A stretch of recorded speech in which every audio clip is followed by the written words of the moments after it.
Bodrix. Bodrix has correctly joined the channel.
All right, I'm back for another day.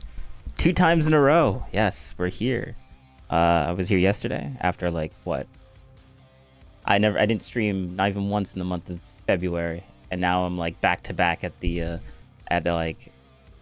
Oh, I didn't even stream once in the month of March either. Shoot, I was gone for 2 months, and then now we got like April 1st and April 2nd back to back streams. All right, well. Don't expect this to be like something consistent. Like obviously it's not consistent. I took 2 months off. But essentially I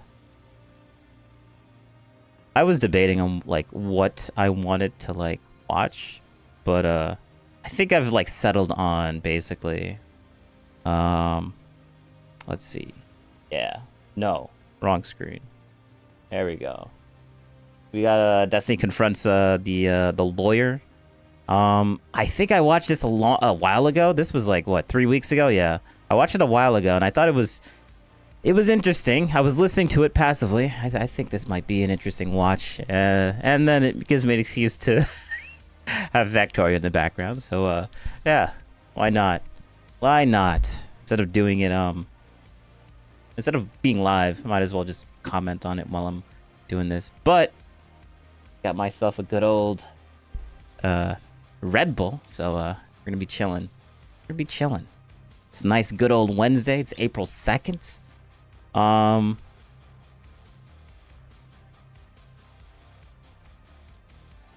Yeah, so yeah, that's what we're gonna do. All right, guess we'll just start then. Obviously we're going to skip the good old what do you call it,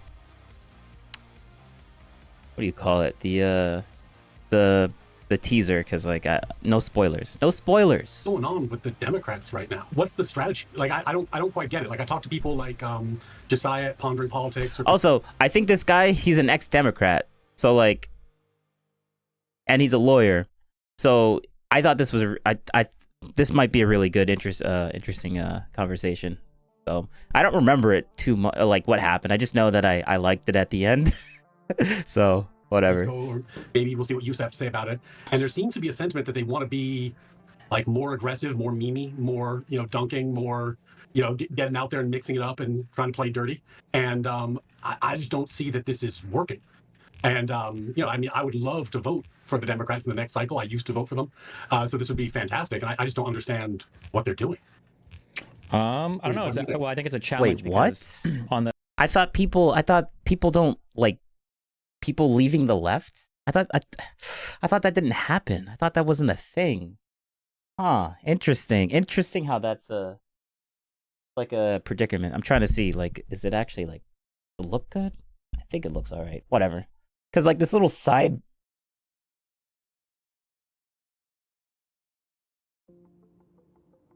This little sidebar thing. Also, I fixed the text to speech thing, so we're good.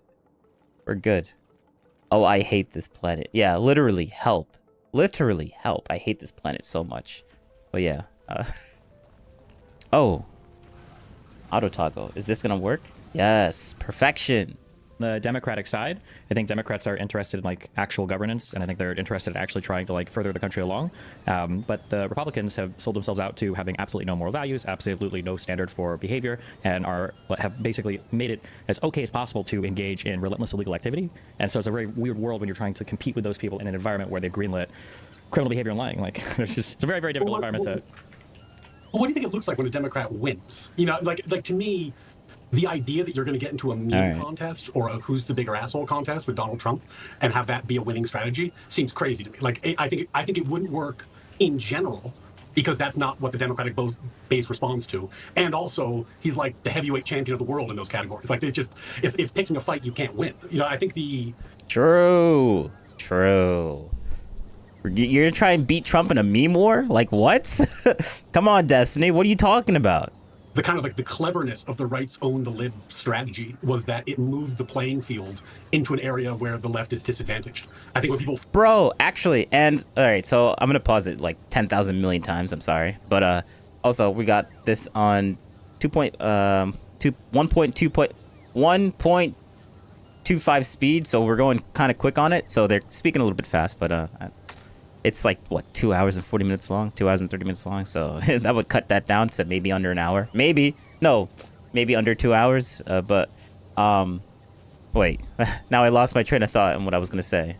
And also, he's like the heavyweight champion of the world in those categories. Like it's picking a fight you can't win. You know, I think the kind of like the cleverness of the right's own the lib strategy was that it moved the playing field into an area where the left is disadvantaged. I think when people fracture and go into their own. Yes. Oh yeah. That's what I was going to say. So Destiny, this Destiny dude, he complains about how like, oh, the why do we always have to be on the framing of the right?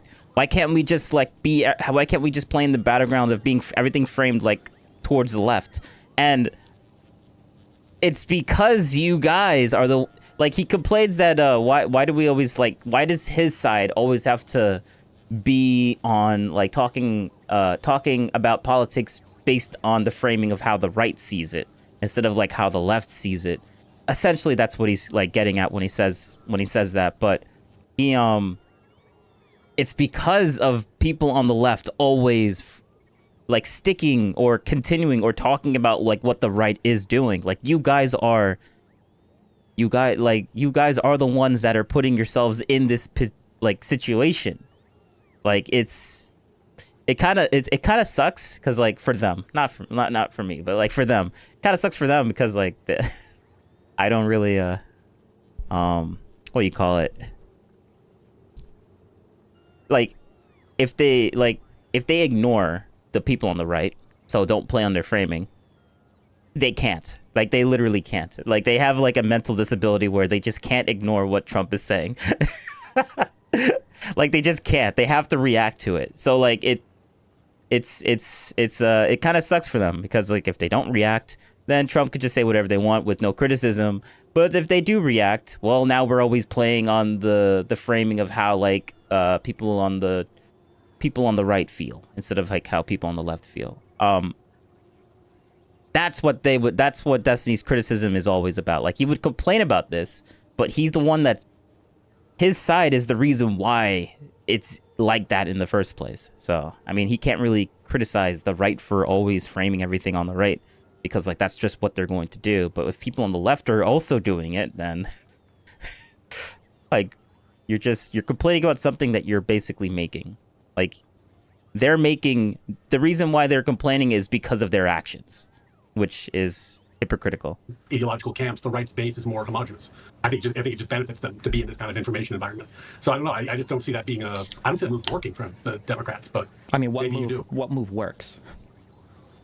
I think when the Democrats win, they present. I'm thinking of like where the left is disadvantaged. I think when people fracture and go into their own ideological camps, the right's base is more homogenous.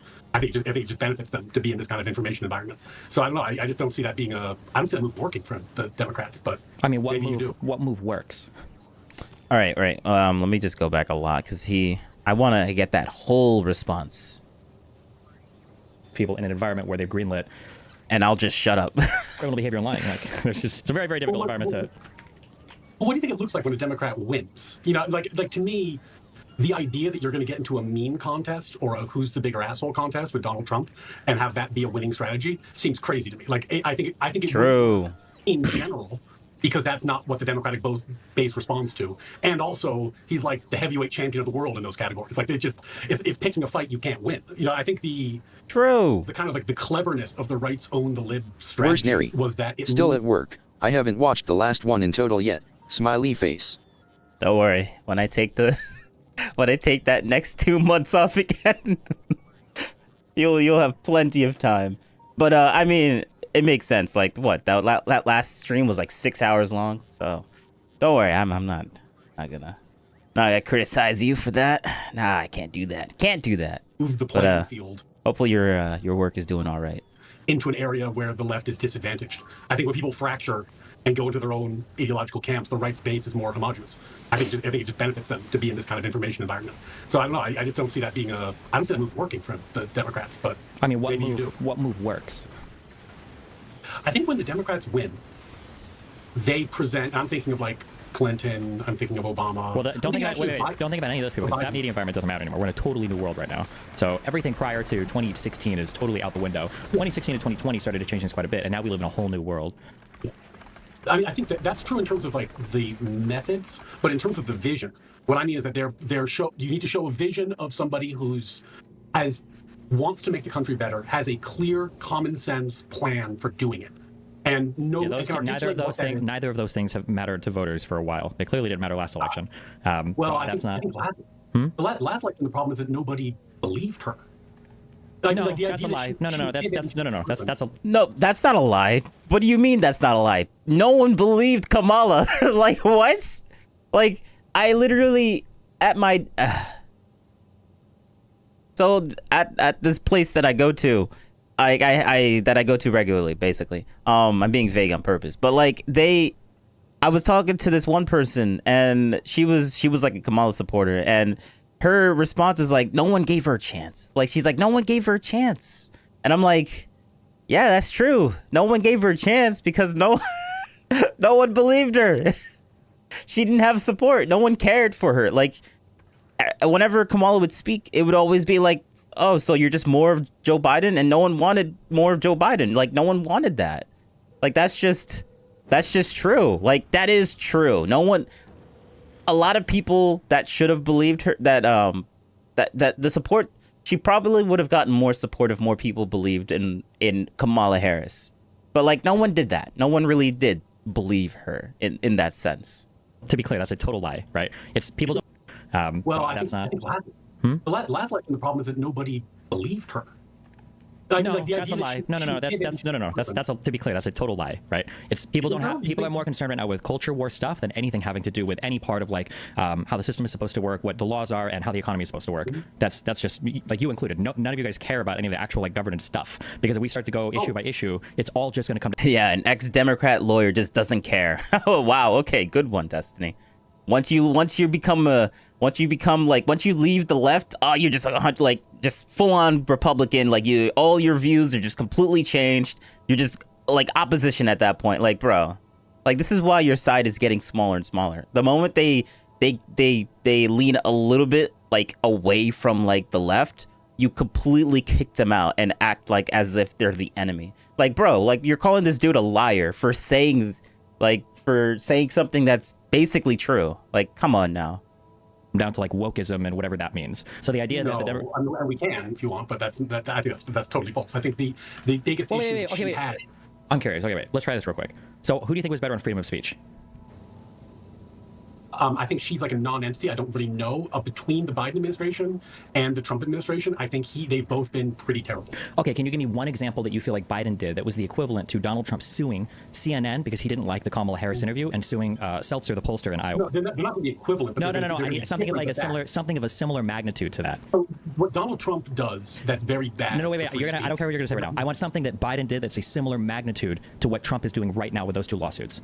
Is attempt to create a Homeland Security department that would administer speech on the internet, which was eventually rejected, was a very bad idea. His use of Title IX. Wait. So for the first thing, you just gave something he didn't do. So he wasn't able to do that. No, so he didn't do that. So who cares? I want to be able to fly and I want to be able to breathe in outer space and go Super Saiyan. Well, Donald Trump's going to lose the lawsuit against Belser. I forgot to say that. It's a clear loser. It doesn't matter if he's going to lose the lawsuit. He still is doing the lawsuit. So these are things that Donald Trump is doing. You gave me Biden desires that are mediated by the environment. So. And then the other example was Title IX. But what's the Title IX example?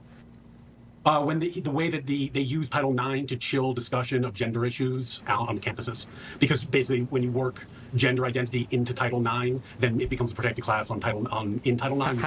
How are they chilling discussions on gender issues? The concern was that when they update Title IX such that gender identity becomes a protected classification, then harassment using wrong pronouns, that sort of thing, becomes a Title IX issue, which then makes it very hard for students who disagree to have conversations on campus about those topics. Okay, so I just want to be super clear, just because this is a ridiculous comparison. You think that making it so that... Bro, so he gives you a comparison, and then you're like, no, I think that comparison is ridiculous. That's a comparison. That's what they think. That's how they believe, and now you're going to just... Okay, all right. Good one, Destiny. This is definitely getting people on your side. 100%. Title IX would have made it against the rules on college campuses to harass people on the basis of being trans. You think that that's a similar attack on free speech as the president of the United States suing people in media for doing things he doesn't like? No, I don't think it's equivalent. Bro, okay, so this is the little trick that Destiny does. He asks for something that's equivalent, and then if it's not exactly the same, then it's not even close to being equivalent. And this is why he's like, nah, this is not closely being equivalent at all. Like, so Destiny doesn't think that this is a big deal, and therefore it's not equivalent. Destiny thinks the other thing's a big deal. So like, if you can't find something else that Destiny would agree with, then like Destiny's basically asking for something that obviously the lawyer, when he says this, he thinks it's equivalent because he thinks both of those are basically the same when it comes to the severity, unlike the I guess the badness of, I guess we'll just call it the badness or whatever. But like, Destiny disagrees because his opinion and what he thinks is really bad is just different than the lawyer. So when the lawyer brings up something that he thinks is comparable, like, that's why whenever Destiny asks, like, oh, do you think this is comparable to anything? Like, you don't even need to answer that question, because like, when he says comparable, he means comparable to Destiny's worldview, not comparable objectively. Like, it's just a subjective, like, thing to talk about. Like, Destiny doesn't care about anything else about like how other people feel. He only cares about what he thinks or how he feels about a situation. And like, it's just stupid. Like, whenever that's why you don't even need to like answer this question. Like, I mean, well, you can answer the question and then literally say, well, this is just, I think this, so that's just how it's going to be. And then force Destiny to be like, well, I don't think that. And I'm like, okay, well, I don't care what you think. I think this is comparable. There you go. If you don't want to accept that, then that's too bad. Like, it's just a clashing of the worldview, and I guess Destiny doesn't want to like. He just doesn't want to like acknowledge that, I guess. At the beginning, I think. That okay, wait. If it's not, wait, hold on, stop. You guys keep doing this. Eject all that. It's a Title IX issue, which then makes it very hard for students who disagree to have conversations on campus about those topics. Okay, so I just want to be super clear, just because this is a ridiculous comparison. You think that? Yeah, saying it's ridiculous is not an argument, but okay. Making it it's so still a comparison. Made it against the rules on college campuses to harass people on the basis of being trans. You think that just because you think it's ridiculous doesn't mean that it's not a comparison. Like, you asked for a comparison, he gave you a comparison, now you just said, oh, it's just ridiculous. Yeah, okay, good one. That's a similar attack on free speech as the president of the United States suing people in media for doing things he doesn't like. No, I don't think it's equivalent. That's what I was trying to say at the beginning. I think that. Okay, wait. If it's not, wait, hold on, stop. He should have just said, yeah, it is equivalent. Or it's close to being equivalent. And now Destiny, see, this is the trick. And the lawyer fell for it. Damn. You guys keep doing this. Eject all that. I don't. Just own it. No one cares about what Destiny thinks is equivalent or not. Like, you just gotta own it. And there you go. Like, Like, he literally didn't even make an argument. He just said it was like terrible, and that's it. I'm like, bro, okay, so you think it's terrible? Like, no one cares about your opinion of what you think the comparison is. I'm just repeating myself, but yeah, okay, whatever. I'm looking for something equivalent, or I'm looking for you to say, okay, Donald Trump is worse on this. I don't know why it's so many word games. Like, what did the Biden admin do in 4 years that is as bad as our freedom of speech as what Trump is doing? This ridiculous demand is exactly the kind of thing that drives me crazy about the modern left. Because what you're going to do, what you're going to point out is a million areas where Donald Trump acts like a petulant child, takes actions that are unconscionable. Hold on. I'm not going to. This is such a. Please stop doing this. Wait, Donald Trump is not a petulant child. He is the president of the United States of America, who is engaged right now in like the destruction of our constitutional order. I don't know why you guys mince words so much. Well, he's putting us in an awkward situation. He's a petulant child. No, he's a fully grown adult male. He's the president of the United States of America. Yes. Okay. Oh. All right. Give me 2 seconds.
Well, I'm back.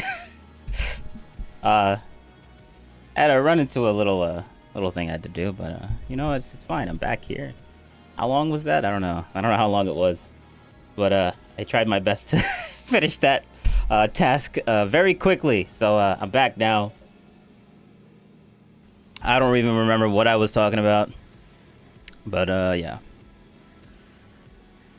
Please stop doing this. Wait, Donald Trump is not a petulant child. He is the... Someone needed my help for a specific amount of time. I mean, not for a specific amount of time, but like I was trying to look for something for someone because they weren't physically in a location to find that something. Yeah, very vague. But you know what? I helped them, and we found it. Everything's good, so we're chilling. We're chilling. President of the United States of America, who is engaged right now in like the destruction of our constitutional order. I don't know why you guys mince words so much. Well, he's putting us in an awkward situation. He's a petulant child. No, he's a fully grown adult male. He's the president of the United States of America. Yes, okay. But we agree he's doing things that are bad for freedom of speech. Like, I don't know what the problem there is. Like, well, yeah, because I'm just, because I said, if you go issue by issue, it's obvious that people like you guys don't care about the issues. And you said, well, you go by issue, and I want to. Let's go issue by issue. So on the First Amendment. What do you mean by people like me, first of all? Because you guys will act like you're talking. Yeah, see, look, I was making the point. People like you, like, bro, what?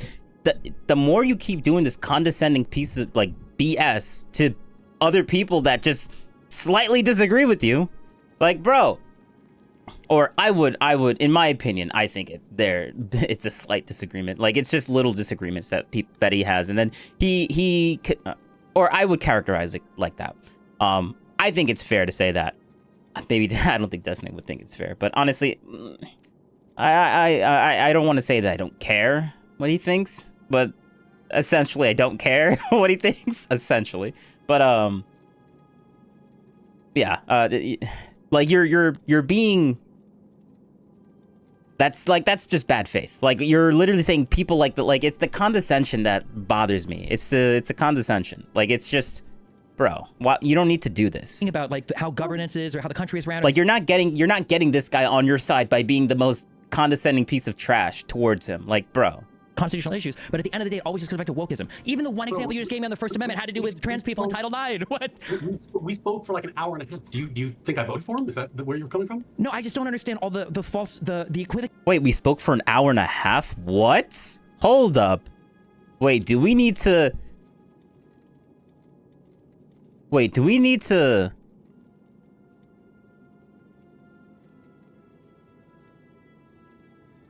Hold up, do we need to find the actual source? I think we're gonna have to do that. What? Hour and a half? I'm not aware of the whole hour and a half thing. I guess we're gonna have to find that. Which is a good old Destiny VOD. Boom. 3 weeks ago. So we gotta find something that's also 3 weeks ago. Sorry, I never said anything bad about the AI.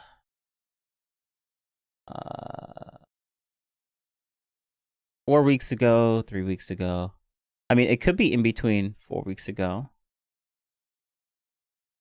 Talking with Richard, is that his name? Let's see, this might be it. Oh no. A very, fuck. This was another dude that I wanted to watch Destiny talk to, but I didn't think it was that interesting. It was all right though.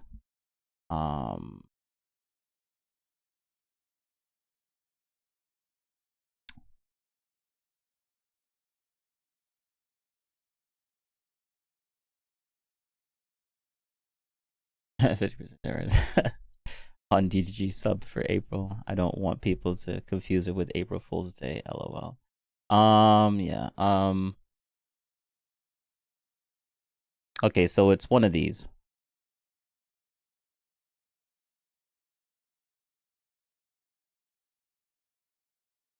All right, well. Actually, let's just scroll through this 7 hours. Maybe he talks to him later. Oh, this is the one where he talks to Anna. Okay, cool.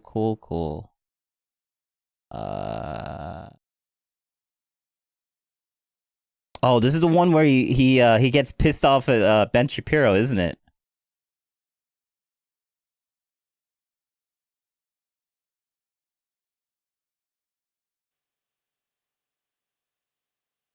Oh.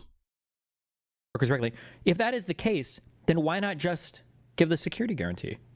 If it's Oh yeah, maybe I'll watch that later. I'll keep this right here. We'll just copy URL, and then I'll just throw it. No, we'll just leave it open. Or actually, no, put it in my good old Obsidian.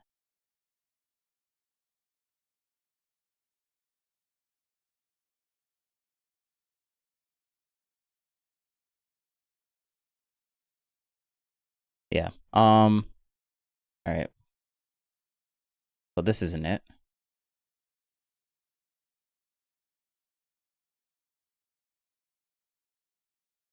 Let's try this one.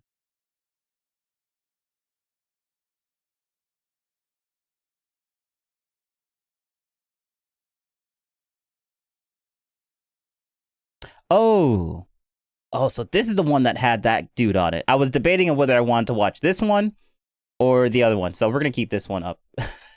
I'll also copy current URL, throw it into my what to watch next.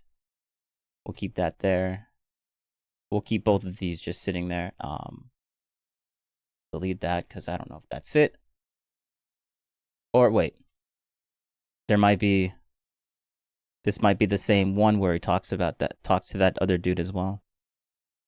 Just gotta hyper scroll through everything.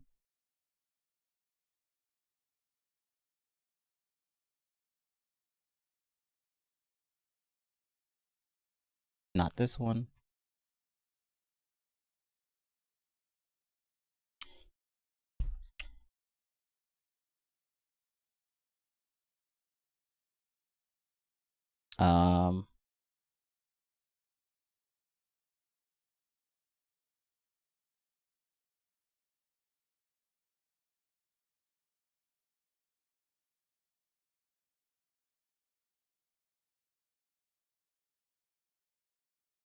No, we'll just click onto it. Might start a little after that. Thank you,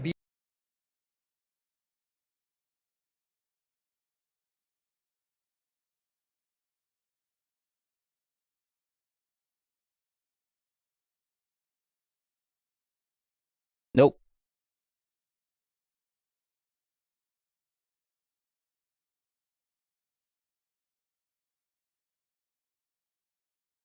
The only reason I'm doing this is because the guy said, "Oh, we've been talking for an hour and 50 minutes, an hour and 30 minutes already," and the video just started. So I'm like, "Wait, where is that previous hour and 30 minutes?"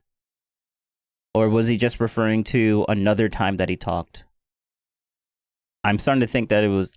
I'm starting to think that it was just another time that he talked, but I still wanna find the raw because like like Destiny's, he's on his whole what do you call it?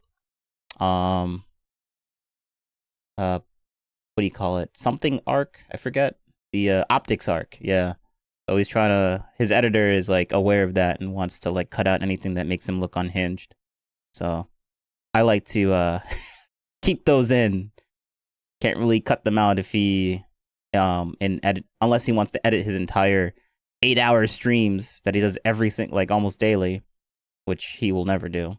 Or he could just not have the VODs, but ultimately, I mean, if he doesn't have the VODs, then there's a lot of other people. Oh, was this one he talks to? Oh, yeah. So I found the raw for this one. Because he talks to this Batia, I think that's her name. That was like the ultimate conversation like 2 days before the election. Bro, that was so good. That was such a good video.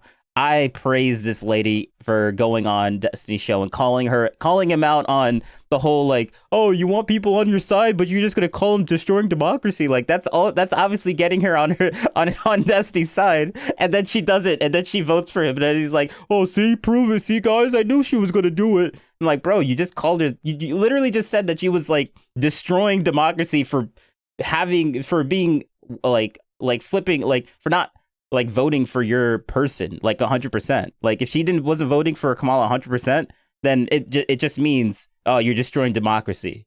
Like for not like he would say the exact same thing. Desi would say the exact same thing to people that didn't vote at all. Like, oh, you're destroying democracy for abstaining. Cause like he would say that. And then Destiny wonders like why no one's like why Kamala lost or why no one wants to like why his arguments on like some things are just like not going through to people and why he doesn't sound convincing enough.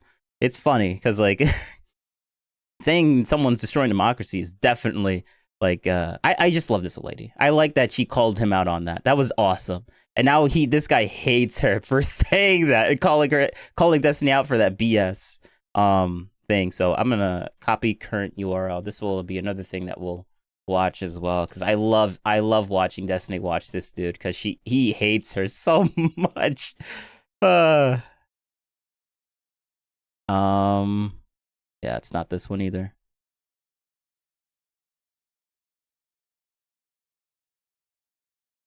Wait, what am I pulling out? Oh, that's cool. I didn't know you even do that. Oh, wait, no. I know why that I can do that. Never mind, because the edge of the screen is actually here, but I have the side panel. I forgot about that.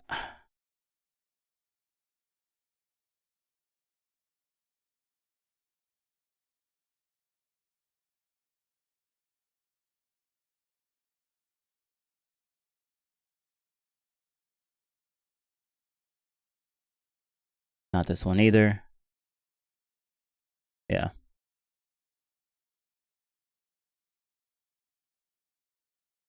Oh, yes, we found it. We found it.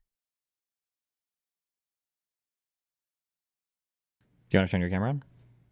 Yep. Oh, cool. Right. So Discord was just super wildly fucked and had to be reset. Awesome. All right, sorry about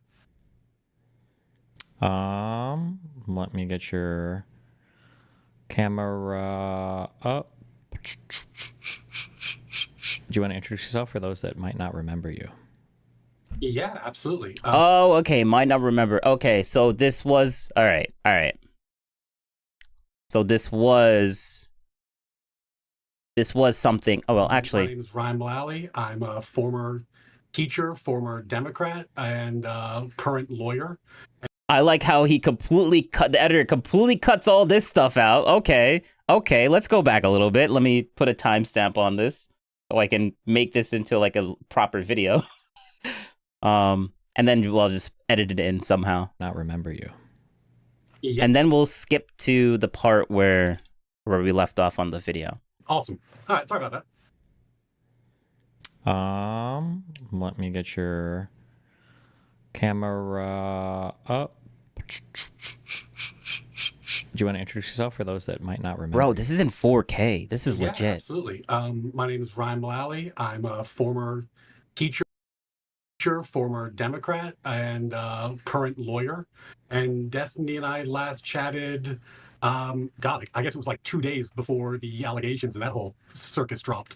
So, oh yeah, that was, yup. Wow. So that was sure that's why the editor cut this part out, because he doesn't want people to keep bringing up the whole Destiny allegations, Pixie stuff. Like that's why they don't talk about this. Optics. Remember, he's on his whole optics arc. He's trying to look good in the public eye. So like, of course he would cut this part out.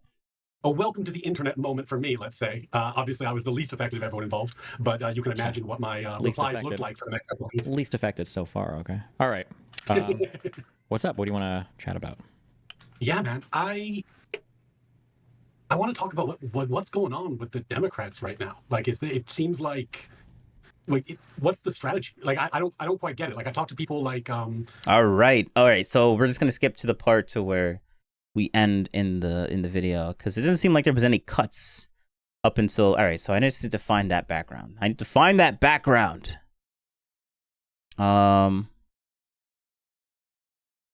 Only 8 minutes in, so I just need to go 8 minutes. All right.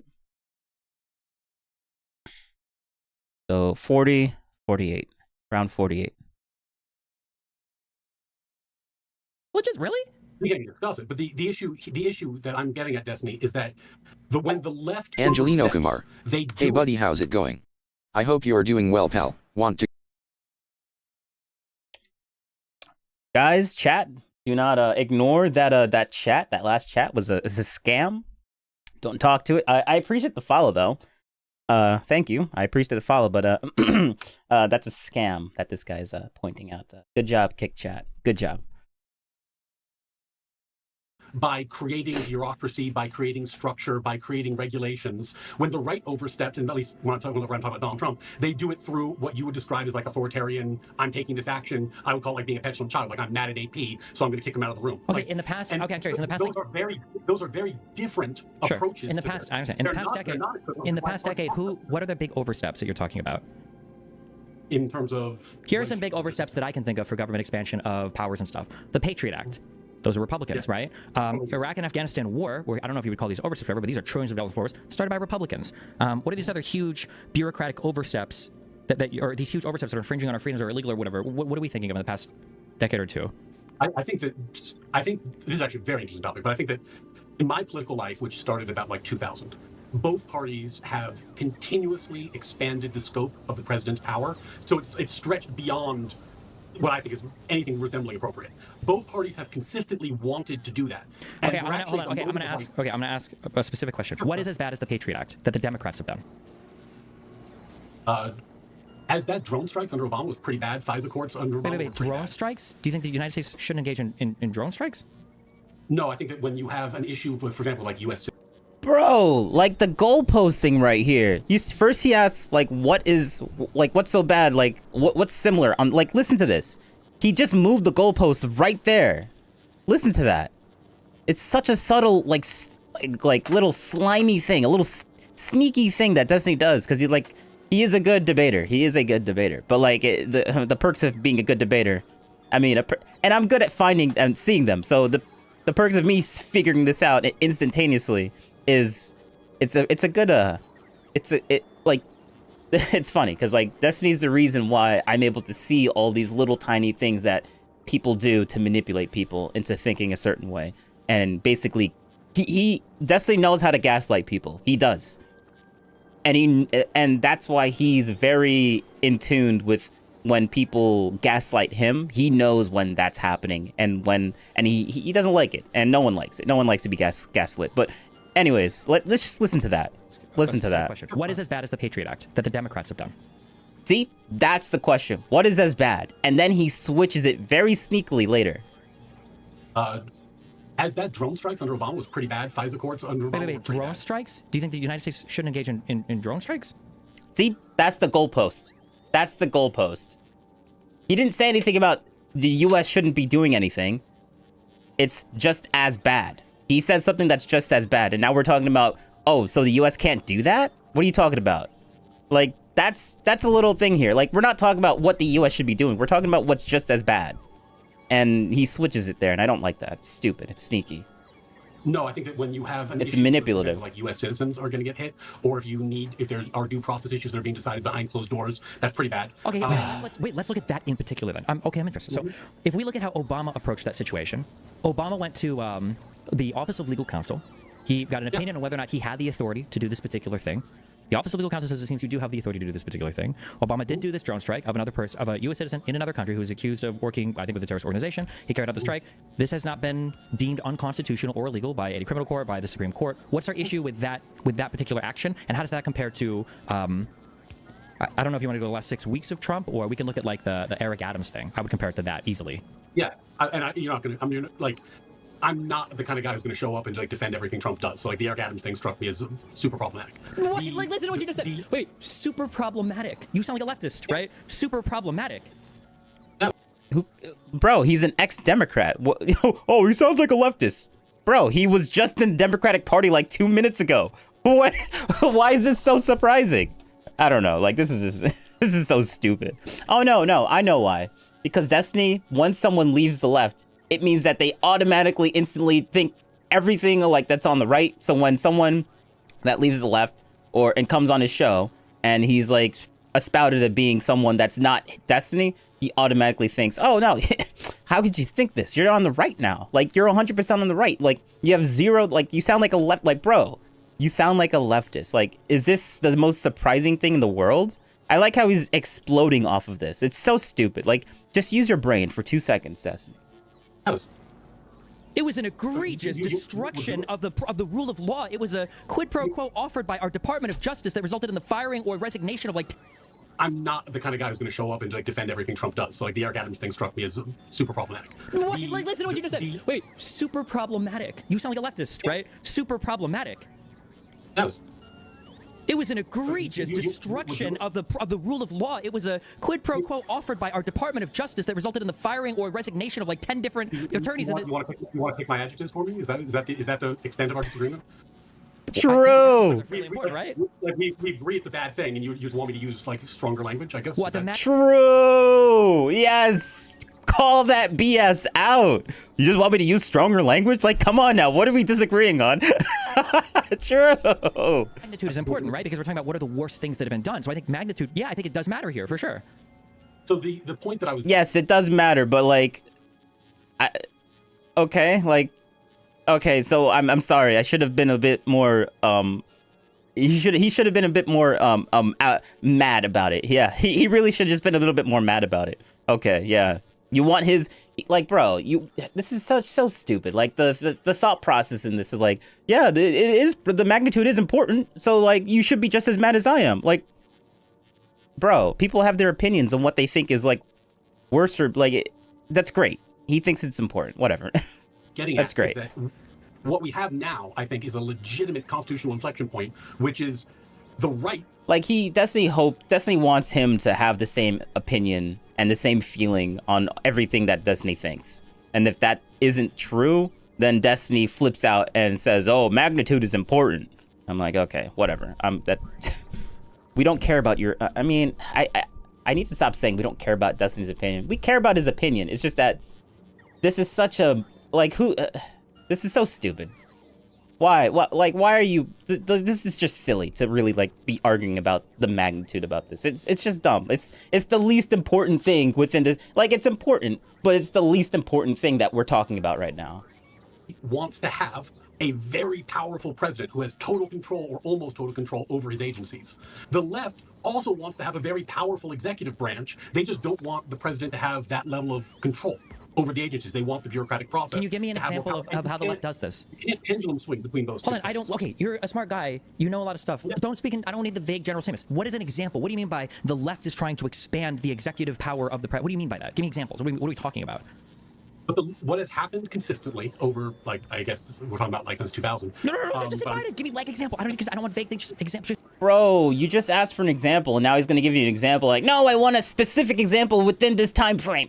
And I'm like, bro, okay. So you don't want an example. You just want something that revolves around his own worldview. Like, all right, Destiny. Yeah, I want something that's perfectly aligned with the way that I think, not some other thing that you think. I just want something that aligns with how Destiny thinks. Like, that's just stupid. What type of conversation is this? This example, because I can think of one example, for instance, of a massive constraining of power under the executive, which was Loper, right? That was a big taking of power away from the executive. That happened in the Supreme Court under Biden. So what is? I'm just curious. What are these examples of the massive stretching of power?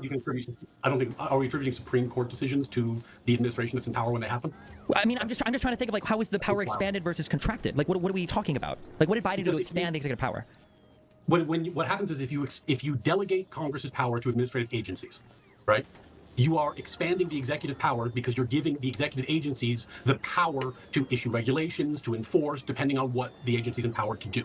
So the more you delegate from Congress to the agencies, I understand. You're just describing the process. I'm asking for an example of this. What did they do? What was exceptional under Democrats where executive power was expanded? You're just describing how laws are made and how they're implemented through regulation. Like, I'm asking for examples. What is this example that was so abhorrent under Democrats? Well, I think what I'm talking about is like stuff like EPA, Title IX. Let's see what that was Department of Education. Wasn't the EPA? Wasn't the EPA Nixon? No, but we're talking about like the scope of the authority. Bro, Destiny's trying to find like he's trying to find any little thing that could be connected to like on the right or on the left. Like that's his that's what he's looking for. He's like, oh, give me an example of things that are happening on the left or the right. And he's basically like this ex-Democrat doesn't care about the names of like who did this or who did that. Like that's not important. The importance is let me just go back a little bit. Maybe I wasn't paying too much attention. But like it's just so like he's having a conversation of like what's going on like in general, and Destiny wants him to be like, no, Trump is bad, and you need to agree with me. And that's literally like 1-2. That's where the argument just disappears. Like that's all he cares about. He doesn't care about the underlying conversation of what he's actually having. He wants to just be like, Trump is bad, right? Right? Trump is bad. Like, come on now. Where executive power was expanded. You're just describing dumb. how laws are made and how they're implemented through regulation. Like, I'm asking for examples. What is this example that was so abhorrent under Democrats? Well, I think what I'm talking about is like stuff like EPA, Title IX. Oh, okay. Now I see why he's okay. He wants something specifically underneath Democrats. Okay. All right. Whatever. Let's see what that was Department of Education. Wasn't the EPA? Wasn't the EPA Nixon? What? No, we're talking about like the scope of the authority. What can you do with the authority? Like, for example, what was the case that went to the Supreme Court where the EPA was trying to regulate underground water as lakes? Okay. Like, the question is, is that the position you're going to take? Do you want the executive branch to be constantly expanding and to be constantly grabbing more things it has power over? Whereas the conservative vision, if you're doing the intellectually defensible version, I'm not sure that's what Trump is doing, by the way, but if it is, then you would have a very powerful executive, but you would need to limit the scope of his authority. You need to prune back executive offices. Yeah, but let's just go with that one example you just brought up about underwater lakes. So what is your issue here with this? Like, what do you think of the arguments on both sides here? Can you fairly present this as what this argument is? Assuming this is real, I understand conceptually what it is. I haven't seen the actual particular thing, but I can guess what the argument on both sides. It's not an area of like deep expertise for me either. The issue is more, the issue there is, and this is the Chevron deference issue, to what extent is an administrative agency empowered to interpret its own law? Yeah, okay, which is fair, right? Which I think that's fair. And if Congress is passing laws with Chevron deference in mind, Congress might pass a law saying the executive can manage all the lakes, and whether or not an underground lake counts as a lake or not, that might be a legitimate question. And what's wrong with the executive thinks they have this interpretation, and then the Supreme Court disagrees, I guess. If Congress disagrees because it's legislation, then Congress can just amend the law, right? We saw an example of this where the executive was going to ban, I think, funding for all schools that taught archery courses because Congress passed a law that said that you can no longer fund schools that train people to use weapons. And of course, all the politicians came out and they're like, we can't believe that the executive was overstepping, like this is horrible. And the Department of Education was just like, hey, this is how the law's written. And so people had their grievances and they said their dumb shit. But at the end of the day, you know what Congress did? They passed an amendment and they said, we're going to exempt cooking classes and archery classes. And I was like, okay, cool, then it works. That's it. Like, if the executive is interpreting a law from Congress in a way Congress doesn't like, then Congress should just amend the law. It's super easy. Yeah, I totally agree with you. And part of the problem, I think, like to me, like on a meta level, the real crisis that we're in right now is that Congress has been more or less dysfunctional for a long time, and that's why you've seen the executive. But we passed more major legislation under Biden than in how many different administrations? How is that a dysfunctional Congress? CHIPS Act, Infrastructure Act, the Infrastructure Reinvestment, the Inflation Reduction Act. This is my issue. Here's my main issue. I'm trying to make it a human being. Okay, let me give me a human being take. This is my issue. When I hear people argue in either defense of Trump or not in defense of Trump, but in how much more horrible Kamala would have been, and then I'm like, okay, what are some examples? What are we talking about? I get people that just start talking about like, well, this is what a thing is or whatever, but there's like never any examples. And I can run down. We can go through 10 examples right now if you want of things that, in my mind, singular things that this in and of itself makes him a worse candidate to any reasonable American in my mind than Kamala would have been, right? But then it's like, well, what are the bad things? And it's like, I don't know. All right, this is just a little thing. This is not total criticism, but this is like a little criticism. Like you're basically saying Kamala would have been better, and we would have known that Kamala would have been better. But like, look what Trump is doing, and I'm like, bro, you're comparing something within hindsight, and I'm like, okay, fine. Like, that's fine, I guess. Whatever. Like, it's like hindsight is 20/20. Of course, you're like, oh, look, all these bad things that Trump is doing. Like, Kamala obviously would have been better. I'm like, do you really know that? Are you sure about that? Like, I'm not so sure about that. That's all I'm saying. I'm not so sure about that. It's just like all this vague stuff. But it's very easy for Destiny to, like, it's all this vague stuff, but the only thing you could say about Kamala is vague stuff, because Kamala didn't do anything. And that was kind of like the whole reason that people didn't really like do it, like voted for her, because like Kamala didn't do anything, and that was the problem. She didn't distinguish herself properly for or against Biden. It's like, what are we talking about? Like, what are the examples? What are we actually talking about? Well, I think the problem with Harris, at least from my perspective, was, do I think she was going to rein back, or grow the administrative state? I thought she was going to grow it. Do I think she's going to appoint an originalist to the court if given the opportunity? No, I don't think so. Do I trust her walk back of her kind of like more extreme positions or wokey positions that she took previously? No, not really. I don't think she has principles. I think she's malleable in that way. Do I think that she's going to be wait, like, give me strong in favor of Israel? No, not really. Do I think she's better on Ukraine? Yeah, probably. Okay, give me your top three, like the top three things you think are horrible for Kamala. Of all things, like the strongest three arguments you think. I think I just gave you a bunch of stuff that was to me disqualifying for her. Yeah, but I don't want to go on one. You're like, well, I don't care that much about this. Give me your top three. You're like, these are the three strongest things that I think Kamala would have. These are the three biggest reasons why I wouldn't vote for Kamala Harris. I think she would grow the administrative state. I think she would appoint non-originalist judges, potentially court pack, potentially break the filibuster. I think she would have been insufficiently supportive of Israel. I think, let's see. Okay. I So don't think just roll that. Okay. Keep going. But, So when we say grow the administrative state, what do we just mean like have a new department created, or what in particular? How would she have grown the administrative state? What do we think? The administrative state has been in a constant state of growth, I think, at least since 1994. I think, like with Bill Clinton, was the last time anyone was at all serious about trimming back the size of the federal government. Okay, so I've heard this before. When we say it's grown, so like the number of federal employees have been about the same for like 50 years. In terms of funding has grown, sure, but I mean like the number of people being managed has also grown, so that's like true, right? Like, do you have a source for that? I've never heard someone make that claim before. I'm not saying you're wrong. I just don't. Yeah, I've never seen that claim made before. Oh wait, I'm so sorry. Hold on, I linked you random fucking tweet. My copy paste is not working. Hold on. Here, this is just from the St. Louis Federal Reserve. There you go. I know. Sorry, that literally is a random tweet. Sorry. Yeah, I don't know what that Adrian thing was, but here's the okay. Okay. So. Well, then for example, can I say concept? I was asked recently with like, are you like enamored with the way Doge is going about things? And my answer was no, but it's also the only game in town. Like I really want the federal government to be pruned back. Wait. Hold on. So I think this is going well. No, I don't. But it's the only game in town. What do you mean it's the only game in town? Well, the choice. Kamala isn't interested in deleting anything within the government. She just isn't. There was no messaging on it at all. That's what he means by the only game in town. Why are you so retarded on this? Like, how do you not, like, instantly understand that? This is so stupid. Oh, what do you mean? Oh, only game in town. Oh, what? I don't know what that means. Like, you're acting so retarded right now when you're, like, really, you understand what he's saying. He knows what he's saying, but he's just pretending to be ignorant on this. And I don't know, how is he going to explain this? The choice there was, do you want, at the time, Ramaswamy was involved, which would have been better, but do you want Trump, Vivek, and Musk to attempt to control the size of the federal government? Or do you want people who will do, at best, nothing about it, or at more likely grow it? So, like, I do actually think... Literally. Yes. There you go. Is that, like, that makes sense? Are you just going to sit there and stare at him with that weird face? That if Democrats were at all interested in this issue, they might actually be more capable of accomplishing these goals. They're just not interested in it at all.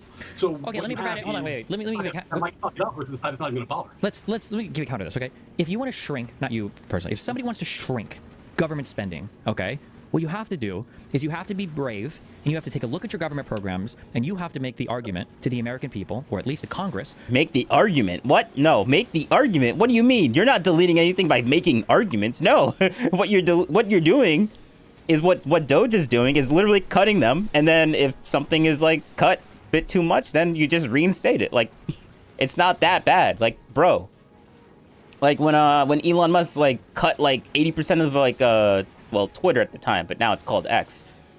He cut 80% and then hired like 10% back. Like, and Twitter is still existing somehow. It's private now, so we don't know if they're like gonna become bankrupt, but like he done that like what, almost 2 years ago, and it's still running strong. So apparently he did something right. Essentially it's the same concept. Like it is a government, so it is different, and if things go bad, then it could be terrible. But like USAID, like didn't that thing like go? I bet it got destroyed, and now like what happened? Like nothing happened terribly within like your life. Like what happened in your like daily life for when USA basically just said like, yeah, we're gonna disappear now. We can't like fund anything. Like, is there any difference now? Like, did something change in Destiny's life where USAID like was like funding something that he really needed, and now he's like making less money? Like, where is the grievances for the or where's the terrible outcomes for the US citizens specifically? I don't really care about like what's going on like foreignly, like, but like, because like the whole point of Trump like saying America first is like literally America first. Like, you may call it, oh, it's America isolationist. I'm like, all right, if that's your reading of it, then fine. I don't disagree, but like, I just won't frame it that way. Yeah. And say, hey, here are some programs that we have. I understand that they give us maybe these benefits, but I want to reduce spending. Maybe I'll give it back to the American taxpayers. Yeah, but I think that was a little bit of a manipulation that he did. Let me go back just a little bit. So let me give you counter to this, okay? If you want to shrink, not you personally, if somebody wants to shrink government spending, okay, what you have to do is you have to be brave and you have to take a look at your government programs and you have to make the argument to the American people. Oh, that's why I flipped like, oh, you got to be brave and make the argument, because it's so brave just to make the argument. Yeah. It's so brave just to talk. It's not brave to just cut something and see what happens. Yeah, that's not bravery at all. Because, like, you do an action, and then the action has, like, consequences. Yeah, that's less brave than actually making an argument and saying, yeah, oh, so I want to do this, and that's what we're going to do. Yeah, that's so brave. That's so brave compared to, like, what's actually going on right now. Yeah. Because the consequences of making a bad argument is that people will, like, what? Ridicule you? Like, you're not gonna have any physical, like, the consequences, like, being brave is like doing something that you know could like backfire terribly.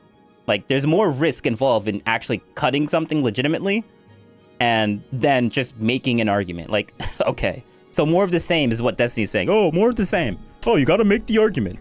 And then where does that go? Like, there's no substance, like, there's no I feel like people have been doing, or the government's been doing that, making the argument, like, all this time.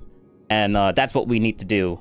But like, nothing, like, nothing has been changing. Nothing's been going on. It's more of the same, basically, like, over and over again.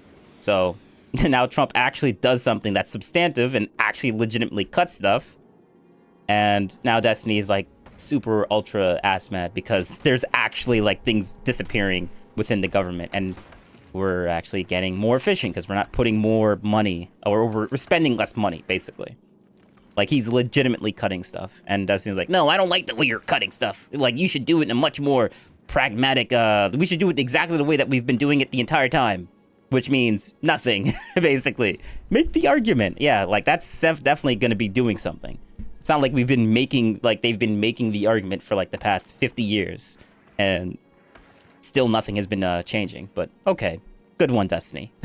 I just find that so, like, oh, it's more brave to talk words than to actually do physical cuts that has physical repercussions if you cut it the wrong way. Like, how is that more brave? That's just, I think that's just stupid, honestly.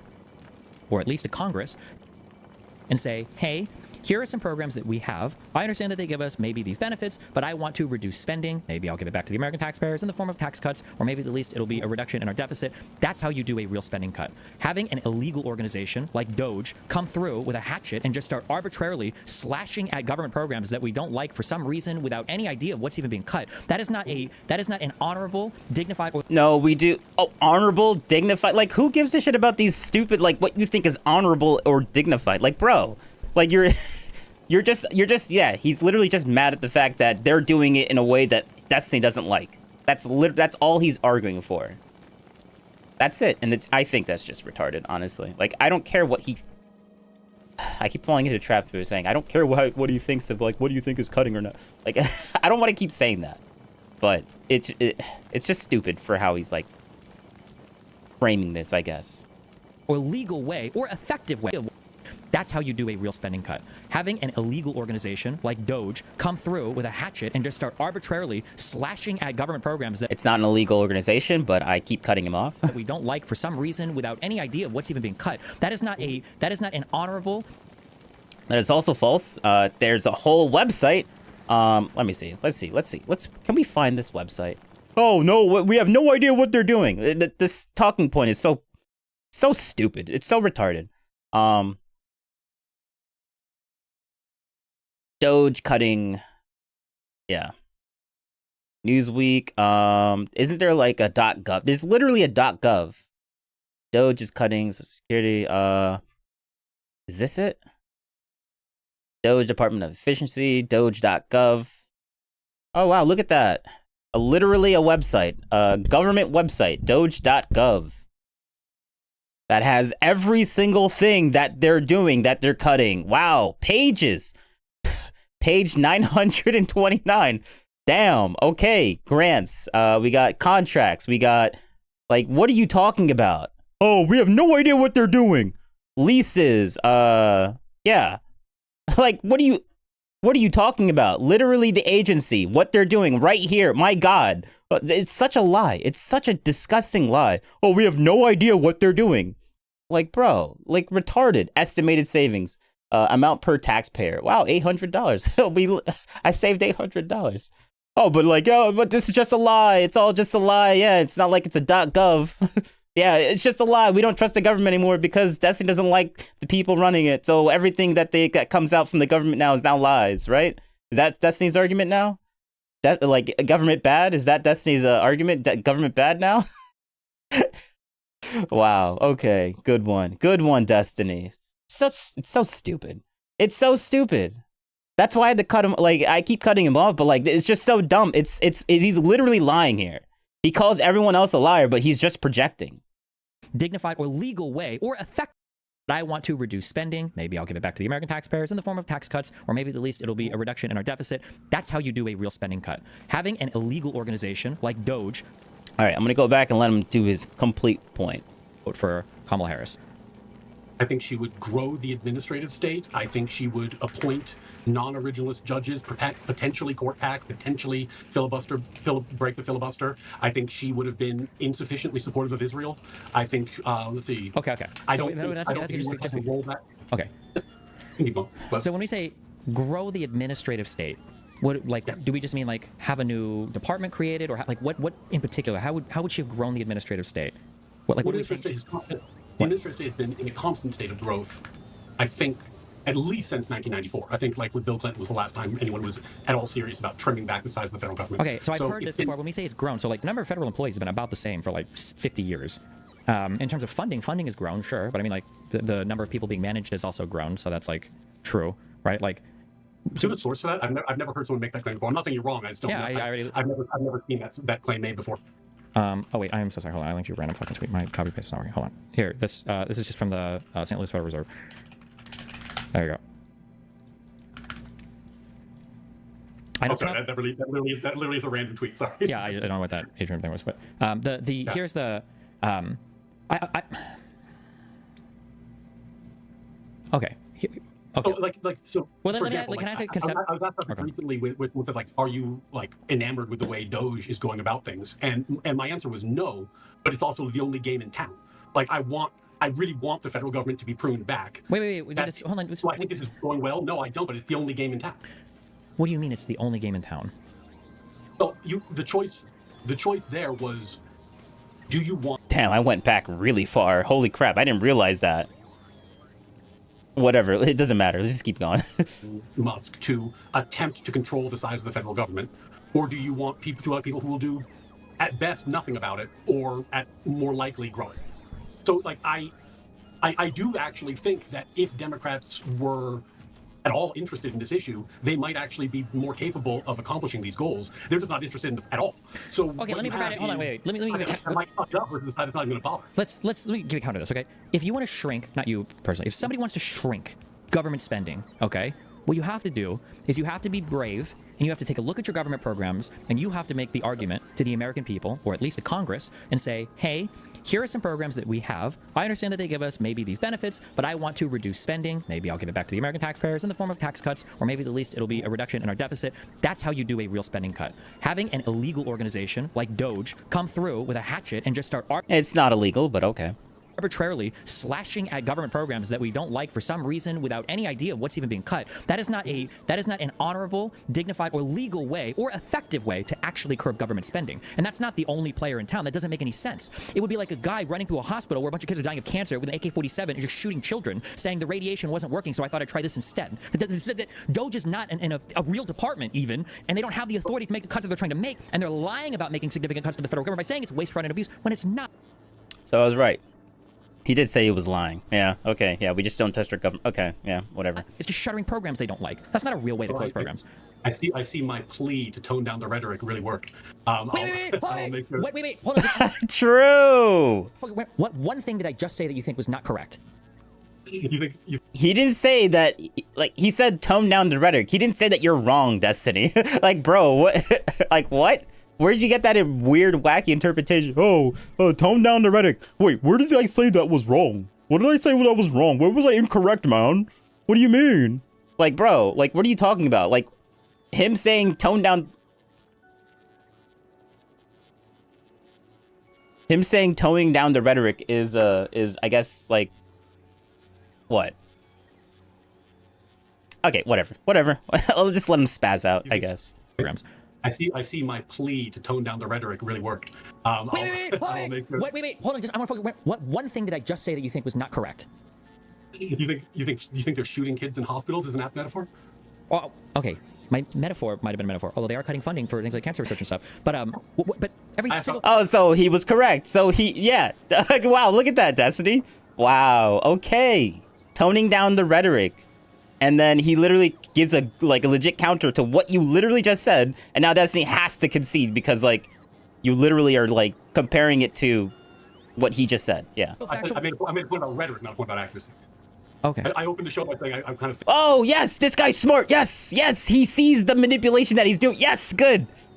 Thank you. I don't have to call it out so much. Thank you. I think Democrats are missing the playing field by trying to get into a meme contest with Donald Trump, and that was kind of a meme contesty type response. I'm not trying to get into a meme. I could never win. I could never be as brave as the man who wants to go to war with China and is doing so by creating enemies of every country in North America and all of Europe at the same time. Okay, I know I would never win a meme war against him because I'm not fucking suicidal. So I understand that. This is right. I think that I think there are points that you have that are like sound and they should be heard, and I think the audience for these points are people like me who I didn't vote for Trump, but I am part of the 20 million who didn't vote for Harris, even though I voted for Democrats my entire life, because there was a serious problem there.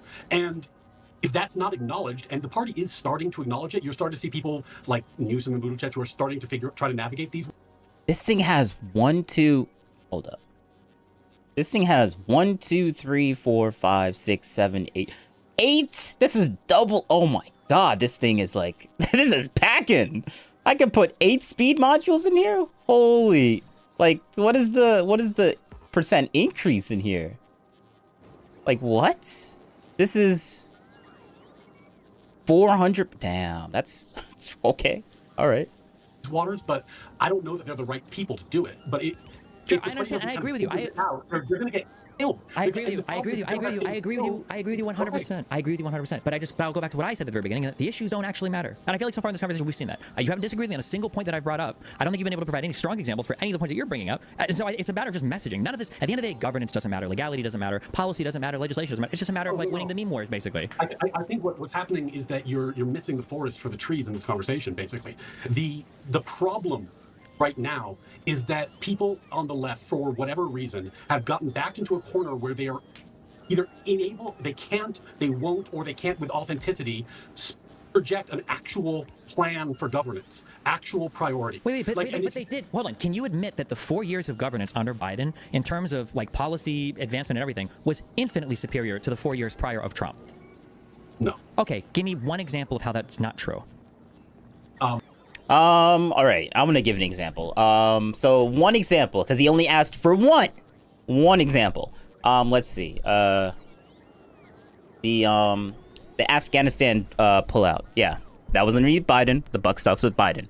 But then Destiny will be like, oh, that's not fair because Trump was the one that made the timeline. And I'm like, bro, you do realize that Biden like changed that timeline because it was supposed to be earlier than when it actually happened. So like, are you still gonna blame Trump for Biden changing that timeline? Like, bro, like that's why I'm like, yeah, you give him an example and then he's like, oh, that example's not valid because technically Trump did this thing, so that doesn't fall underneath. Like, bro, like that's the thing with Destiny. Like, he'll be like, give an example, you give an example, and then he's gonna tell you why that example doesn't actually work, even though it is underneath Biden. Like, bro, like. And he would never give any leeway towards Trump. So, like, obviously, it's just stupid. Thing was, I almost quit my job and joined like a litigation impact group because I was like, that's so flagrantly unconstitutional and problematic that I would need to do something. Oh, what? Look at his face. Destiny's like, what?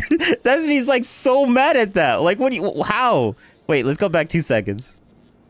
No. Okay, give me one example of how that's not true.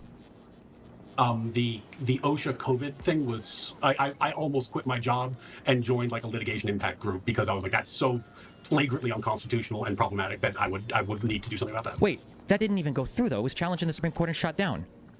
It was absolutely shot down because it was wildly unconstitutional. Do you see the issue? So then do you see the issue that we have? I can never win an argument because you're not in reality, right? I asked you for an example of how the Biden administration governed worse than Trump, and you gave me an example of something that didn't happen. Literally, that's what just happened. That is something that happened. That is something that happened.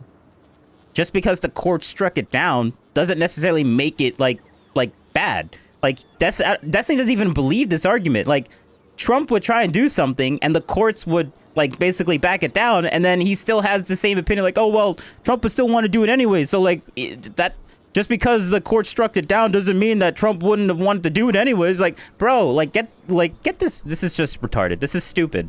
This is so stupid. That was their administration. Their administration said the Office of Health and Safety Administration has the power to... It doesn't matter if the court struck it down or not. Like, they still wanted to do it. Like, that's the bad thing. Like, bro. Like, this is retarded. This is actually retarded. Like, Destiny's brain is so, like, Trump bad and Biden good. It's so partisan that he can't even see his own logical fallacies. Like, that he's bringing up right in front of him. Like, he literally was making the argument when, oh, Trump did this, though, and he wanted to do it, so it's still bad, right? Like, just because the courts wanted to stop. Like, bro, like, I remember him making the exact same argument against Trump, and he thought that was something super valid to say, and I'm like, all right, you know, it makes sense. He gives the exact same argument back to him. He's like, well, it didn't go through, so what if they tried? Like, bro, this is retarded. Actually retarded. Decision on 80+ million American workers because of health and safety. If they can do that, they can do almost anything. They could do almost anything if they were allowed to do that. But they weren't. The Supreme Court stopped them, and then they didn't do it. Yeah. And the Supreme Court is going to stop Donald Trump from doing a bunch of bad stuff too. You're asking me, how did they govern? That's how possible. Yes. Oh, I love this dude. I love this guy. I love this guy. Biden governed. He would have done it. He was stopped. He's literally breaking down Destiny's contradiction, or he's basically showing Destiny's hypocrisy. I love it. I love it so much. Good one. Thank you. This is why he should debate lawyers more often. And he's literally an ex-Democrat destroying Destiny in this debate. Let's go. That's who he was. And thank God he was stopped because it was a flagrant violation of the Constitution. Can you give me an example of something he actually did or something that actually happened? Oh, yeah, now we need to change the goalpost. Oh, well, let me get something that he actually did. Like, come on now. Okay, fine. That's a good point. Oh, like, get out of here, Destiny. Get out of here. Get out of here. He's, like, crying right now. I feel like the way that he was saying that, it felt like he was crying. I'm not gonna lie. Like, the way he said that, I am doing psychoanalysis, so, like, fight me in the comments if you don't like that. But, like, it just sounds like he's, like he knew he just got destroyed there. Now he's, like, changing the goalpost just so we can be right on something. Yo, look at his chat. Look at his chat. Oh, wait. This is ridiculous. Look at his chat. Look at his chat. What? What? Whoa, bro, this is crazy. Delete yourself. Delete yourself. Delete yourself. Bro, this is what happens when you call Destiny out. Like his cult. I mean, I don't want to fall into Destiny's thing saying, "Oh, this is cult following," but like this is cult following right here. Like, bro, he's literally telling this dude to do that. That's wild. But that's the audience that Destiny attracts, man. He attracts these type of people. That's what Destiny attracts. That's wild. Why in your mind does it not count if the president does something egregious and unconstitutional and then, thank God, gets stopped? Why doesn't that reflect on him? Because hold up. I just want to see what else is this guy, like, what else is the chat saying?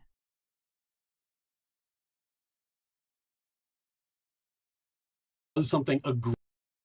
This effort is re-arted. Destiny, it was a negotiation tactic. Just one rope. Actually, whatever Destiny says a rope, I find it. I think that's I think that's like the funniest thing that he's ever came up with that I've heard him say, like rope. I'm like, bro, damn. That's such a no one else would get it, but like in Destiny's community. Constitutional. Okay, Destiny. It was argued in the courts for that. Not just said what you do. Blah blah blah. Trump would have done a coup, but he was stopped too. Ha ha. Yes, Trump would have done it too, but he was stopped too. True. He literally just made the argument for like the whole Trump court thing. Okay, Okay, yeah, I love reading his chat. His chat is awesome. Thank God. Ask for another example. Ask for another example, because that one example, Destiny was like, yeah, you know what? Yeah, it was a good example. It was a good example. And now we got to change the goalpost. Stop. Why doesn't I'm just reading the chat right now. Every admin tries to do something. Every admin tries to do something unconstitutional, and that's the point of the Supreme Court. Yeah, whatever. Every NY, I think. Everything's okay, New York. Or, and I don't know what NY. Destiny, ask him for what they did that. Well, if the Supreme Court shoots down Trump's decision, now all he has done is fine. Well, if the Supreme Court shoots down Trump decisions, now all he has done is fine. Yeah, true. Like, literally, he's making the argument. All right, let me go back just a little bit and we'll just continue playing it. Like, that's just awesome. That's wild. The chat going off on that. You gave me an example of something that didn't happen. Literally, that's what just happened. That was their administration. Worse, their Neri. administration said, I'm free as a bird well from work for a bit. Cool. Hold up. I've been messing with my audio thing. My automatic thing. Bro, this ex-lawyer is calling him out, and I love it. Oh, this is nectar to my brain. He's seeing all the little, I guess the little semantical things that he's doing, or the little inconsistencies that he's been doing. And calling Destiny out on this. This is perfect. And this was the video that this came from that I'm watching is Destiny confronts an ex-lawyer in a frustrating and heating debate. And I think this was awesome. But I'm watching I'm watching the raw data. So like this is without the blurs of the chat. Like, bro, we just saw the chat where he was like one of his chats when he called Destiny out properly, like legitimately. The chat was literally saying this lawyer should delete himself over and over again, and Destiny didn't ban him for it. And I'm like, bro, this is wild. That's the type of people that Destiny keeps around him or keeps within his audience. And I think his audience, like Destiny likes to call the Trump cult. He likes to say that all the time, but I feel like it's a projection because he knows what a cult is, and he has what he could argue against Trump, but I would argue it right back in his face that he has like a cult following. Like, bro. Like you ban people for like basically calling you out on something, but you won't ban someone for literally calling the other guy delete yourself. Like he literally would. Let me see. Lucky you have a much better class of cult. Winky face. Yeah, I guess. I guess maybe. I don't know. Maybe I have. I don't know. I might. I don't know. I have a lot of people that disagree with me in the comments on videos. So I don't know how much of a cult following I have, but it would definitely be a better class. Yeah, true. The Office of Health and Safety Administration has the power to cram down a health decision on 80+ million American workers because of health and safety. If they can do that, they can do almost. Would you ever accept that for Trump? He tried to do it in the Supreme Court and got shot down. Anything.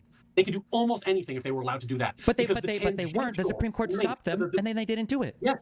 And the Supreme Court is going to stop Donald Trump from doing a bunch of bad stuff too. You're asking me how did they govern? I love the fact that he mentioned that instantaneously. Bro, and look at Destiny's face. He's like, wow, okay, you know what? He does have a good point. And now he has nothing to say. How Biden governed. He would have done it. He was stopped. That's who he was.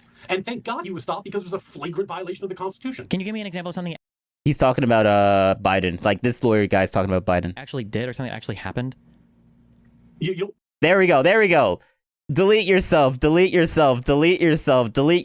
that's all I was trying to find. Like bro, he just spammed this in the chat and Destiny isn't gonna ban him? Does it not count if the president does something egregious and unconstitutional and then... All right. I'm gonna go back a little bit and I'm gonna... No. Why'd I do that? Okay, good. All right, good. Good. All right, I'm gonna delete. Like, I don't need that there. Worse narrative. All right. That's outrageous. It is outrageous. Like, this is the type of following. That's the type of people he keeps in his chat. Like, people that would just spam that type of crazy stuff.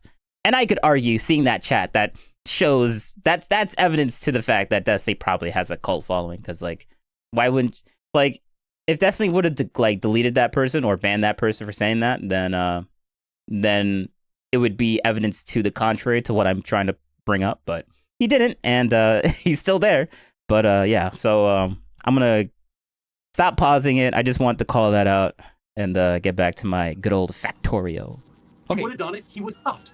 That's who he was. And thank God he was stopped, because it was a flagrant violation of the Constitution. Can you give me an example of something he actually did or something that actually happened? He's talking about, the lawyer's talking about Biden, just to be clear. Why in your mind does it not count if the president does something egregious and unconstitutional and then, thank God, gets stopped? Why doesn't that reflect on him? Because even treating this similarly is a bad faith argument. I think that you can make an argument. Treating it similar is, oh my God, this is garbage. Oh, so if you treat them like the same thing, it's just bad faith. Like, what? What are you saying?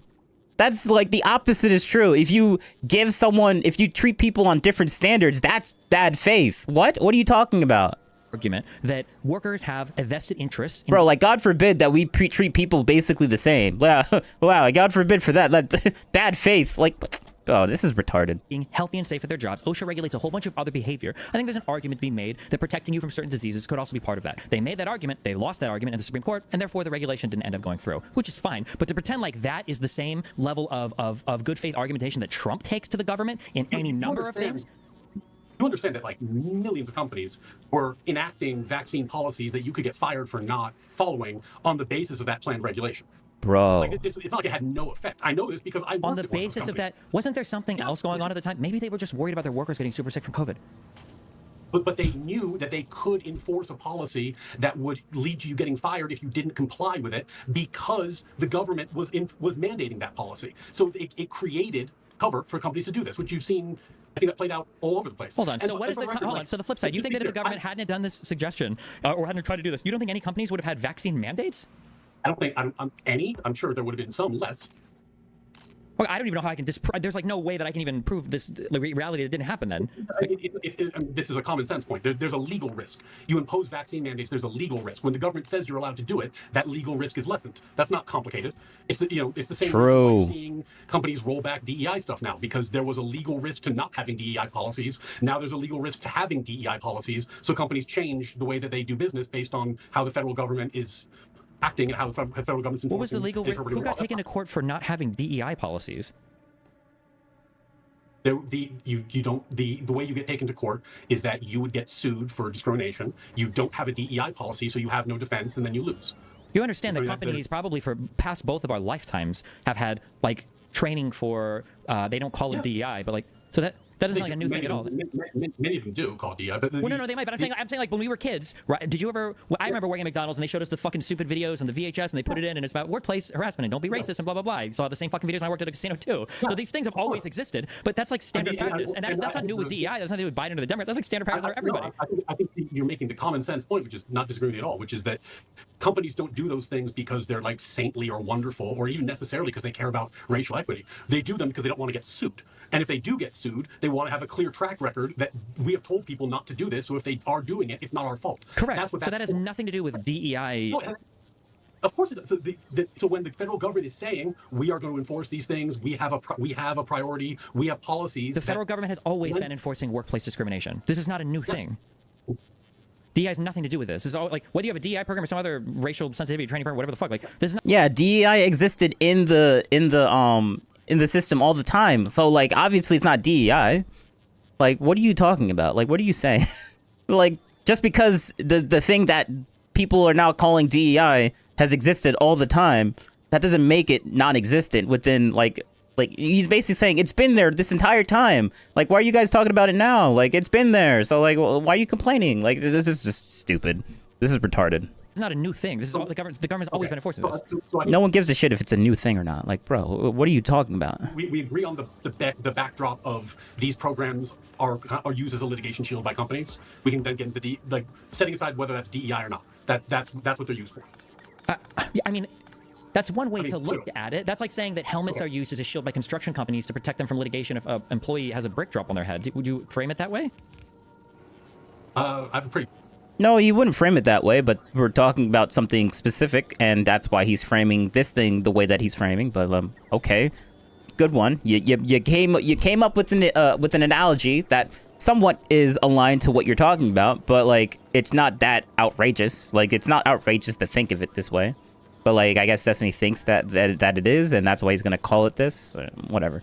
cynical view of companies. Yeah, I think that's one of their major concerns. Okay, but if you're going to frame it that way, that's one way I mean, to look true. at it. That's like saying that helmets are used as a shield by construction companies to protect them from litigation if an employee has a brick drop on their head. Would you frame it that way? I have a pretty cynical view of companies. Yeah, I think that's one of their major concerns. Okay, but if you're going to frame it that way, then I mean almost every single company behavior is like this. Is like so reductionist. Like what's the? You see, Trump had a recent executive order about law firms, right? And it had two parts. There was a security clearance part and there was a DEI part component. Did you see that Okay. one? Yep. Okay. So one of the things that many Wait, real law quick. firms, You would agree that that executive order, in and of itself, was an extremely insane executive order, right? it has two parts. The first part I don't know very much about. It So the first part is seems it's kind of literally insane. targeting a law firm because they worked with Yeah, Hillary the security Clinton. clearance part. No, but it's also targeting them probably for investigation as well. This is Donald Well, Trump it's already- investigating his political opponents. On its face, it targeted the security clearances behind, whether or not he's going to investigate them is another topic. But I haven't read the whole thing closely for that question. So What were they called? It was like Cooey or it was Perkins Coie was the main law firm. Okay. Wait, why did you knew the particular law firm? Why did you make this sound more general than it actually was? Because the name of this executive order is literally addressing risk from Perkins Coie LLP. There's two parts of it. There's the thing that is about Perkins Coie, which is a security clearance issue, which, there's a weird thing that happened in the Trump years, which is that like law firms were doing pro bono work, like to help Jack Smith or to help investigations into Trump. So Wait, there's. what do you mean weird things? You don't think law firms do pro bono work sometimes? Oh no, I do tons of pro bono work. I understand that, but when you do pro bono work, you're basically saying that this is a cause that the firm finds worthy. Yes. To the extent that we're willing to donate our time. Yeah. Oh, the reason why Destiny's like, oh, what? Don't call it weird, because like they were investigating Trump. It's not weird to investigate Trump. Like, why are you gonna call it weird? Like, he got so bad at that. Like, listen to that one more time for like a split second. That's hilarious. He got so triggered by that. Which, there's a weird thing that happened in the Trump years, which is that like law firms were doing pro bono work, like to help Jack Smith or to help investigations into Trump. So Wait, there's. what do you mean weird things? You don't think law firms do? Yeah, it's not weird to investigate Trump. Come on, man. What do you mean? It's not weird. What are you talking about? Pro bono work sometimes? Oh no, I do tons of pro bono work. I understand that, but when you do pro bono work, you're basically saying that this is a cause that the firm finds worthy. Yes. To the extent that we're willing to donate our time. Yeah. Right. Okay. So And if you were a law firm, you felt like there was a president who was attacking fundamental constitutional freedoms in the United States. It makes sense that some people might feel, okay, gotcha. So then, but if that's what your firm's position is, I think that if he gets reelected, it's probably reasonable that you aren't working with this administration. Like that seems pretty straightforward. But we're not just True. talking about not working with the administration. We're talking about investigating them for working with political opponents in the past. Yeah. Now that was the part that the investigations part is the part that I would think is jumping the shark into crazy land. Security clearances seems a little bit different. The part that was interesting to our Wait, conversation. why would security clearance seem different? What do you mean by that? Why would a government revoke all your security clearances because you happen to work with a political opponent on the last administration? Well, okay. If you were A conflict of interest? Yeah, conflict of interest. Lawyers, it's gonna be difficult for lawyers that have conflict of interests to really have like an unbiased take on like what they want to do for like judging stuff. I don't know. I feel like that's problematic. I don't see how Mr. Lefty doesn't see how that's a little bit slightly problematic. running a company, and you took over, and the people who you come in and you're like, okay, who are the lawyers at this company? And they're like, well, we've got a bunch of them. The ones that are really doing a lot of work are the Where's people who Neri? work for Pixie. They didn't And- work, they did it for free. Yeah, semantics. They worked for free. I think that's yeah. Okay. I mean, not wrong, I guess. And they're investigating you, and that's what they do. Would you like them to keep working for you, sir? You might say, like, actually, hold on. This seems like these might be lawyers who shouldn't work with the firm while I'm in charge of it. Maybe Hold the on. next guys are going to come. Okay, I don't know what your litigation background is, but this sounds exactly like what you would do. Not only is this exactly what you would do, like there's a conflict of interest because at points between me and my opposing parties, we've like literally reached out to the same law firms. If a law firm is really good at what they do, of course you're going to retain them. What do you mean? Now, I probably wouldn't retain the same one as an opponent to me in a lawsuit because that other side might work more on the plaintiff side of things, and my current litigation firms are working more on the defensive side of things. But if I attack somebody like really brutally and they had a really good defensive law firm, or let's say it is the case that Pixie wins her case against me and sues me for $500 million fucking dollars. Okay, that's fine. Now let's say I want to go and I want to sue somebody else. You better fucking believe I'd probably hire that law firm. They were a really good law firm. They fucked me over super hard. Why would you not? What do you mean? Because now, would you have the same opinion if they were pro bono? That's the part that gets me, because it's like in my world, it's like you're right. Lawyers switch sides constantly. There's an understanding, like the guy you sue today might be defending you tomorrow. Like we do that, and we Of course, yeah. And you don't take it personally. When it's pro bono, it's not business. It is personal at that point. I mean, it depends. It depends on what we're saying. Oh, it depends on what we're saying. Oh, it depends on what we're saying. It doesn't matter what you're saying. There's a conflict of interest. Come on now. Like, bro. Like, is it business? Is it not? That's why it's weird. That's why it's weird. Like, look, bro, we're going down the track like, oh, this is weird, and this is why it's weird. And Dusty's trying to find every little weasel thing to say, well, it's not weird. It's not weird. Just because they do it on a now we're seeing that law firms are doing things on personal things. He's like, well, actually, there's a technicality. Like, bro, there's a conflict of interest, and he doesn't want to. And it's weird for law firms to be doing things within something and still aware of the conflict of interest and still doing it anyways. Like, that's just wild. Business. I mean, like, it depends. It depends. Man, that Stephen Bunnell is such a goddamn predator. We are going to dedicate our pro bono wing to getting this guy. We're just going to give free legal services to anybody who has a case against him. We are going after that dude. Sure. You think that's the law firm you'd want to work with in the future? If their posture, get out of here. If their posture, True. like a personal thing, like that, I find out that Kethels is a partner at this law firm, and that's why they're going to. Then I'm probably not wearing it because now it's beyond personal. But if it's a pro bono thing, or more likely, we'll say some kind of contingency work or whatever. All this is all hypothetical, by the way. It doesn't apply to anything in the real world right now, even if we're using some of the names. But like, if it's a pro bono firm because they feel very strongly about certain types of cases, if I have the same case and it's a good law firm, yeah, you would still work with them. Of course you would. Of course. That's wild. That's the thing about pro bono. That is wild. Work. Hold on, wait. I just want to be clear, just because of the normalization and the crazy making on your guys' side is so crazy. You're saying that it would be. What do you, bro? You were the one that's you're the one that's gaslighting. My goodness, the projection here. Holy crap! This entire time you've been doing that.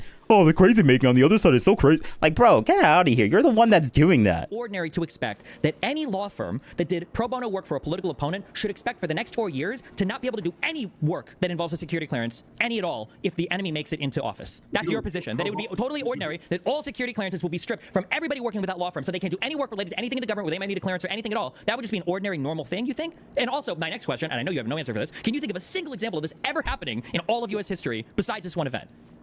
I don't think it's. Wow. Okay. Besides this one event. Wow. Okay. Good one. Ordinary. I don't think it's good. I do think it's reasonable to expect that it would happen.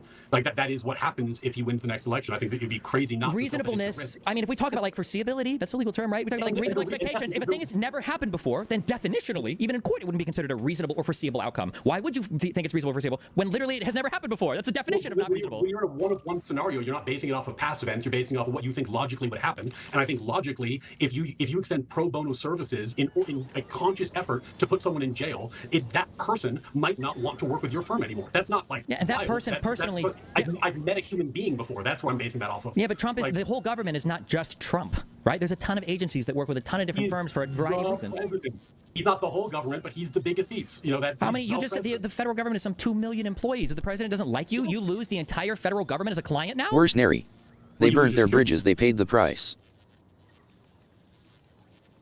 They burned their bridges. They paid the price. Yes. Also, can you hear the chat? I just want to make sure you guys can hear it, right? Apparently, I mean, I think. Okay, so let's say that it was the case that let's say during the election cycle, let's say the CEO of Lockheed Martin tweets out, "I think Donald Trump is a threat to the Constitution. I don't like these statements that he's made about, I'm gonna, the Constitution can be fucking suspended if I'm looking for voter fraud." Do you think then if Trump comes in, he says, "Hey, Lockheed, no more clearances for your company while I'm in office," Yeah, can do. Would that be acceptable to you? Nice. for that reason. I mean, that's a much smaller thing than the thing we just talked about. And I don't think, by the way, I didn't endorse this. I didn't think this was good. I just said it was understandable. I think that if, for example, if Lockheed Martin was saying like, hey, we're going to donate $100 million to any law firm that can dig up evidence so that we can put Trump in jail, yeah, that probably would affect their ability to work with this administration. And reasonably, that's why they wouldn't do something like that, because it takes on a ton of risk for very little benefit. Like, it's when you're donating money and time in a conscious effort to fight somebody, and then it turns out that they win, yeah, you might find yourself in a situation where that affects your business. Like, that's why most firms would be cautious about doing something like that. Would you have said it would be understandable if the Democrats would have retaliated in any way like this? Or would you be indignant and be screaming from the rooftops at how horrible and disgusting this is? Because I don't know how we can use this excuse of, like, it's understandable that Trump would be retaliatory against law firms that he doesn't like, and would literally, maybe for the first time in all of U.S. history, author an executive order explicitly calling out a law firm. No, that same executive order, which is the thing I actually brought it up to talk about, though, also had a DEI component, which is why I but it's a DEI opponent for this particular law firm. So I think that's what's going to be interesting about that part, because the security clearance part, as I said at the very beginning, I think it's understandable why that's happening, but I don't like it. The DEI part is interesting because law firms have, at least many, I don't know about Perkins Coie, but many law firms have express racial preferences built into their hiring models. Okay, but so just to be clear, the DEI component of this EO was just about Perkins Coie. This wasn't like a broad thing. Like, he throws in that paragraph of, my administration is committed to ending discrimination under DEI, but like the paragraph before, they're just talking about, all of this is about Perkins Coie. That was literally what the executive order is called, addressing risks from Perkins Coie LLP. This isn't about DEI broadly or anything else. It's just targeting this one law firm because they work with Hillary Clinton. But this is the reason I brought it up, was this example of, earlier you were saying, like, how does it impact companies when the federal government has a stated policy about DEI? If you're living in a world where the federal government is endorsing DEI and is happy about DEI, then you can have programs like many law firms have that are designed specifically to promote hiring on racial or sex grounds or other diversity grounds. If you think the federal government is going to weaponize that against you, you're probably not going to want to have those programs. But they're not whether or not your law firm is the one on the top of the executive order. But they're not every other law weaponizing. firm in the city is reading that shit. They're not weaponizing DEI against you. They're just saying that if you get sued for discrimination of some sort, one of your defenses might be the fact that you have courses that train on discrimination or whatever, and those might be DEI programs. This is worlds apart from what we're talking about. Okay, so I'm not responding to any of the video, but like this map, like there's so, like, is this the planet where I just need to offshore every single material? Like, I'm trying to automate this thing, and I've basically given up on automating this map. Where's Neri? It's impossible. The filters hash today. Filters hash today. Where's Neri? Harsh. Filters harsh today. Wait, what do you mean by that?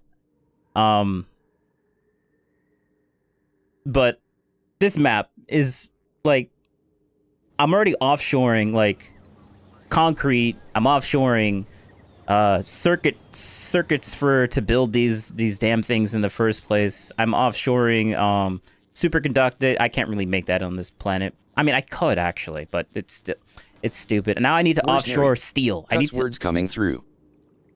Cuts words coming through. Oh, does it?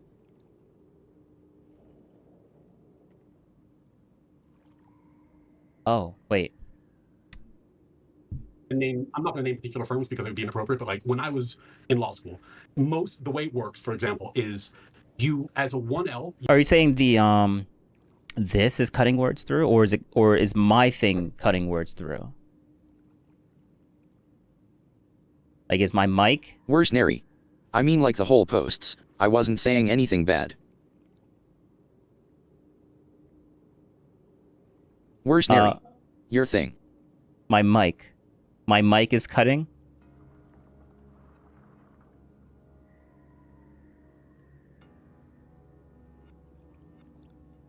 Where's Neri? The TTS. Oh, the TTS. Okay.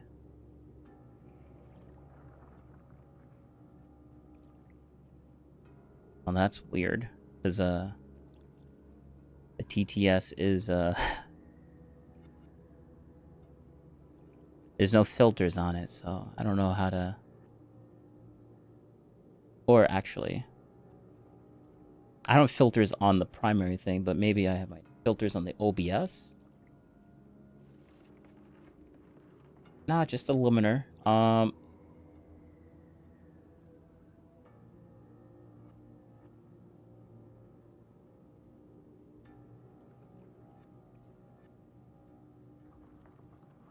Oh. Where's Neri? Sometimes you post something it's filtered out. Oh, on YouTube? Oh, that might be a YouTube thing. Cuts words coming through. Oh, cuts words coming through, so no, it's not a YouTube thing.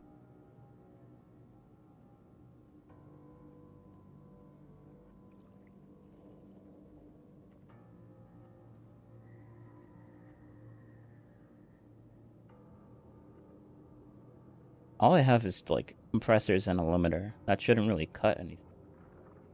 Oh, well, whenever I speak, it'll... Where's Neri? I got it. Not I meant the whole chat. Bad at explaining. Oh, okay. Okay, so that's a YouTube thing, then. But I will, Where's Neri? Must be YouTube. Yeah, YouTube... And it's not just a me thing. Like, a lot of... I've always heard other YouTubers saying, like, yeah, the chat, like, sometimes will delete things. Even though you have no moderation, it's like, nah, we're still gonna moderate it. And I don't even see what gets cut out, which is so dumb. Like, on Twitch, I can actually, at least, like, when they cut stuff out, it'll show you, like, hey, we don't want this to be shown, but you can choose to put it on. And I would always choose to put it on, because I don't want any, like, random moderation nonsense coming through. But okay. Alright. I don't think I can fix that, though. But I will, I have like a little no, I'll keep it on. I'll keep it on. It just compresses it just a little bit. Like, whenever I speak, it'll compress the TTS a little bit so that you can hear my voice. But, actually, no. I'll delete that. We don't necessarily need it. You normally get a job in academia, or let's go back a little bit. Law firm is the one on the top of the executive order. But they're not Every other law weaponizing. firm in the city is reading that shit. They're not weaponizing DEI against you. They're just saying that if you get sued for discrimination of some sort, one of your defenses might be the fact that you have courses that train on discrimination or whatever, and those might be DEI programs. This is worlds apart from what we're talking about. I'm not going to name particular firms because it would be inappropriate. But like when I was in law school, the way it works, for example, is you, as a 1L, you normally get a job in academia or something, work for a professor or something like that in that summer. And your second year in that summer, you work for a law firm, and that's probably the law firm that hires you out of law school. That's what So there's kind of like a plan for how you spend your summers. Mm-hmm. If you were, I'm just using the term broadly, but a DEI-friendly candidate, many firms had a first-year program that you could join, and you could then work for the firm and get experience at that firm, potentially get hired by that firm, and get 2 bites at the apple in terms of summer programs. If you weren't a qualifying candidate, these programs were not open to you. That is, under previous administrations, not a risky thing for a law firm to do because it was kind of in line with federal policy. What's an example of one of these DEI programs? Under the current administration, that seems like a risky thing to do. So you're saying that like a law firm might say, we are looking to hire somebody, but they have to be Hispanic? I'm saying that they had programs where they would extend summer work as first year only to people who were, minority candidates or otherwise qualified. Meaning, if you're... I'm retarded. I thought I needed this, but I don't need these. I don't. That's funny. All right, I can just delete all that. Good. Gay, if you have some kind of other status. I'd be curious. Later, you can show me. I'm not going to push it on you right now, but I'd be curious if you could show me an example because I feel like that would just be illegal under Title. Wait, what's the discrimination? I actually think it's more than legal. I think it's probably unconstitutional. Okay, unconstitutional because that's an opinion. But I'm saying, like, I think it's expressly. I don't know if you can state like hiring preferences in regards to protected classes. I don't know if you can do that. Yeah, and they're law firms, so they're careful about their wording. But the issue is there was no really real litigation risk. Now there is. So I suspect programs like that are probably going to dry up. Wait, what do you mean there was no litigation risk? Because the federal government was in line with that sort of policy.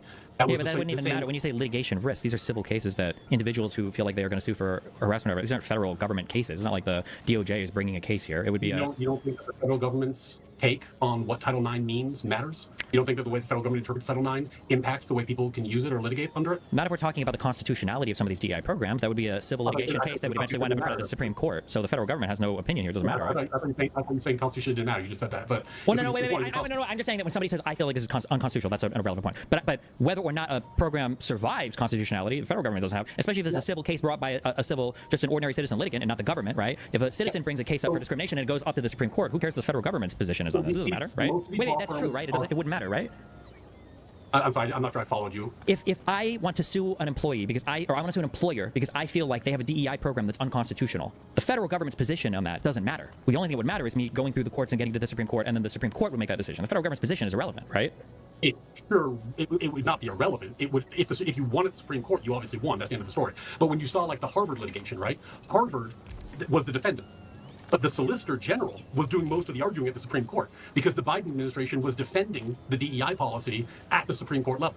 So it makes a tremendous amount of difference whether or not you think the federal government is going to be with or against you when you're doing something like this, especially if you're doing Supreme Court litigation. And even at lower levels, it creates an important distinction in a place like New York in particular, because New York's local human rights law is incredibly protective. It's way stricter than New York state law. It's way stricter than federal law.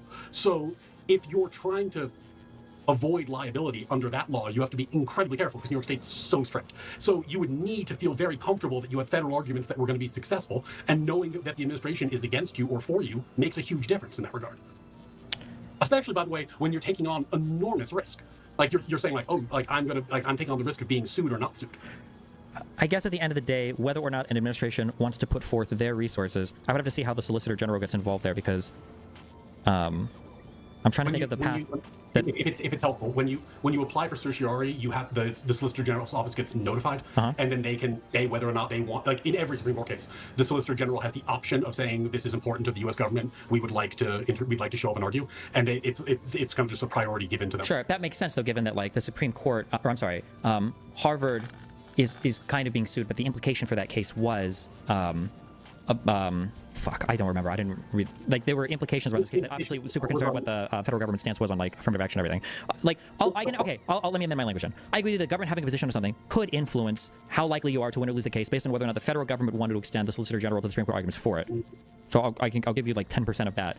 But at the end of the day, the constitutionality of DEI, whether it succeeds or fails, is ultimately going to be up to the Supreme Court, right? Okay, so the example that I gave is 100% right, but that's 10%. I guess I'll take the 10%. Well, no, wait. I'm saying 10% because you're making it sound like if the federal government thinks that DEI is good or constitutional, then DEI is like always going to succeed, or like that's it. It's just over. But that's not the case, because, for instance, the very thing that we're talking about was a Supreme Court case that the Biden admin lost, that the Biden admin tried to defend with the Solicitor General. They failed, and affirmative action has gone under a Democrat, right? Yeah, and because the federal government supported that. The government doesn't mean that you're going to win. Sure, but that would be an example. Wait, hold up. I need to listen to this more. For it, affirmative action, and everything. Let me amend my language then. I agree that the government having a position on something could influence how likely you are to win or lose the case based on whether or not the federal government wanted to extend the Solicitor General to the Supreme Court arguments for it. So I'll give you like 10% of that. But at the end of the day, the constitutionality of DEI, whether it succeeds or fails, is ultimately going to be up to the Supreme Court, right?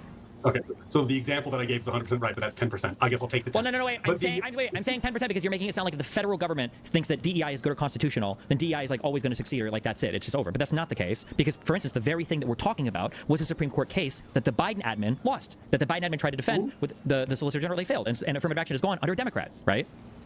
Yeah, and because because the federal government supported that. The doesn't mean that you're going to win. Sure, but that would be an example, I would say, in my court, right? That was an example of a policy that they didn't like, and somebody challenged it, and the federal government really liked it because Democrats apparently only care about DEI and affirmative action, and they lost, and then it was gone under a Biden administration, under a Democrat admin.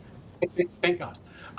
The other way that it can influence quite a bit is that a lot of the times you're suing under laws or regulations that are interpreted by the executive branch in different places. Like you're suing under Title IX, for example. The executive branch has a lot of power to interpret Title IX, and those regulations and interpretations impact what federal law is, even if you're a civil litigant. Sure, but in that case, blame Congress, right? No, because those are often delegated to the executive branch. Wait, delegated by who? By Congress. So blame Congress. So they don't have to delegate those. They could amend a law. They could amend a statute. They could pass a new law. They could do things. They could change this anytime they want. If Congress doesn't do it, because they're going to pass it. Yeah. I'm definitely on team trim back the administrative state. So if you're saying what we should do is undelegate. No, hold on. I'm not talking about trimming back administrative. I'm thinking blah blah blah. That's empty words. I don't care about trimming or adding to the administrative state. I'm saying that you don't like. How's that empty word? Because some administrative state is good, some administrative is bad. I'm not just going to blanket say I don't like it. But we're not talking about the administrative state being too big or small. What you're expressing frustration with, which by the way, I share in this because Gorsuch's writing was so good on Loper. I fully agree with the decision just because of how good of a writer he is. Okay, but our issue here right now isn't the size of the administrative state, it's how much freedom the executive has to interpret things from Congress. If Congress wants to write something lazily, if Congress wants to write a law saying, I think that the executive branch should be able to kick in the balls everybody who's mean, and then the executive branch gets that law, like, well, fuck, who's mean? We're going to interpret it. Your problem there isn't with the executive branch, it's with Congress. They should have delineated very clearly, these are mean people and these aren't mean people. And if they don't, and the executive branch has more statutory authority, I guess, or construction ability to figure it out, then, I mean, that's on Congress, right? They can always pass a new law and change that. Well, and this is, I think, well in line with what you're saying. One of the things that the Biden administration did was interpret Title IX differently than previous administrations, which changes the way that something like a lawsuit about harassment or any discrimination would function, because Title IX is now different because the Biden administration interpreted that way. I think on the flip side, someone under this administration, and I think there's, by the way, a risk that this administration is going to go way too far and roll back DEI in a way that's like a pendulum swing that's dangerous and terrible. Sure. But just under real this quick, when you talk about have that same, when you talk about interpreting Title IX differently, and I could be totally wrong, but I feel very strongly that I remember this. Wasn't adding gender orientation or whatever the fuck trans shit is, wasn't adding that to Title IX? Didn't that survive a Supreme Court challenge somewhere that like Kavanaugh authored an opinion on or something? Or am I making this up? I'm not sure. Because I thought somebody challenged the gender bullshit going to Title IX being part of that. I thought either Gorsuch or Kavanaugh wrote something on an opinion somewhere that made that survive. We were like, okay, yeah, this is part of Title IX. That's fine. I'm not sure. I wouldn't be surprised if you're right. And the reason I wouldn't be surprised is that if interpreting Title IX, what we're talking about right now is not so much a question of like legality or constitutionality, but about administrative preference. Like the executive branch has a pretty wide latitude, especially before Loper, to interpret rules and regulations and laws in the administrative context. So okay, just because like you can have a policy, just like a thought, you can have a policy, like if this is the band of discretion, you could probably be anywhere within that band, even if it seems very different, and still be legal. Sure. Yeah. But so I'm just checking. So it seems like this was a Title VII question relating to gender discrimination, and then this encompassed transgender people. That was a 6-3 ruling in 2020 that Gorsuch wrote the majority opinion on. Is this even like a bad thing? Like, is this that extreme? Like, if you can't discriminate against somebody for being gay, probably makes sense you can't discriminate against somebody for being trans, like not in a anti-trans discriminatory way. Like, is that really that much of a stretch? Is this like a... I mean, obviously I don't know this case well because I just said that I was taking your word for it, so I'm not going to comment on that meaningfully. The reason it was relevant is we were talking about whether or not the federal government's view of something like DEI or how to interpret something like DEI would be relevant to a civil litigant, and the answer is yes, because federal government's interpretation of things like Title IX, like various rules and laws in place, would be cited by civil litigants when they were trying to make an argument that there was something discriminatory that happened. So it does matter. It clearly matters. Now, that's not saying that I'm not. I haven't read too many complaints and everything, but citing the federal government, I feel like you'd be more likely to cite cases in your complaints and your arguments. I guess you probably maybe could cite a federal government statement on a thing, but I feel like you're generally citing to cases when you're doing complaints and everything now. Well, you cite to both. You cite to cases, you cite to rules, you cite to regulations. You cite to interpretive statements. You'll cite to whatever you think works. Sure. That's more of a strategic thing. Like, certainly, if there's an administrative agency that has a regulation, and they've interpreted that regulation, certainly before Chevron deference was killed, you would cite to that because their interpretation is essentially binding. Sure, they're allowed to do that, yeah. Now it's less useful now than it used to be. Sure, I guess. So coming back out on this whole section, this is my feeling, okay? And again, this is back to my frustrations. So whether or not we feel like transgender discrimination should be included in other things that include sex discrimination or orientation discrimination, I feel like in any reasonable world, there can be a good faith asserted argument for why this is probably a reasonable thing. I would argue almost certainly, but I think maybe reasonable minds could disagree, sure. This is worlds apart from 10 plus actions the Trump admin has taken in like the first month and a half. And this was, and I was asking for like, what are your worst examples of things that have... I'm kind of like passively listening to it, but not really. But like I don't know how he caught this, but like he's basically saying, I don't like this. Well, actually, no. Let me listen to that like more carefully. Discrimination. I feel like in any reasonable world, there can be a good faith asserted argument for why this is probably a reasonable thing. I would argue almost... Oh, yeah, his definition of good faith. Yeah, okay. Yep, a subjective argument. Okay, good one. Good one. Certainly. But I think maybe reasonable minds could disagree, sure. This is worlds apart from 10 plus actions the Trump admin has taken in like the first month and a half. And this is, and I was asking for like, what are your worst examples? Yeah, okay, so that's what I was gonna say. Yeah, basically his entire argument is that, but Trump is worse though, right? Trump is worse though. And that's okay, cool, good one. Examples of things that have happened, and I feel like this is like a thing. It's like, I mean, I could see it going either way, and I think reasonable minds could disagree. And I think the argument is good faith is strong on the side of adding trans discrimination as being a not okay thing under these titles. Like, do you think there's like a difference there, or do you think that it's really like just as bad on one side as it is the other, or? Can we, if we're circling all the way sure, back, go ahead. can I reset? Because I think I'm trying to figure out where you're going, and I might have lost you a little bit there. At the beginning, you asked me, like, what were the things that made it hard for me to vote for Harris? Sure, your top three big issues, yeah. I listed a bunch of things. And I think that I said things about, like, DEI overreach. I said things about originalism. I said things about breaking the filibuster. I should have said something about the border. I probably said something about Israel and I wouldn't have said something about Ukraine because I thought she was probably better on Ukraine. So yeah, I think the issue was that I just don't think she was. I don't believe, despite her attempt to pivot center, that she was actually going to do things about these issues. Like I don't think that was. I had no reason to believe that she would, and I think that if she had been elected, then she would have done essentially whatever the Democratic machine wanted her to do. That was kind of the campaign. Probably like the same stuff that Biden was doing, right? Yep. Yep. She did it. She was she was really bad at distinguishing herself from Biden. Very bad. And that's why people didn't vote for her, because it was just gonna be more of the same. Saying something like maybe the last 2 years when I think it seemed like he was more and more president by bureaucracy in the last couple of years than in the first couple of years when he seemed sharper. But that's I don't have any inside information. That's just my own observations from afar. Okay, so well then that's an even stronger argument that the Democrat machine was controlling Biden, so the same Democrat machine would have been controlling Kamala, right? Basically. I mean, I think that was how they ran. I think they ran as like, if you think about how the primaries went, if you think about how Bernie got crowded out in 2016, I think they ran as we are the party that has a strong, centralized vision. And I don't know. I'm just saying that if Kamala would have been president for 4 years, it would probably be reasonable that it would be probably a continuation of what we saw for the last 4 years. Yep. Probably, yeah. Okay. And then I feel like no reasonable mind can disagree on the last 4 years would have been better than, at the very least, what we've seen in the last month and a half. But well, in which ways? I think that you've seen some things that. Wait, if you're gonna list a bunch of things, one at a time, just one thing at a time. And we can go through each whatever you want to list right now. Yeah. The border is much better. So Donald Trump hasn't passed any legislation related to the border whatsoever. Who gives a shit if he passed legislation? Him being in office is basically like there's no border. Like the crossing of the border is like basically gone. Wait, let me go back to my history. Let's see, was it here? No, it wasn't here. It wasn't this. Was it this? Yeah. This the border crossing? Redo that, replace. Okay. So let me just throw this into, because he's saying, oh, it doesn't matter. Oh, it doesn't matter. He didn't pass any legislation, so therefore it doesn't matter. I'm like, bro, who gives a shit if he passed legislation or not? It did happen underneath him. Like, get the...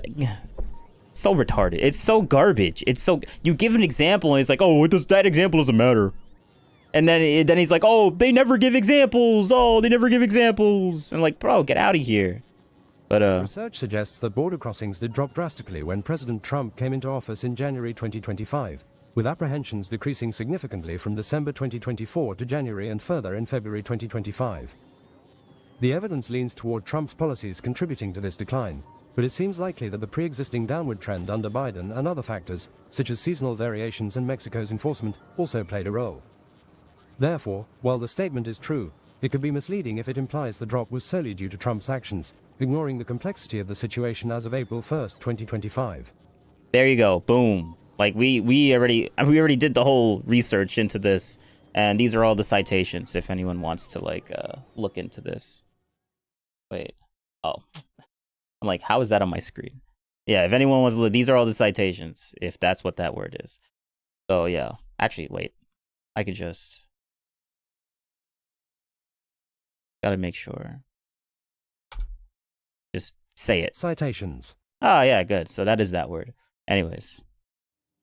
So, like, what he's saying is just... It's just stupid. It's just goalposty. He doesn't care. Like, it's just dumb. Never had to pass legislation. It was... The last 4 years would have been better than, at the very least, what we've seen in the last month and a half. But... Well, in which ways? I think that you've seen some things that... Wait, if you're going to list a bunch of things, one at a time. Just one thing at a time. And we can go through each, whatever you want to list right now, yeah. The border is much better. So Donald Trump hasn't passed any legislation related to the border whatsoever. Never had to pass legislation. It was... So what has he done to make the border much better? He is enforcing the existing laws more strictly and making it clear that he's disincentivizing illegal crossings. So before the law wasn't being enforced? Well, essentially, yeah, I guess, essentially. The law didn't change between the first Trump administration, the Biden administration, and the current Trump administration. The law has been essentially the same. Kind of. I mean, Title 42 is a big deal, but... But what I'm saying is you could go from, the kids in cages era to the Biden era to back again without having major change in the law in that sense, because the Title 42 is a big deal, right? Well, big deal, but I'll grant you that. Okay. A lot of border policy is executive policy. You can do a lot without changing the law. And this has been clearly demonstrated by the fact that like the numbers have totally changed. So, and this was the problem, and this is why I thought the attack where, it was clever, but the idea that Trump was somehow obligated to back the bill that the Democrats were trying to pass through, and I think a lot of Republicans joined him to fix the border. It was a good political tactic, but the problem with it is, and the reason it ultimately didn't, I think, ring true for people, is that people knew that you didn't need it to change a lot of this policy. You knew that it was just a question of executive will. So you think right now, just to be clear, you think that our border issues can be fixed through executive fiat? I think they have. And then I'm also reminding you that earlier in the conversation, one of your biggest fears was expansion of executive power. But you think it'd be good if the president himself would just try to fix the border through executive action? I think you're oversimplifying there. I think I think there is a fear of expanding executive authority, but things like border are clearly within the executive's authority. I super disagree. That is absolutely not true. Immigration acts, Hart-Celler, these are huge acts that passed Congress, not the president. The president. Wait, so if the president isn't like, if the one thing that the president has control over isn't the border, then what is it? Like, oh, so individual states are in control of the border? Is they have more say in that? Is that what he's saying right now? Like this is just stupid. Like, who else wouldn't have what? Like, it's the federal border. Like, it's the country of the United States. That's the border. Like, oh, the president has. There's nothing there. Like, if there was one thing that the president has control over, it would be the border. Like, what else would it be? Like, he has control of the military, but not the border? Wait, what? Like, this is retarded. President has the ability to do emergency border stuff. I'm not saying it's core and exclusive only to him, but I'm saying, like, if you think about the things that the executive branch was originally designed. Yeah, it would be very important. I like the goalposting or the changing of the Destiny tries to change his words to make him sound like his argument is like much worse than it actually is. It's kind of gross. It's really gross. To do like what were its core functions in, like, the constitutional era with the founding fathers. Military, borders, international trade would be like the top three. That's like that's what it was for. Was to unify the country and to talk about things where you needed to face internationally with one voice. That was its core function. So yeah, I agree that Congress has a role to play there too. But this is not an area where you're going to trim back executive power, even if you're shrinking the sphere of the executive branch, you'd want to shrink it in other areas. This isn't one of the areas where you shrink it. Okay, so then I'm just curious. If we go these entire 4 years without any border or immigration bill from Congress, would you consider that a successful Trump presidency on the border? Depends how it went with the border. Okay. Okay. That's just such an obviously like. What? Have you ever done asylum work? Done what? Like asylum work? Have you been involved in any of that ever? Yeah. When I graduated Yale, the first big law firm I worked at made us do pro bono work down at the border. So I had a ton of. No, I haven't done any asylum work. No, obviously no. Yeah. I saw the from the background. Mm-hmm. So in the first Trump administration, one of the things that he did is that he changed the order that asylum applications were processed by judges. So it used to be first in, first out. He changed it to the most last recent in, ones. Yeah. What that does is it disincentivizes crossings. Sure, but it also makes it so people who applied first are now waiting infinitely longer for their actual cases to be processed. Yeah, though I can tell you, because I do a lot of asylum work, that I had a client at the time who was waiting to be processed, and he was delighted because that meant he got to stay in the country for years without having any risk of losing his status. So if you're at the bottom of the pile, it's not bad for you; it's good for you. I mean, except you're in a limbo, you're not totally sure what your future is going to look like, but. Well, if you look at stats, I don't know everywhere in the country, but you look at, for example, Florida, I think it's 3/4 to maybe even 5/6 of asylum cases are losing once they go to court. Nowadays, I think those numbers have changed significantly over the past 5 years as people have abused the fuck out of the asylum system, yeah. I would totally agree. And the asylum system is one of those areas where that really does need reform. Yes, which is one of those things that Bill would have done, but... Yeah, it definitely needs it. But you all that switch that Trump did in the first administration is an example of something the executive can do to partially ameliorate the problem, while at the same time, even if Congress hasn't gotten around to fixing it yet, and they likely probably won't, given the state of things right now. Though who knows? Maybe, and I'm fingers crossed. I'm hoping that the Democratic Party doesn't go full Obama McConnell era resistance party, and instead picks their spots a little bit more carefully. So maybe if they're doing that, maybe they could get a border bill passed. Why shouldn't they go? They should go full McConnell resistance, no? The Republicans were rewarded so handsomely for it. I think the Republicans were rewarded for it, and this is just going to be a difference of opinion, because I don't think there's a way to prove this or disprove it. I think that the Democratic Party's base is not the Republican Party's base. Yeah, they actually care about rule of law and governance and some semblance of morality. I don't think that kind of protectionism is going to be rewarded. You saw at the State of the Union, I don't think that there was like a unified Democratic response where people were like, yeah, those signs were so awesome, shake that cane. This is really working. I think that hold on. True. That is true, but the playing field is not level. Like, the conservative media environment has fully embraced lying and defamation. They fully embraced misinformation.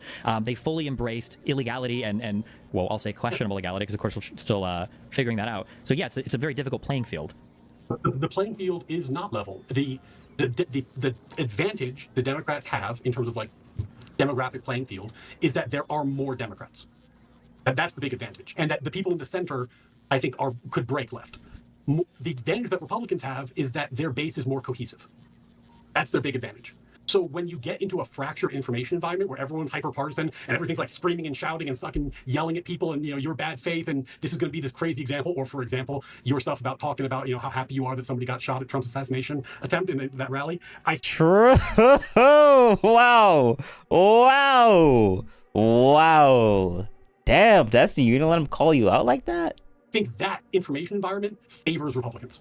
I think that in a world where the way you win is that you meme and you edgelord and you get engagement, that is going to be a place where the more cohesive base unifies and has disproportionate power. And I think the Democrats need to find other ways of messaging. I don't think they can compete on that playing field. It doesn't work for them. But I mean, this is just my own interpretation. Like I said, it's not like I've just studied that I can say it on this point. Mm-hmm. I mean, do you disagree? You think that going that route is going to favor Democrats?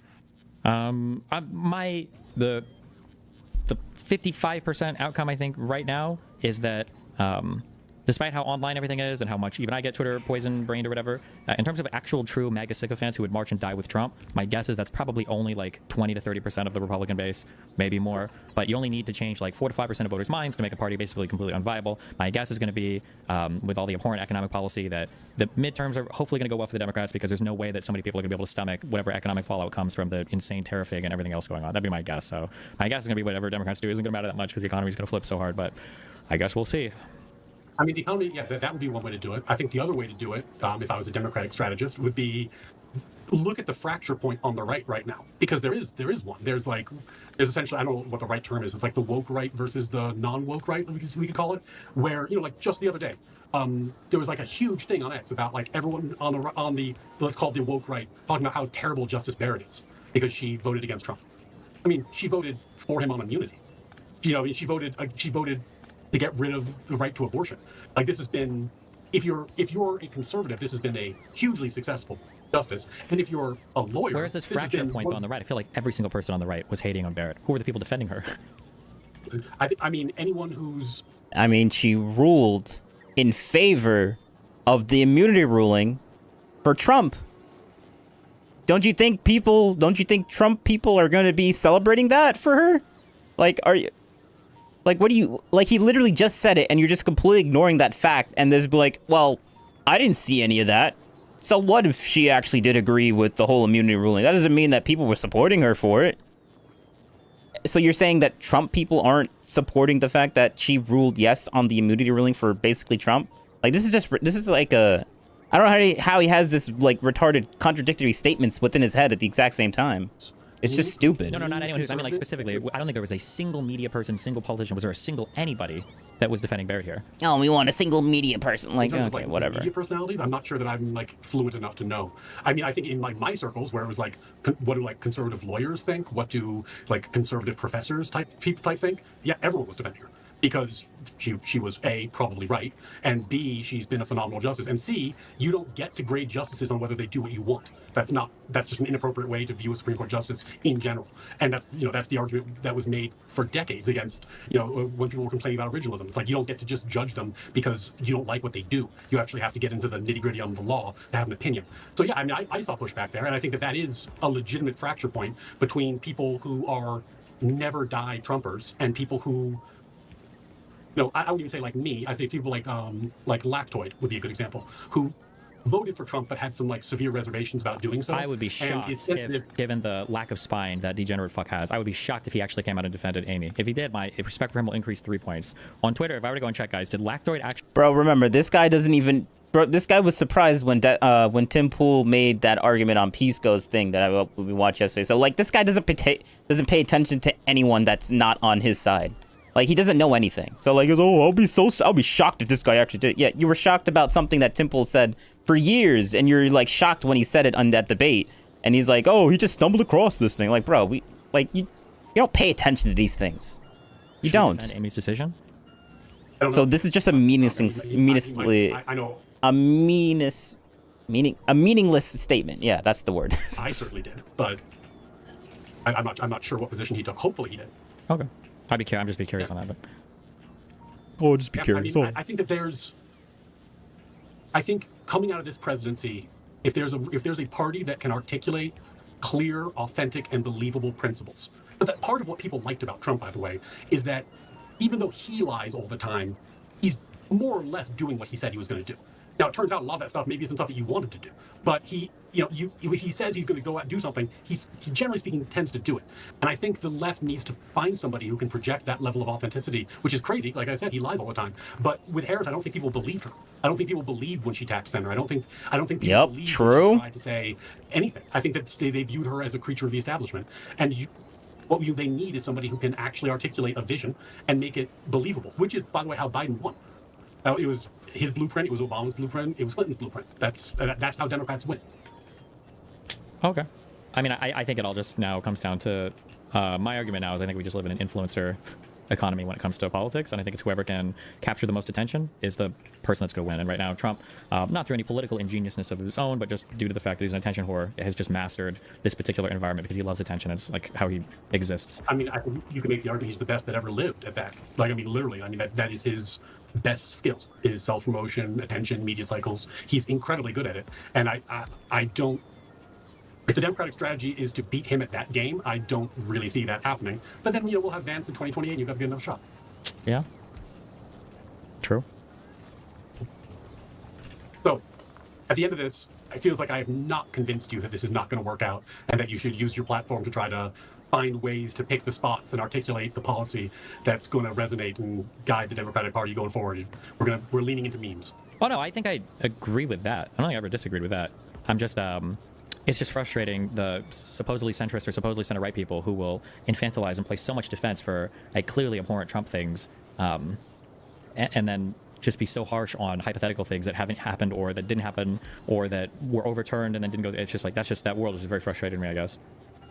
I get the frustration. I mean, I totally get that. I think the thing that's frustrating as somebody who lives in that kind of centrist, I couldn't vote for either of these candidates world, is that the fixation that every question gets turned into, oh, well, isn't Trump worse? Every single time. Never is it. Yes. We actually have a better answer. It's a one-on-one election. Yes. So isn't Trump worse? Isn't Trump bro? Isn't Trump worse? Basically made the Democrats lose, and like Kamala lost, and that was you ran on. Oh, Trump's worse, and no one gave a shit. Bro, this is wild. He's like the centrist that didn't vote at all is literally telling you what he thinks, and you're like, nah, that's not true. That can't be true. Even though we did lose the election, but that still can't be true. Bro, what are you? He's in Destiny's living in denial, literally living in denial right now. The centrist guy that didn't do it is telling you how he feels about the situation. You're like, nah, that's not true, bro. This is retarded. Go back a little bit. I get the frustration. I mean, I totally get that. I think the thing that's frustrating as somebody who go back a little bit more. Infantilize and place so much defense for clearly abhorrent Trump things, and then just be so harsh on hypothetical things that haven't happened or that didn't happen or that were overturned and then didn't go. It's just that world is very frustrating to me, I guess. I get the frustration. I mean, I totally get that. I think the thing that's frustrating as somebody who lives in that kind of centrist, I couldn't vote for either of these candidates world, is that the fixation that every question gets turned into, oh, well, isn't Trump worse? Every single time. Never is it, but we actually have a better answer. It's a one-on-one election. What do you mean? Of course it's going to be who's better or who's worse. I think that Biden won in part on the strength of not Trump. Sure. But I think that people tired of that. I think that in a very real sense, the Democratic Party has become the party of not Trump, which gives him indirect control over their party, their policies and messaging. And it's illusion. True. The best, most plausible explanation for why border crossings increased under Biden is because he wanted to do the opposite of what Trump did. So he just reversed all the executive orders. Okay, so that's just demonstrably not true, right? The best...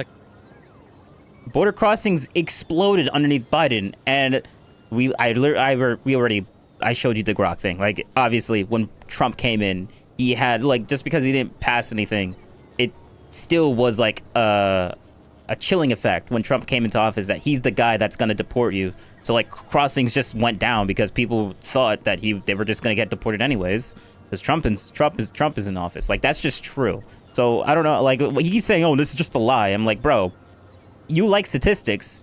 Read the statistics. That did happen. Plausible explanation for why border crossings increased under Biden is because he wanted to do the opposite of what Trump did. So he just reversed all. And that's true because Biden literally deleted the whole Remain in Mexico thing that Trump put in when he came into office. Biden did do that. Are you like retarded, or does that like? No, sorry, but are you just like, is your memory like just like gone now for some reason? We're just gonna pretend that didn't happen. The executive orders. Okay, so like that's just demonstrably not true, right? The best explanation for the massive surge in the beginning was because a ton of people didn't cross over COVID. Cato Institute has done research. Like that's like not even a. Oh yeah, and then they just instantly started crossing after Biden comes into office and remain in Mexico. That has nothing to do with it. Okay, all right, good one. Debated topic. Now, could Biden have handled it better afterwards? Probably, yeah. I mean, border crossings in general, I'm sure you know, tend to increase under Democrats, tend to be a little. Probably, like not deleting Remain in Mexico. That was like really good at like. Okay, yeah, probably. Oh, he probably shouldn't have just deleted that like Remain in Mexico thing. Yeah, probably. Okay, all right, yeah. The downplaying for the other side is just demonstrably crazy. Like Destiny complains about how the right does it all the time. And I guess he's like, oh, so that means I'm going to keep doing it. I'm like, okay, yeah, okay, good one. Good one, Destiny. Or under Republicans, not to the mass. Like, he's just a hypocrite on that. The asylum process made this an extra bullshit thing to deal with because so many people realized they could abuse the system and it was backed up. So then you have to go through, like, catch and release and everything, and it's just super fucked. But, like... But you can do what Obama did and be, like, an aggressive deporter.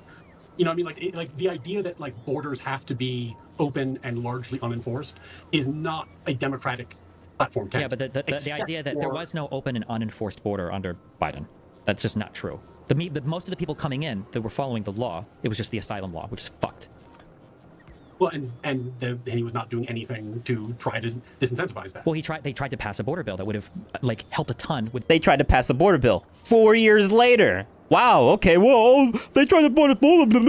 Get the fuck out of here with that bullshit. That asylum process. Yeah, but then when it didn't, when he couldn't, then he changed executive policy, and the crossings went way down because it was beneficial in the election cycle. Like the numbers. Exactly. He waited until the election to change that. That's bullshit. Like, what do you? Oh, he did it during the election. Oh, we don't care about that fact. Oh, okay. Sure. Afterwards. But you would expect somebody who cares about like Where's Neri? Surge the border. He literally said that on the campaign page, or no, I think Biden said that literally on the camp. Actually, let's we don't need this. First one's extremely obvious. If a black man, get out of here, Tim. We're not doing that. Actually, I'm gonna ask that for Grok. We're gonna Where's do it. Neri? 2019. Oh, he literally said that 2019? All right. But I'm going to ask Grok. And we're going to do a deeper search. Nice.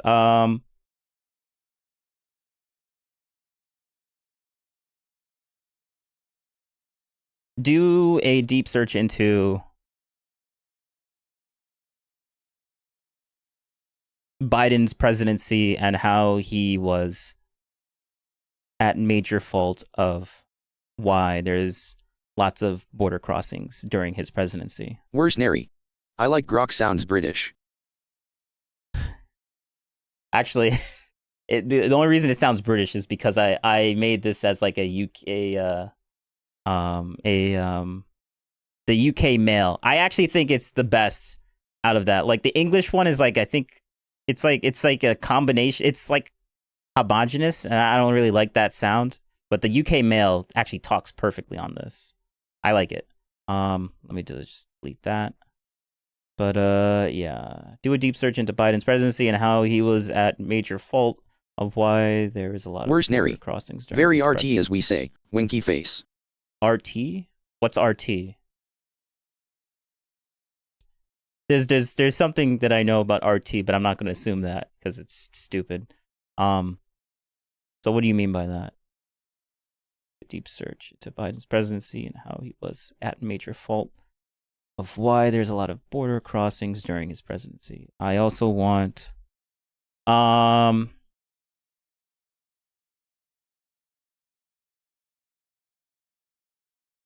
What else should it look into? I want to give more context. Worse nary. Oops RP. Oh, RP. Wait, I don't know what that means either.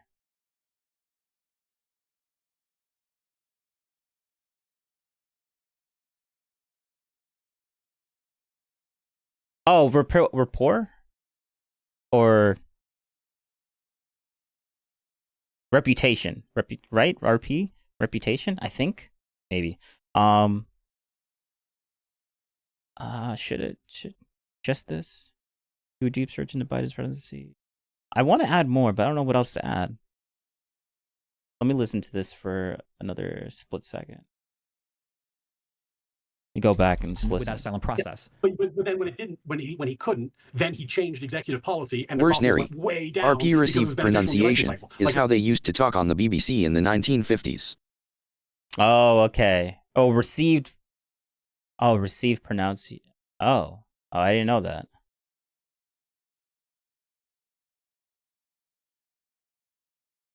Oh, Worse nary. Posh like, not like me. okay. Also, tell me, did Biden do anything to help with border crossings before 2024? Or when he was going to run for the next election cycle? All right, let's go. Worse nary. Water crossing. Ask about the border tsar.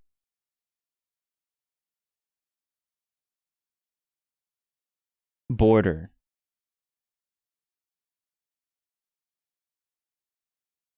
Oh, yeah. Also, what did Kamala do as she was supposedly the border czar? Also bring up information about Biden's rhetoric during the 2020 election cycle on how he was pro people coming into the oh.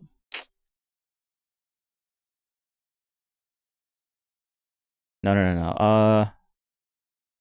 Also bring up information or contradicting information on how his rhetoric in the 2020 cycle would be against or in opposition of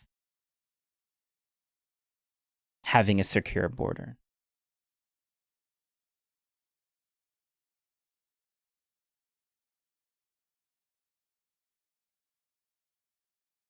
Let's see. Will this work?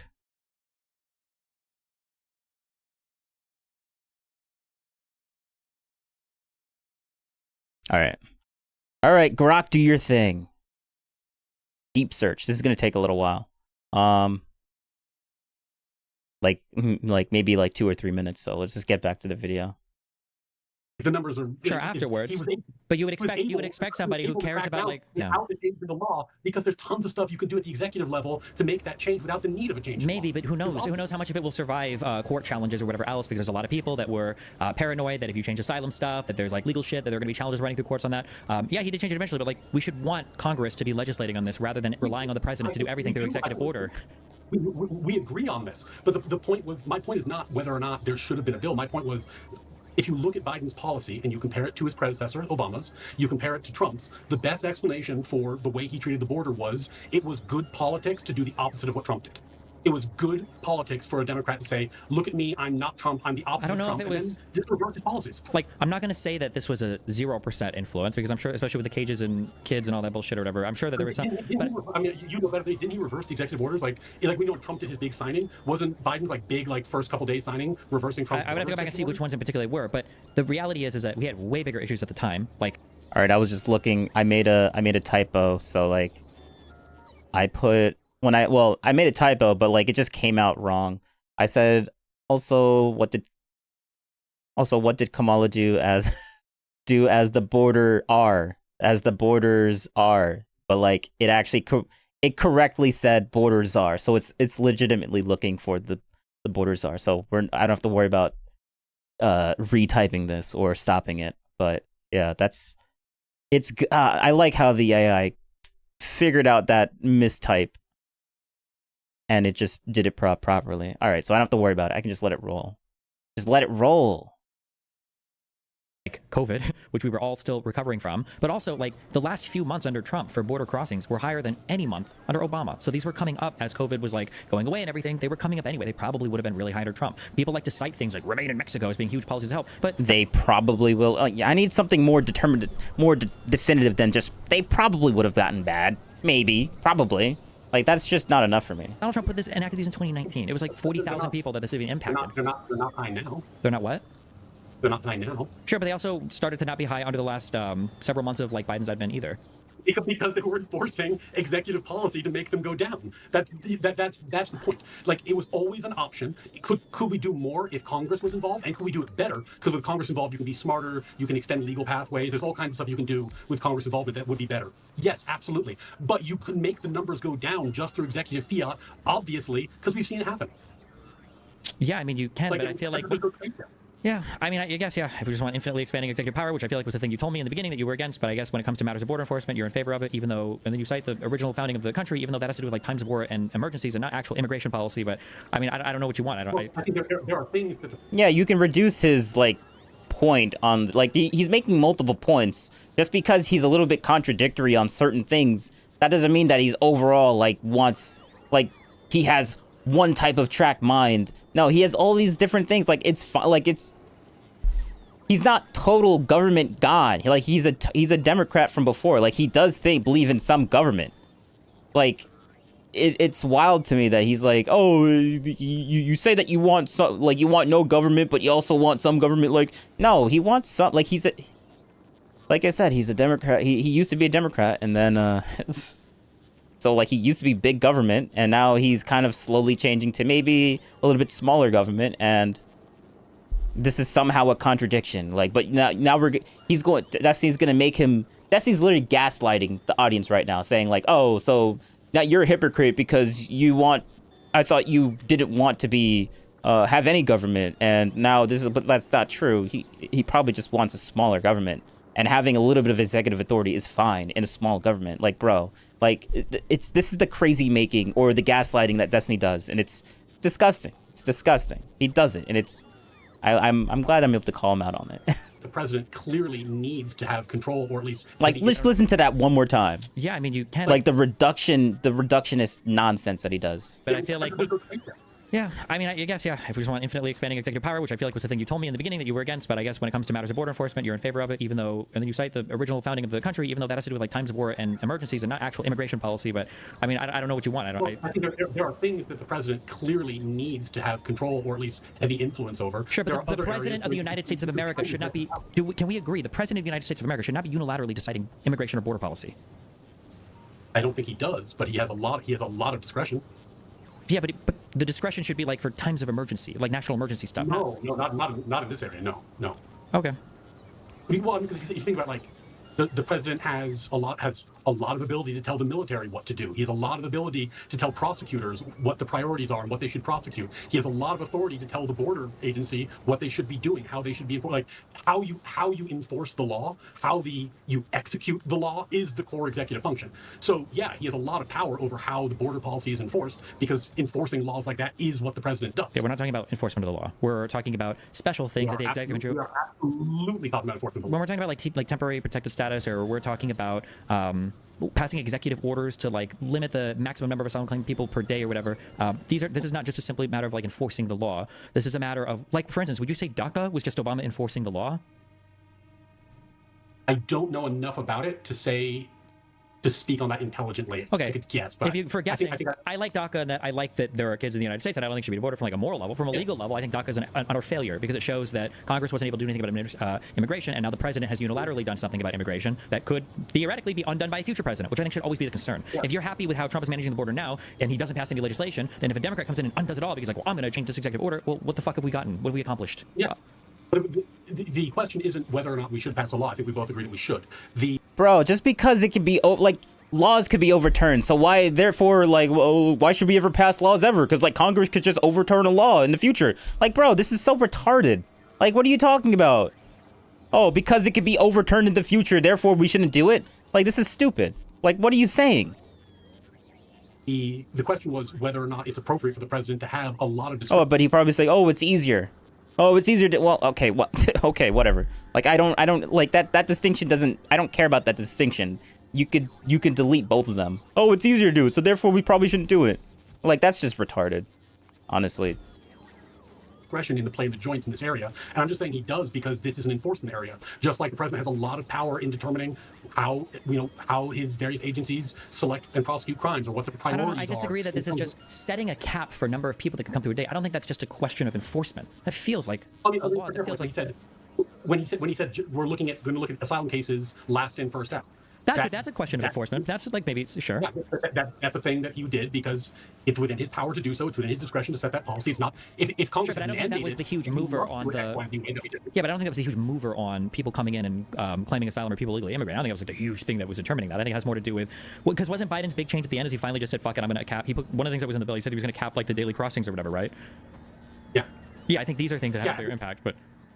Oh, I think those have a big impact. But then the other thing is, well, this is where it gets a little complicated. But there's the incentives you're creating, and the target audiences are 2 or 3-fold at least. It's like how is America perceived by people in other countries who might not have the best access to information about American policy? It's like, oh, this guy really is in favor of immigration. This guy, it's like a yes or no, right? Thumbs up, thumbs down. And maybe I'm going to go or not go based off of that. And then there's incentives that are sent to lawyers and people who do asylum work about what your chances are, how is this going to go, what advice am I giving you? And then there's some people in between, like the people who are helping in Mexico, the people who are trying to come up with systems to help people who are getting asylum, providing resources, providing assistance, who have more information. And that information does get passed on, and I think that the incentives change the way people perceive it. So something like Remain in Mexico, it's not necessarily about, in many ways, what it really does do is create an incentive not to seek asylum versus anything else. Like, you just don't get to have the benefit of being in the country while you wait for your application to process, which is the major draw for a lot of people seeking asylum. I passed it. Okay, sure. But I mean, if we wanted to go with like a more nebulous answer like that, I don't mean to load that negatively, nebulous, but like just like a harder to prove. Then in that case, of course you meant to load that negatively. Like, bro, of course you meant to do that. You don't like it, so you're gonna So wait, is this like? Oh man, this is an argument for saying that that Destiny unconsciously negatively load things until he actually realizes that he does that. Like, that's an argument that you could make, but like, I'm not going to give that charitable argument to him because he wouldn't make that charitable argument for like people that are on the right. So get out of here.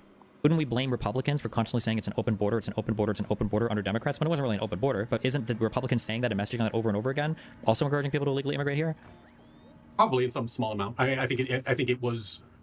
I think that the perception was probably already that because it was an easier time to immigrate, but I don't think the Republican message. Yeah, exactly. Like they wouldn't they're saying it because it is that, but Destiny's like, well, couldn't you just put that in backwards? Like, couldn't you just say like because they were saying that that's why it's like a self-fulfilling prophecy? But like, bro, the start of the self-fulfilling prophecy needs to start from some sort of like reality, right? So like, obviously border crossings were getting bad, and then Republicans started saying that over and over again, and then there was probably that definitely didn't help the situation. She helped. Sure. Do you acknowledge that the illegal immigration numbers in the last few months for Trump, they were climbing, they were exploding, they were higher than any of the quarters or any of the months under Obama? Are you aware of that?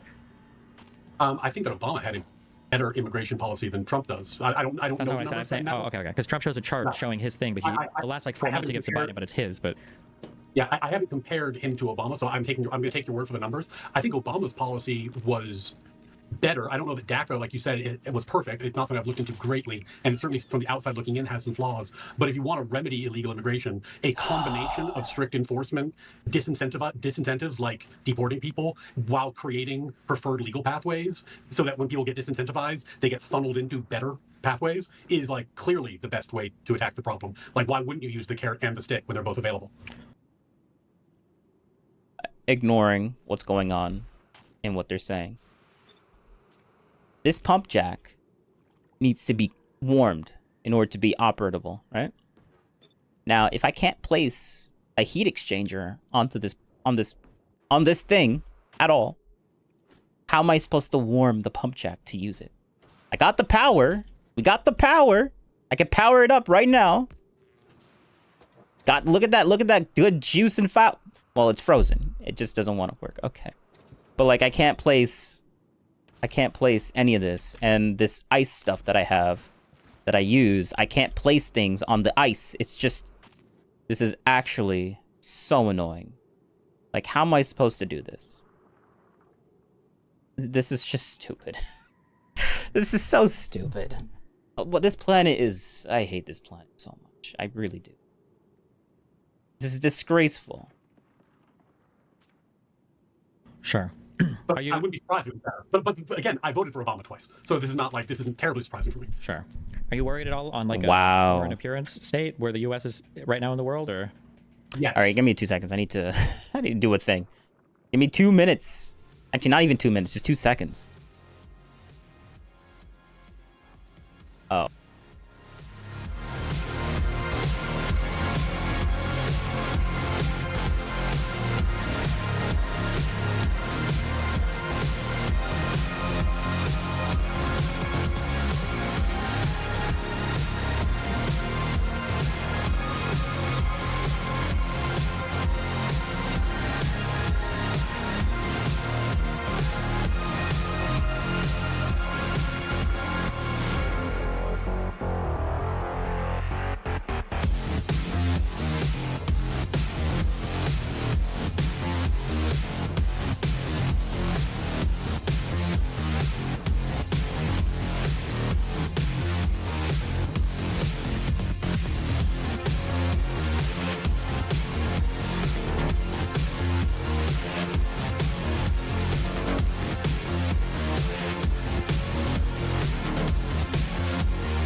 All right, we back.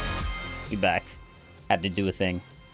But, oh yeah, the Grok thing. Because I just read chat. Let's see. What does it have to say?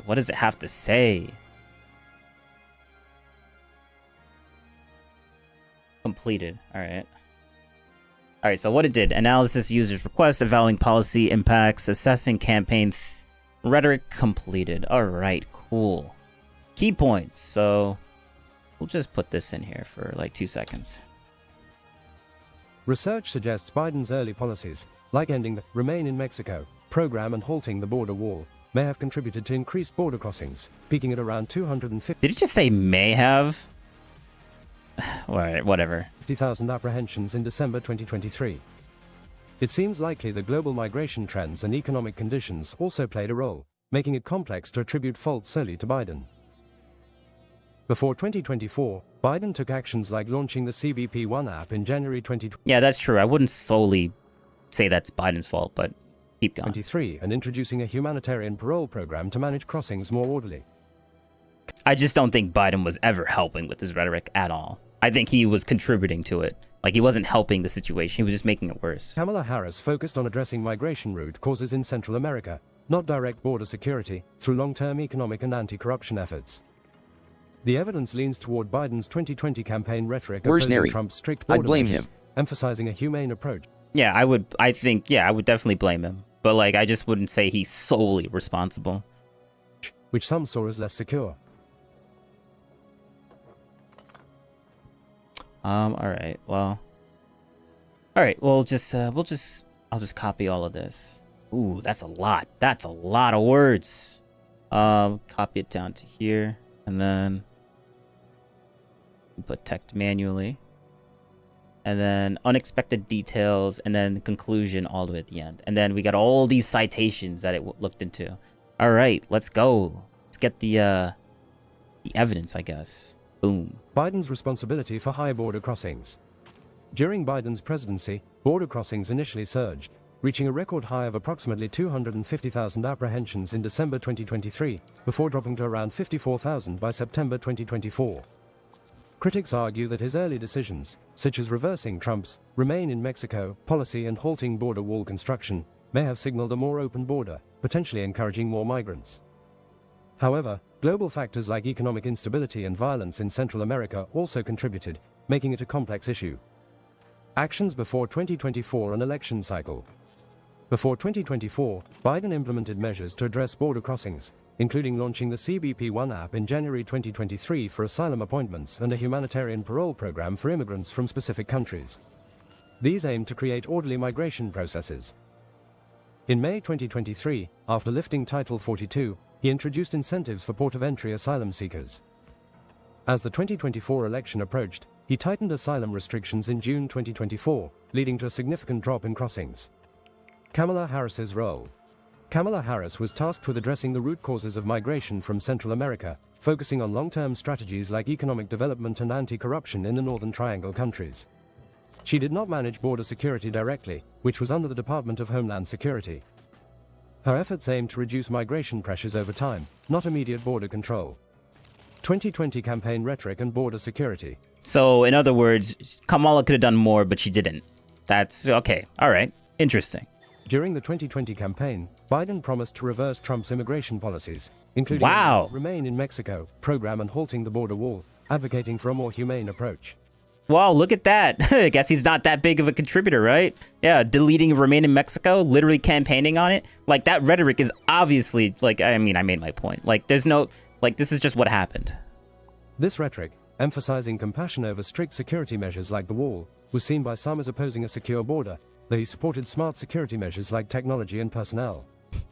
Survey note: detailed analysis of Biden's presidency, border crossings, and related actions.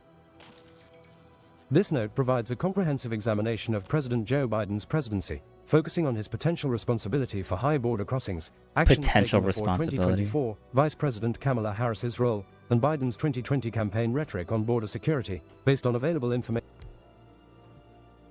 Based on available, yeah, see, that's the, based on available information as of April 2nd, 2025. Context of border crossings during Biden's presidency.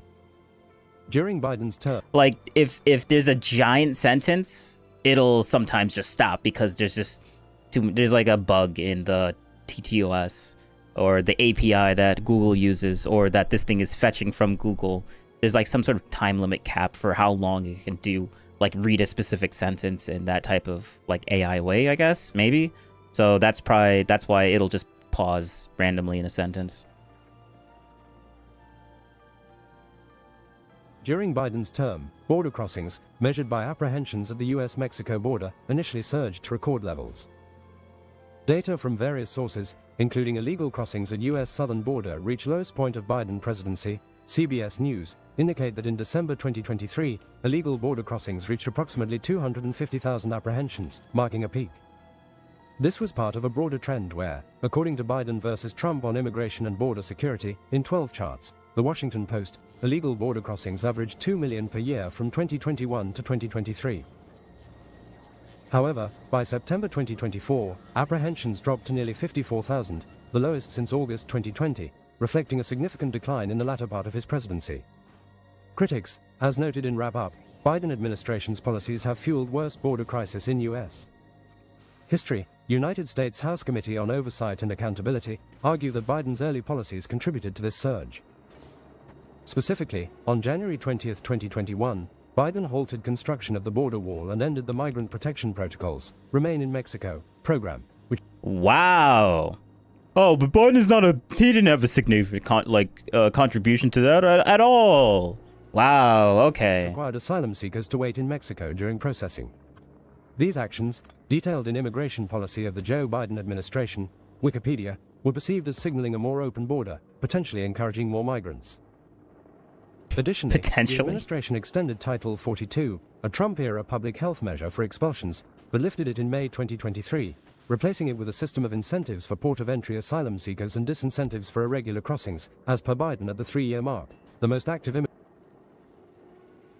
The most active immigration presidency yet is mirrored in the border crossings. Whatever. It's fine.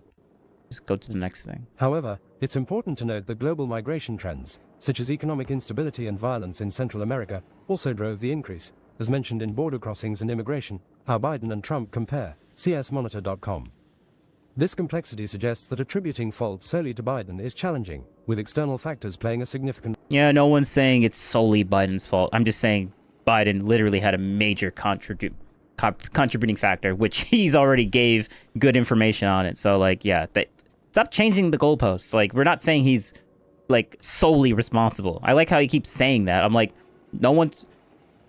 I'm not making that argument. So it's just annoying that he keeps bringing it up. This complexity suggests that attributing fault solely to Biden is challenging, with external factors playing a significant role. Biden's actions on border crossings before 2024. Before 2024, Biden took several steps to manage border crossings. In January 2023, he announced a humanitarian parole program for immigrants from Cuba, Haiti, Nicaragua, and Venezuela, allowing nearly 530,000 migrants to enter by August 2024. Grok is too fair. Policy of He is too fair. the Joe Biden administration, Wikipedia. He also launched the CBP One app in January 2023, enabling 813,000 people to schedule asylum appointments online by August 2024, aiming to create a more orderly process. In May 2023, after lifting Title 42, the administration introduced a carrot and stick approach, encouraging legal pathways and imposing penalties for illegal crossings, as noted in how Joe Biden and Donald Trump's border policies compare, BBC News. These measures were part of broader efforts to address the border crisis, with additional resources deployed, such as sending 1,500 more troops to the border in May 2023 following Where's Title Neri? 42's Ask it to do it from a center-right perspective. We could do that, but I would rather it be fair. The administration also sought bipartisan legislation, as mentioned in statement from President Joe Biden. It's annoying, on the but bipartisan Senate border security necessary. Negotiations. The White House proposing emergency authority to shut down the border when overwhelmed, though Congress did not pass it. Regarding the election cycle, as Biden prepared for 2024, he implemented stricter measures in June 2024, issuing an executive order to shut down the border if crossings averaged 2. Oh wow, look at that. So he literally, so it's true. Biden did do this just as like a political stunt. It's like, oh, we need to win the election, so let's pretend to care about the border in 2024. Wow. Okay. Where's Neri? I was Good one. trying to get Gemini to do things right wing, winky face. Oh, okay. Yeah, that's gonna be impossible with Gemini. Grok would be Regarding the better at election doing it. cycle, as Biden prepared for 2024, he implemented stricter measures in June 2024, issuing an executive order to shut down the border if crossings averaged 2,500 per day, leading to a 40% drop in illegal crossings. As per guess how much border crossing numbers... Leading to a 40% drop in illegal crossings as per guess. Yeah, obviously, if Biden puts that into place, border crossings dropped when he put that into place, when he used that executive order. And then Destiny's argument was like, well, it can get overturned, so what? There's no reason for Biden to do that anyways. And my argument is that, well, Congress can overturn congressional things as well, so therefore we shouldn't do anything because it could be potentially overturned in the future? Like, what? This is a stupid argument, but okay. This timing suggests an effort to address voter concerns on immigration, a top issue in polls. Kamala Harris's role as border czar. Kamala Harris was tasked by President Biden on March 24, 2021, to address the root causes of migration from Central America, specifically the Northern Triangle countries, as detailed in Border Czar. Kamala Harris unburdened herself of responsibility to secure the country, Chairman Green. Yeah, whatever. Contrary to the Border Czar label used by Republicans, she was not in charge of border security, which falls under the Department of Homeland Security. Instead, her role, as clarified in Republicans, call Harris a failed border czar. The facts tell a different story. Reuters focused on long-term strategies to reduce migration pressures through economic development, anti-corruption efforts, and diplomatic engagement. Harris visited the region, leveraging her position to attract investments. As noted in Kamala Harris chose a long-term approach when tasked to tackle rise in border crossings, PBS News. Her efforts aimed at improving conditions in El Salvador, Guatemala, and Honduras to decrease the push factors for migration rather than managing immediate border enforcement. This distinction is crucial, as critics often misattribute border security failures to her, despite her mandate being different.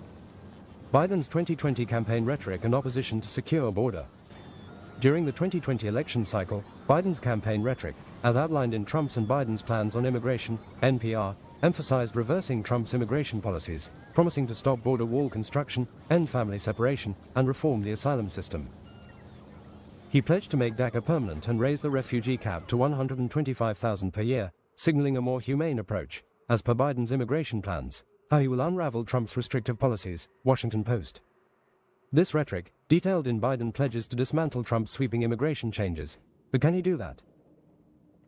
NPR was seen by some as opposing strict border security measures, particularly the Wall and Remain in Mexico program, which he promised to end on day one, later adjusting to a slower pace, as per Biden backpedals on opening border on day one. But the damage is done, the Heritage Foundation.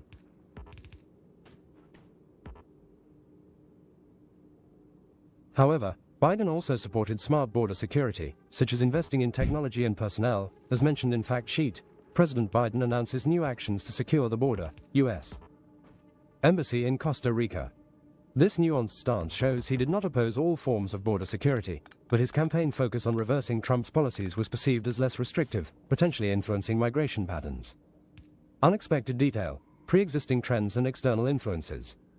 An unexpected aspect is that border crossings had already begun increasing before Biden took office, influenced by global migration trends and economic conditions, as noted in Border Crisis is no accident. It's Biden making good. Well, yes. Biden winning in November of 2024 wasn't in office yet. But when he wins, we start seeing all these massive changes and hey, actually, you know what? Biden's about to come in office, so we should probably start heading up to the U.S. Bro, it's not like he comes into office instantaneously. That happens. The speculation is that they came into office, and that the same thing happened with Trump when Trump won in 2024, November of 2024. A lot of trend, immigration started going down, and everyone was like, "Oh, look, see, Biden actually is getting." It's getting better underneath Biden. Yeah, it's getting better under Biden. It's not the speculation of Trump coming in. That did happen. Good one. Nice little trick there. But okay. It's Biden making good. We'll just restart that whole thing. Is that border crossings had already begun increasing before Biden took office, influenced by global migration trends and economic conditions, as noted in Border Crisis is no accident. It's Biden making good on campaign promises. The Heritage Foundation. No, it's not. This pre-existing trend complicates attributing the surge solely to... That's not doing an executive order for during the... It's 6 months before the election is not... Fine. Okay, I guess technically speaking, it's keeping... It is making sure that you're going through the campaign process. But that's... Why would you wait that long if that's something that you really wanted to do? That's just... That's a BS statement right there. This pre-existing trend complicates attributing the surge solely to Biden's policies, adding nuance to the debate. Conclusion. Yeah, no one said it was solely, but I like how you keep going back to that. Research suggests Biden's early policies, such as reversing Trump's Remain in Mexico. This is funny. I'm arguing with Grok, the AI. I'm arguing with an AI right now, but just think about that for 2 seconds. Program and halting the border wall may have contributed to increased border crossings, peaking at 250,000 in December 2023. Bro, may have? Stopping the building of stopping the building of the border crossing may have contributed to border crossings going up? What? What do you... How is that may? Bro, what do you mean may? It obviously did. What type of... Oh my god. Fine, all right. It's good that they're saying this and I'm pointing it out. The rhetoric, the minimizing rhetoric that this AI is doing in favor of Biden it's kind of it's annoying, but it's definitely worth it because I can point it out. It's better to point it out. It's better that it's doing it and I'm me pointing it out than it not doing Where's it Neri? at all.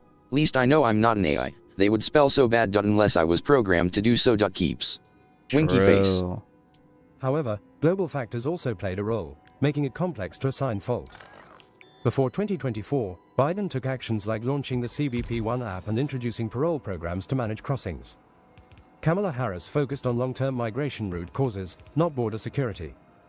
Biden's 2020 campaign rhetoric opposed Trump's strict measures, emphasizing a humane approach, which some saw as less secure, though he supported smart security measures. Smart security measures. All right. Well, that was it. Let's go back to the video. Yes. Go back a little bit. They get funneled into better pathways is like clearly the best way to attack the problem. Like, why wouldn't you use the carrot and the stick when they're both available? Sure. But I wouldn't be surprised if it was better. But again, I voted for Obama twice, so this is not Where's like Neri? this isn't terribly surprising. I think someone has got to grok. This is nonsense.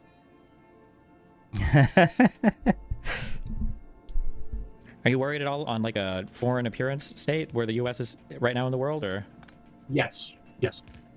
I think that. Have you ever done like a card trick, or like any kind of like that kind of like bullshitty magic stuff? Sure. But I used to do this card trick. It was pretty good. But one of the things about the trick was the patter was you had to make it look like you were fucking up the whole time. Yeah. Right. So you're shit talking yourself. You say, "Oh, I fucked it up. And then you pull off the big reveal at the end, right? And once I was at a party and I was doing this trick and I actually fucked it up. So I spent like 5 minutes shit talking myself about how I was gonna fuck it up, and then I fuck it up, and now I'm like, okay, well I have to leave now. Right? Like, there's no recovering from this. Like, you're an idiot forever. The thing about like the Trump 4D chess argument is he's doing all this stuff, and his negotiating style thrives on chaos. And yeah, if he pulls something off, he might look like a genius at the end of it. But the flip side of that is if you don't pull something off, you look like an absolute clown. And right now, if you're going to impose tariffs on our closest neighbors, which everyone knows tariffs are a bad economic policy, like anyone with any brain in their head knows that. So unless you're going to pull some rabbit out of the hat and this does something miraculous for you down the road, you're going to look pretty foolish. So we'll see. I mean, I think that's like a swing for the fences type thing. It's not a good look right now. Yeah, I mean, I agree. It is kind of. It's a little foolish. But like, I agree with him again. Like, it looks bad, but we gotta wait until everything is like, we gotta wait and see what happens in order to like actually say that what he did was ultimately like a bad thing, you know? Certainly. I don't think we disagree on tariffs. So No, we completely and totally disagree, but I don't know what the... Like, I would argue there's already been irreparable damage done to the reputation of the United States, and it's not acceptable to negotiate with people by engaging in the most threatening, unhinged behavior possible that's already done economic damage, and then coming back later. Like, there's no other area in life where we would accept that type of behavior, but for some reason, for Trump, it's, like, epic and it's okay. Like, I just don't understand that. Well, it's... The problem with it is that he treats these negotiations as if you aren't in a repeat player scenario. Like, this style of negotiation works, it's at its best when you're in a one-off scenario. Like, I want to make one deal. So what I'm going to do is destabilize everything and apply maximum pressure, and I'm going to make the deal, we're going to ride off into the sunset, and I don't have to see or hear from you again. Right? But if you have to work with this person every day, and you just screwed them over really badly, they're going to remember that. And it makes the next deal much harder. In that case, let's assume that even would be a good strategy for the first thing. In that case, then we've just said he's doing a bad thing. Because these are countries that are... I don't think we disagree on tariffs. I think it's a... Well, but it's not a bad thing if it continues to happen. It's not a bad thing unless it's like it's already been like a horrible reputational hit that's going to take us a long time to overcome. Yeah, and I think that's what I think we agree. Like, the reason I give the card playing analogy is you have to pull off something really great. Yeah, but even if he pulls off something really great, it's not even... it's still not good. What, they're like our allies. We can just negotiate with them, right? Yeah. And that's what I mean. I have not seen anything yet that would justify the harm that he's done to our relations with these countries. Wait, I don't know. Okay, you seem like a friendly guy. I think we're not disagreeing. No, we are disagreeing. If you and I were hanging out, okay, and I wanted to order a pizza and you wanted to order pizza, and you said, "What toppings do you want?" Mm-hmm. And I pull out a machine gun and I aim it at your head and I say, "I want an all-meat pizza." Would you say, "Well, Destiny's negotiating style is really..." How is this analogous to what? Oh well, I guess he's going to explain it. Here, but. If the guy orders, say, like 2 all-meat pizzas, then it was okay to do that. Would you ever make that claim? No, I'm saying if you pull out the machine gun and then as a result we get our meat pizza and the cure for cancer, I'm going to wonder whether or not you were onto something. Okay. But if you don't get the cure for cancer, then you're just an asshole with a machine gun. And it's looking... Wow, yes, actually true. Yes, true. Like, if the outcome is so great that it kind of justifies the means, then yes, obviously, yes, it justifies the means. Destiny just thinks that it doesn't justify the means. Yes. Yes. Destiny's opinion. Yes. Okay, good. Thank you for pointing out that Destiny's just making an opinion statement and not actually making a factual one. Thank you. The asshole with a machine gun territory. I'm just saying what it would require Where's Neri? to fix the problem. Why do they always make such stupid hypotheticals? Yeah, it's to prove. Destiny does this to make his opinion feel like it's a fact when it's just his opinion.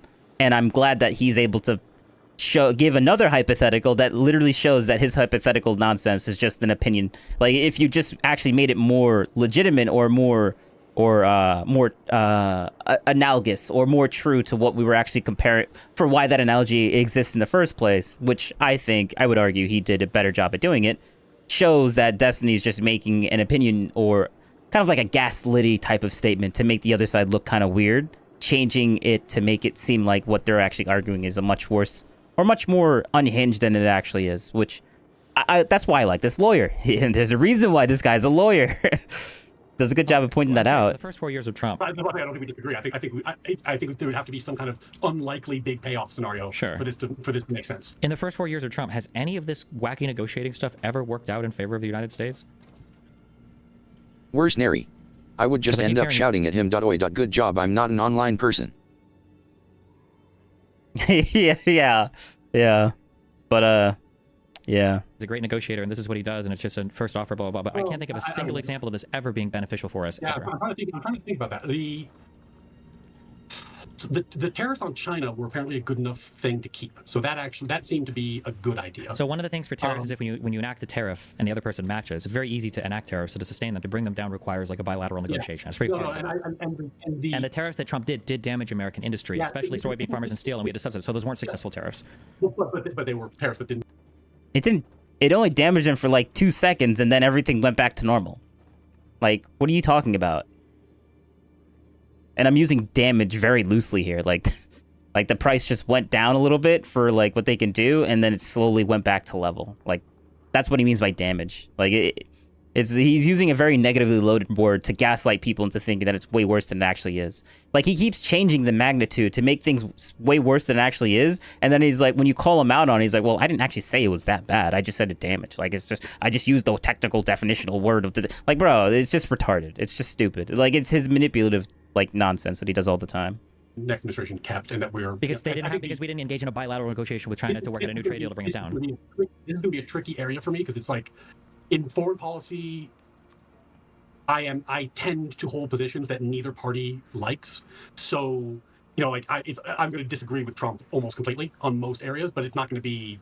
It's not that the Democrat Party abandoned these things too. Like, I mean, truthfully, like talk about the tariffs on China. Back when Hillary was running, we had the Trans-Pacific Trade Partnership, and I was in Europe studying international law when that was being negotiated, and I can tell you that like. The thing that they were doing in Brussels and the lawyers who were working on it, like its big purpose was to create leverage with China in upcoming trade negotiations so that you could force them to play fair on things like monetary policy, intellectual property, and all the various areas where China is viciously unfair in the open market without resorting to tariffs. Sure. And then that got scrapped because we just had a wave of populism that hit, and now all of a sudden you're a globalist if you want an international trade agreement. But like in reality, this whole tariff mess is attempting to solve the problem that was created by the absence of the Transatlantic Trade Partnership, which was designed to solve exactly this problem, and we gave up for fucking nothing. Sure. So listen, I can agree with you on that. Was a huge TVB fan. Wait, but what does a TVB have to do with tariffing Mexico and Canada? I think those are insane things to do. It's ridiculous. Okay. And then, like, leaving NATO and attacking the European Union. We haven't left NATO. That would be ridiculous, by the way. That would be like... Okay, Trump's comments about how he doesn't think NATO would help us, even though the only people who triggered Article 5 were the United States, and every country did come to help us after 9/11. I think that if you look at Ukraine, and this is going to be, again, one of those areas where, like, I don't want Trump to do what he promised to do, but I recognize that he promised to do it. So, like, if your goal is to get peace in Ukraine, I think you said this about Israel and Ukraine a number of times, where it's like, there's a difference between peace and justice. Like, the question with... All right, I'm not reacting to what they're saying. I'm reacting to what I'm looking at. Oh, my God. Like, why? What? So, my plan was to take this fluorine stuff, put it into because I can't pick up liquids or gases, right? So I was gonna put it into this, turn it into like one of these, turn it into like one of these barrels, right? But fluorine,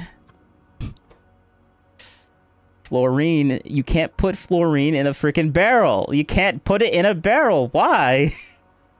I mean, it's a gas and everything here is liquids, but like, oh, this is so annoying. I was gonna, then I would turn it into a barrel, and then I can physically pick up the barrel into my inventory and bring it back to my main hub, so I can just put fluorine into this and make some of this stuff. But now I can't do that. I gotta. Oh, you're just making things more complicated. Worse, Neri. We had great. Challenger tanks in Iraq. I don't remember the Germans sending Leopard tanks.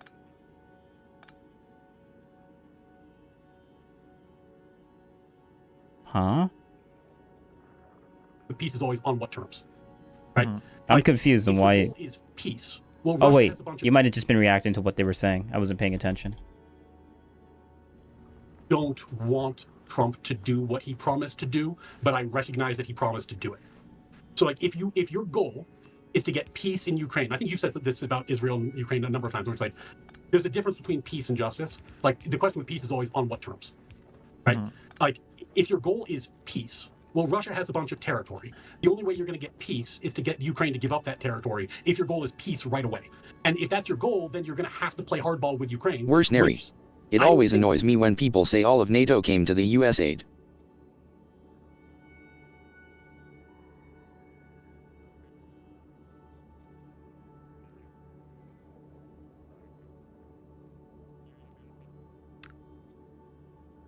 Oh, I don't know. That is what he said, but I'm just assuming that the lawyer is just telling the truth on that.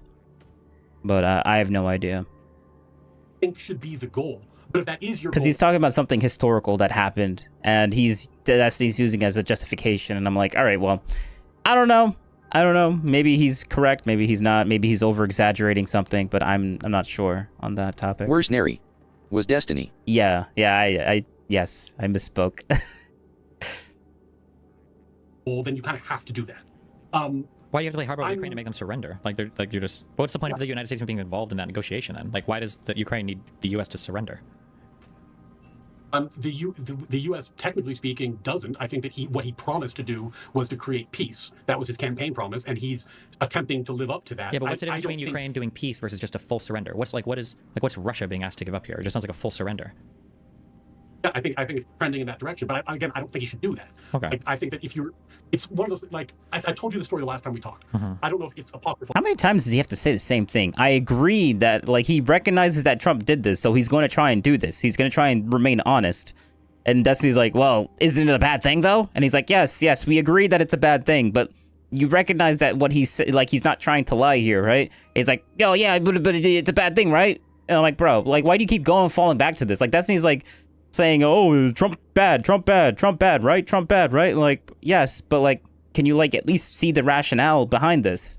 And Destiny just hates the fact that that's happening. Well, I don't know if it's real or not, but in legal circles, there's a story about Trump where he was his lawyers were negotiating a real estate deal, and it was slowing down, and he got frustrated, and he showed up, and he yelled at his fucking team in earshot of the other negotiating team, like, you motherfuckers, you better get this deal done. If you come back to me today and there's not a deal in principle, you're all gonna be like that sort of Trumpy thing, right?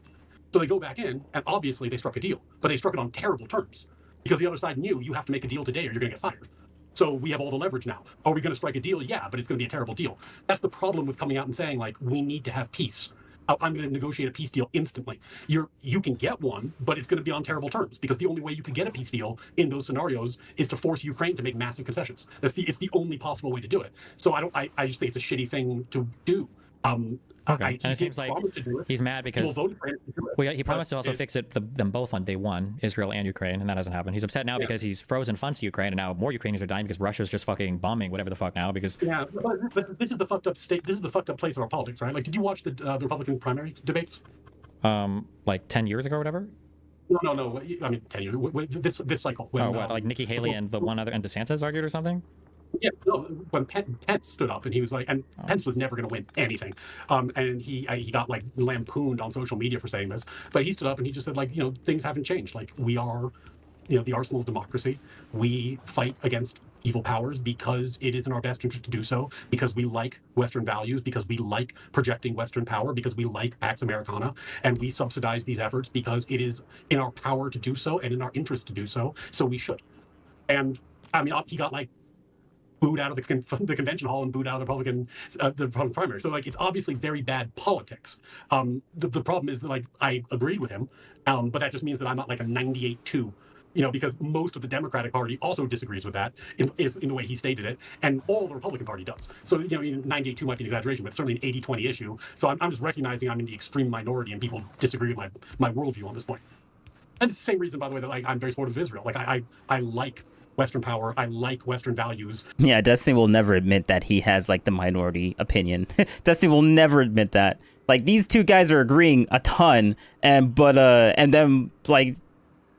he has the humility, that word. He has that word that I tried to say that I'm not going to try to repeat. To actually say that, but Destiny will never admit that. He'll never admit that. He has no humility, I think. Yeah, that's the word. I like Pax Americana. I think these are good things. I think it's worth it for America to spend money on them. Mm-hmm. But, that is, in an age of populism, not a popular perspective. Okay. Yeah, what do you think about the whole Eric Adams stuff? That was rough, man. I tell you why it was rough. If you really thought it was unfair, pardon him. Right? Like, what? If I recall correctly, it was a federal investigation. Mm-hmm. Why do you think he didn't pardon him, though? Yeah, that's what I mean. That's why it looks so rough. Because if you don't pardon him, I think Pisco made this argument, so I want to give him his flowers because that's where I heard it first. But I don't know if you talked about the pardon, but if you don't pardon him, it does look like you're trying to keep the door open, which makes, and then you have like the Homeland Security guys show up and say, we're doing this for leverage. Yep. Basically. And then like, oh no, we're joking. We weren't serious about that. And you don't even have to pardon him. Like, they could have dismissed the charges with prejudice. Yep. But in Bovey's letter, he explicitly said two things. He said that they were dismissing, they wanted to dismiss, well, he said three things.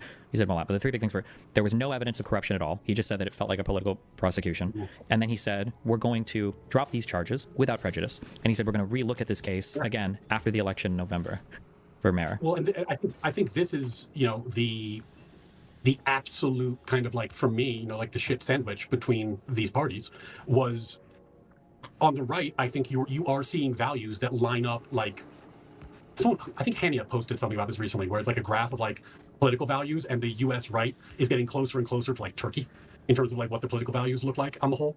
And then on the U.S. left, you had kind of this idea that we should have something like resembling like the European Union administrative state, which is just constantly growing and having more and more impact. Isn't the European Union administrative state trying to become more like the U.S. federal government? The EU has, well, they're meaningfully different in a number of ways. I'm not sure what you're asking. I think the goal of the EU is to kind of be like the U.S. federal government. Yeah, they were trying to create an overarching system to unite Europe the way that we have, which is in some ways similar to our federal structure.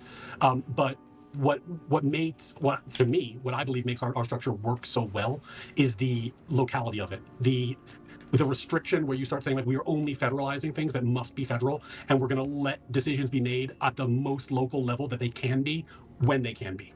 And the European government on the whole has been trending in the other direction. They've been increasing centralization rather than, and I think that we would be... Well, of course there's going to be an increase in centralization because they didn't have a federal body before like we do, right? Yes, but if you look at like EU rules on basically anything like food, trade, on anything, they're becoming highly intrusive, and there's increasing delegation. Just like we, but that's becoming more like the U.S., right? Like in the United States, Nebraska can't negotiate its own trade deal with Poland, right? We have to, yeah. I'm not sure. I think it's almost an irrelevancy. Okay. Like, let's call that a direction. Sure. And we can agree that EU and the Democratic left would like that direction. They're trending in that direction. That was the pitch. We're going to have a bigger, more expert, more expansive federal state that's going to fix these problems for you. Sure. So I'm just curious on the Eric Adams thing in general. So on the left, what's like the equivalent left threat to you that's like comparable to that Eric Adams situation? I don't think there probably is an equivalency on the left for that. Okay. Because I think that the things that the right does that are really problematic today are the things that trend in kind of like the autocratic direction, where you start saying, like, we have a president who's not going to be restrained by norms and is just enforcing his wills and whims through the executive branch because he's just we've elected a personality who doesn't care about norms, which means that you're going to get a lot of norms violations, which is terrible, oftentimes truly terrible. Sure. Maybe legal violations as well, right? Maybe, but yeah, depends on what's happening. The thing the left does that is also problematic from my perspective is that they build structures within the government that then push in these directions regardless of whether or not people want them to. And that was what made the USAID stuff was not successful in terms of cutting the budget. It was not successful in terms of avoiding legal rakes. They've been stepping on rakes left and right. It was successful in terms of raising awareness of how much stuff happens in the federal government that people really have no idea about, and that it's just very hard for the average person to square or to understand why we're doing. And I think people want accountability there, and they view accountability as being that the president you elect could do something about it. Sure, but the accountability that people are talking about is all been fictitiously put in front of them by Elon and Trump. Like, there already were Office of Inspector Generals, there already is the Office of Government Accountability. Like, these things exist. Like, a lot of the issues that they're bringing up now have been addressed in the past by like the Office of Inspector Generals. You're probably going to end up seeing is that, like, money was allocated by Congress. I don't think Trump is going to win on impoundment. I think probably if he goes to the court, he's going to lose on that issue. I don't think you have a constitutional authority just to impound the money indefinitely. He might win on the Impoundment Act being technically wrong in some way or the other, but on the broader constitutional issue, I think he loses. But what you might start seeing is that, like, well, how specific was the delegation? Congress probably didn't delegate to this NGO or to this exact issue. They probably said something more along the lines of, we'd like to earmark $1 billion to fight AIDS in Africa. Okay. Right? It's probably more general. So then what you're probably going to start seeing is Trump saying, okay, well, if you're going to force me to spend the money, then I'm going to give it to the most, like, right-wing conservative NGO that promotes abstinence or whatever, whatever the own the lid tactic would be to point out how crazy this system is. Okay, hold on. Listen, what you're saying, this is what my issue is, I guess. Okay? I think it's probably going to happen. I don't know if you disagree, but my big issue is that the thing that I hate the most about, like, the disinformation environment that we live in, that people like Elon and Trump contribute to, but for some reason gets a pass by people. Wait. Oh, I was gonna say that he's going to be like, I thought he was gonna say, what was he gonna say? Oh, like, why do we have to play in the framing of, like, the right instead of being something along the lines like, why do we have to play the game that's on the right instead of playing the game that's on the left? Like, why can't we, why do we have to have everything framed based on, like, how the right sees it instead of, like, how the left sees it? I think that's basically what he's going to say. Is that true? Let's see. Like, you'll say, well, talking about it is that now we can't have real conversations about it. So let's say, for instance, okay, so one of the things... What's your definition of a real conversation? Like, what? Like, what was the last 2 hours for? Oh, we don't have real conversations. Like, what? When Trump went to get rid of DACA, that was a big moment for me where I was like, ooh, okay, well, it kind of feels bad, I guess. Does that give Musk a pass? When you say, well, at least now we're having the conversation, rather than saying this is a wholly illegal endeavor that he absolutely should not be embarking on, it feels like a pass, yeah. But when DACA gets, when Trump attempts to cut away DACA, it makes me look at it and go, okay, we definitely need to have, like, a stronger immigration policy coming from Congress, because what can come from a president can be rescinded by a president. It's not good for major issues, right? I could agree. The only reason I'm not agreeing is because I just don't know the particulars. But, like, assuming everything you're saying is true, or let's say that the money's allocated in too generalized a way from Congress, right? I could agree that, okay, well, maybe this isn't ideal, or this could be done better. If Trump would have said something like, today, my cabinet members, I went to Marco Rubio, and we saw that USAID gives all this money to all of these trans NGOs and blah, blah, blah, blah, blah. Well, guess what? We looked at the appropriations from Congress, and it said that they wanted to do this for social development. So we're actually going to give all of this money now to Christian organizations. Well, if that was the case, now I'm sitting here thinking, like, oof. Well, we need to have these laws be made way more particularly from Congress. This is a legislation problem. He didn't have to do anything illegal. He didn't do anything outside of the scope of his power. Arguably, he didn't even violate any norms. It's up to the departments to decide how they want to allocate contracts and money. Like, none of this needed TROs or Supreme Court insertions on fighting TROs to get this done. Why can't we just have a world where we have a real conversation about a thing, and then we figure out how to deal with the thing, rather than some guy comes in with a nuclear bomb, and then when we're going through the rubble, go, oh, look, you see, the electricity was wired poorly in this house. You can tell by the way it fell over. Like, why not just have the actual conversation? This is not an area where I think we're going to have, like, a ton of disagreement. I think that So when Ramaswamy left Doge, because I think he tweeted, I think it seemed like a really silly argument about a tweet, but whatever, he's gone. One of his pet project for Doge was, I thought, the thing that they were going to succeed on, which was in a post-Chevron world, have an initiative where you get the heads of every agency to review their regulations and then say, in light of Loper and Chevron deference being gone, we believe the following regulations are unconstitutional and we rescind them. Just wipe them off the books. And then that would be very hard to rebuild because you don't have Chevron deference if you try to rebuild the regulations in the next administration. So that would be a way to really trim down the scope of federal power and what agencies are regulating that Doge could do, and could do, as you said, without stepping on like all these rakes where they're triggering TROs and all kinds of other problems. Now, the thing that Musk wants to do, if I'm being hyper charitable for a second. Let's not. Well, yeah, let's not be fair or charitable for the other side. Not even once. Like, Destiny, you've never been charitable. But now when he says, like, let's just be charitable for at least once in this entire conversation, he's like, nah, we don't care about that. We don't care about that. Okay, yeah, all right. Good one. Like, why would people, like, if you don't even give it to the other side, why would people want to be charitable to you? Like, it's just so stupid.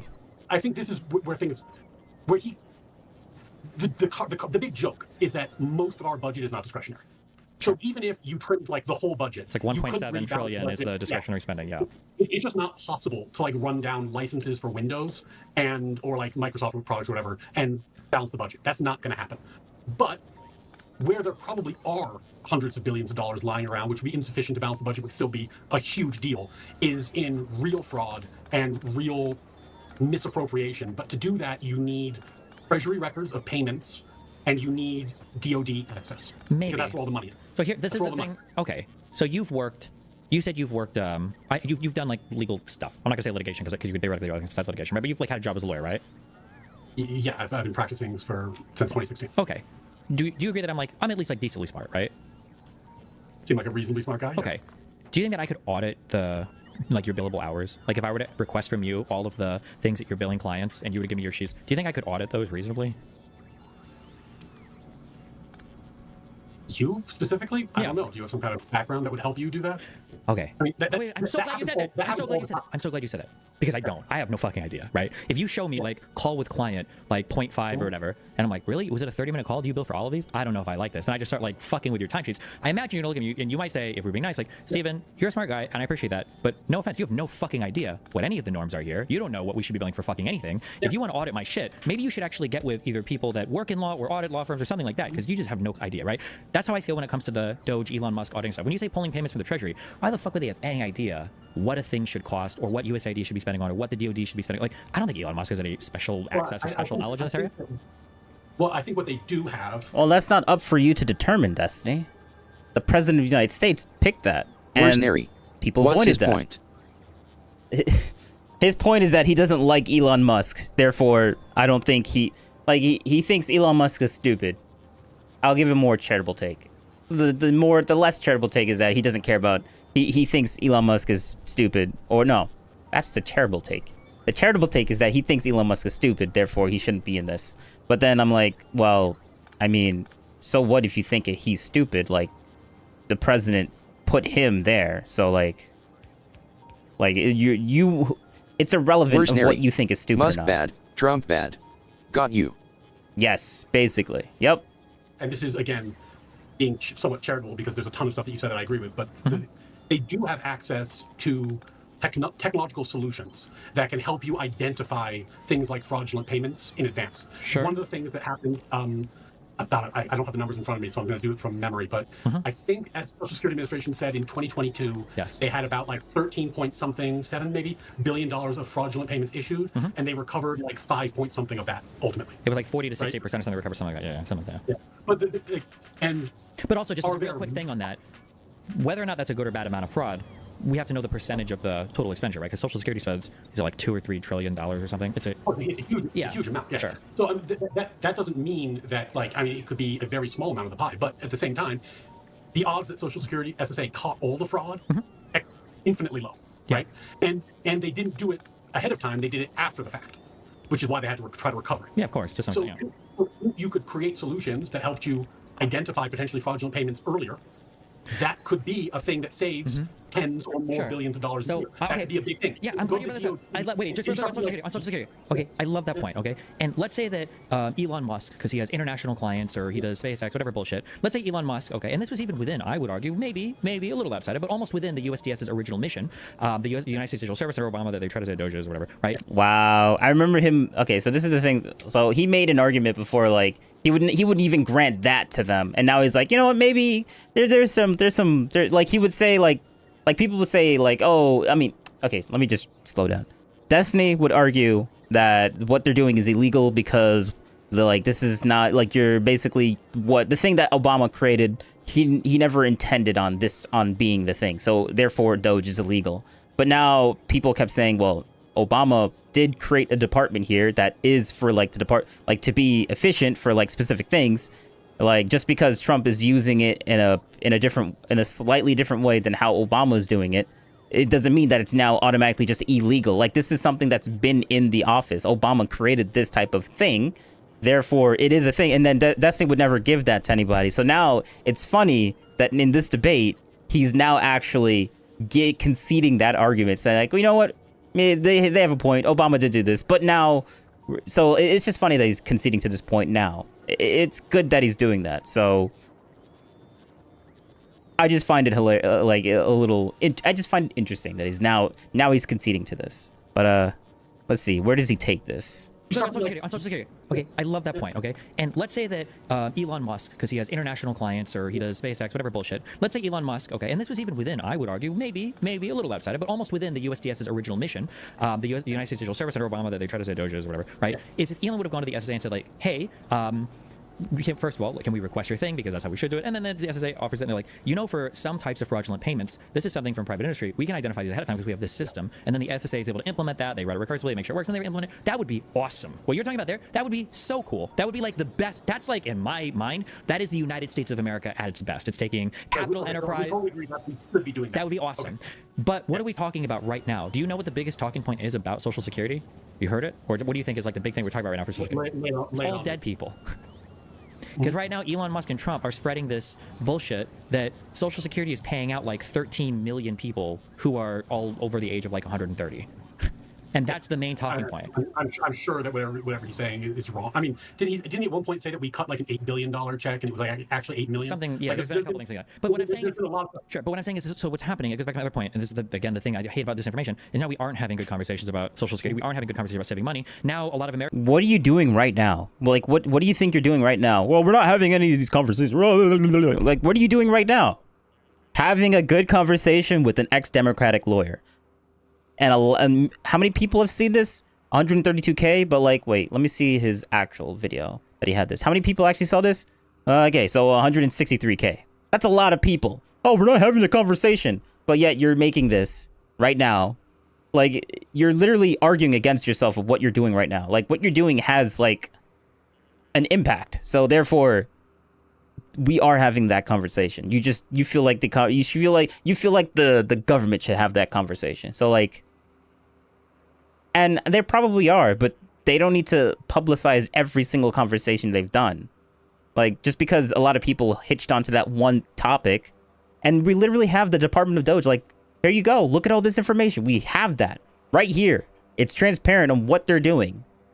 Like, bro, it's just, it's stupid. It's stupid. It's annoying that he's pretending that the conversations are just not being had at all.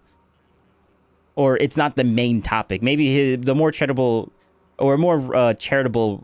thing for Destiny here is that he thinks that the conversation should be more out there instead of like these other wacky weird things. But I'm like, this is the internet. Like, when is there substantive good conversations on the internet that explodes anywhere for any topic?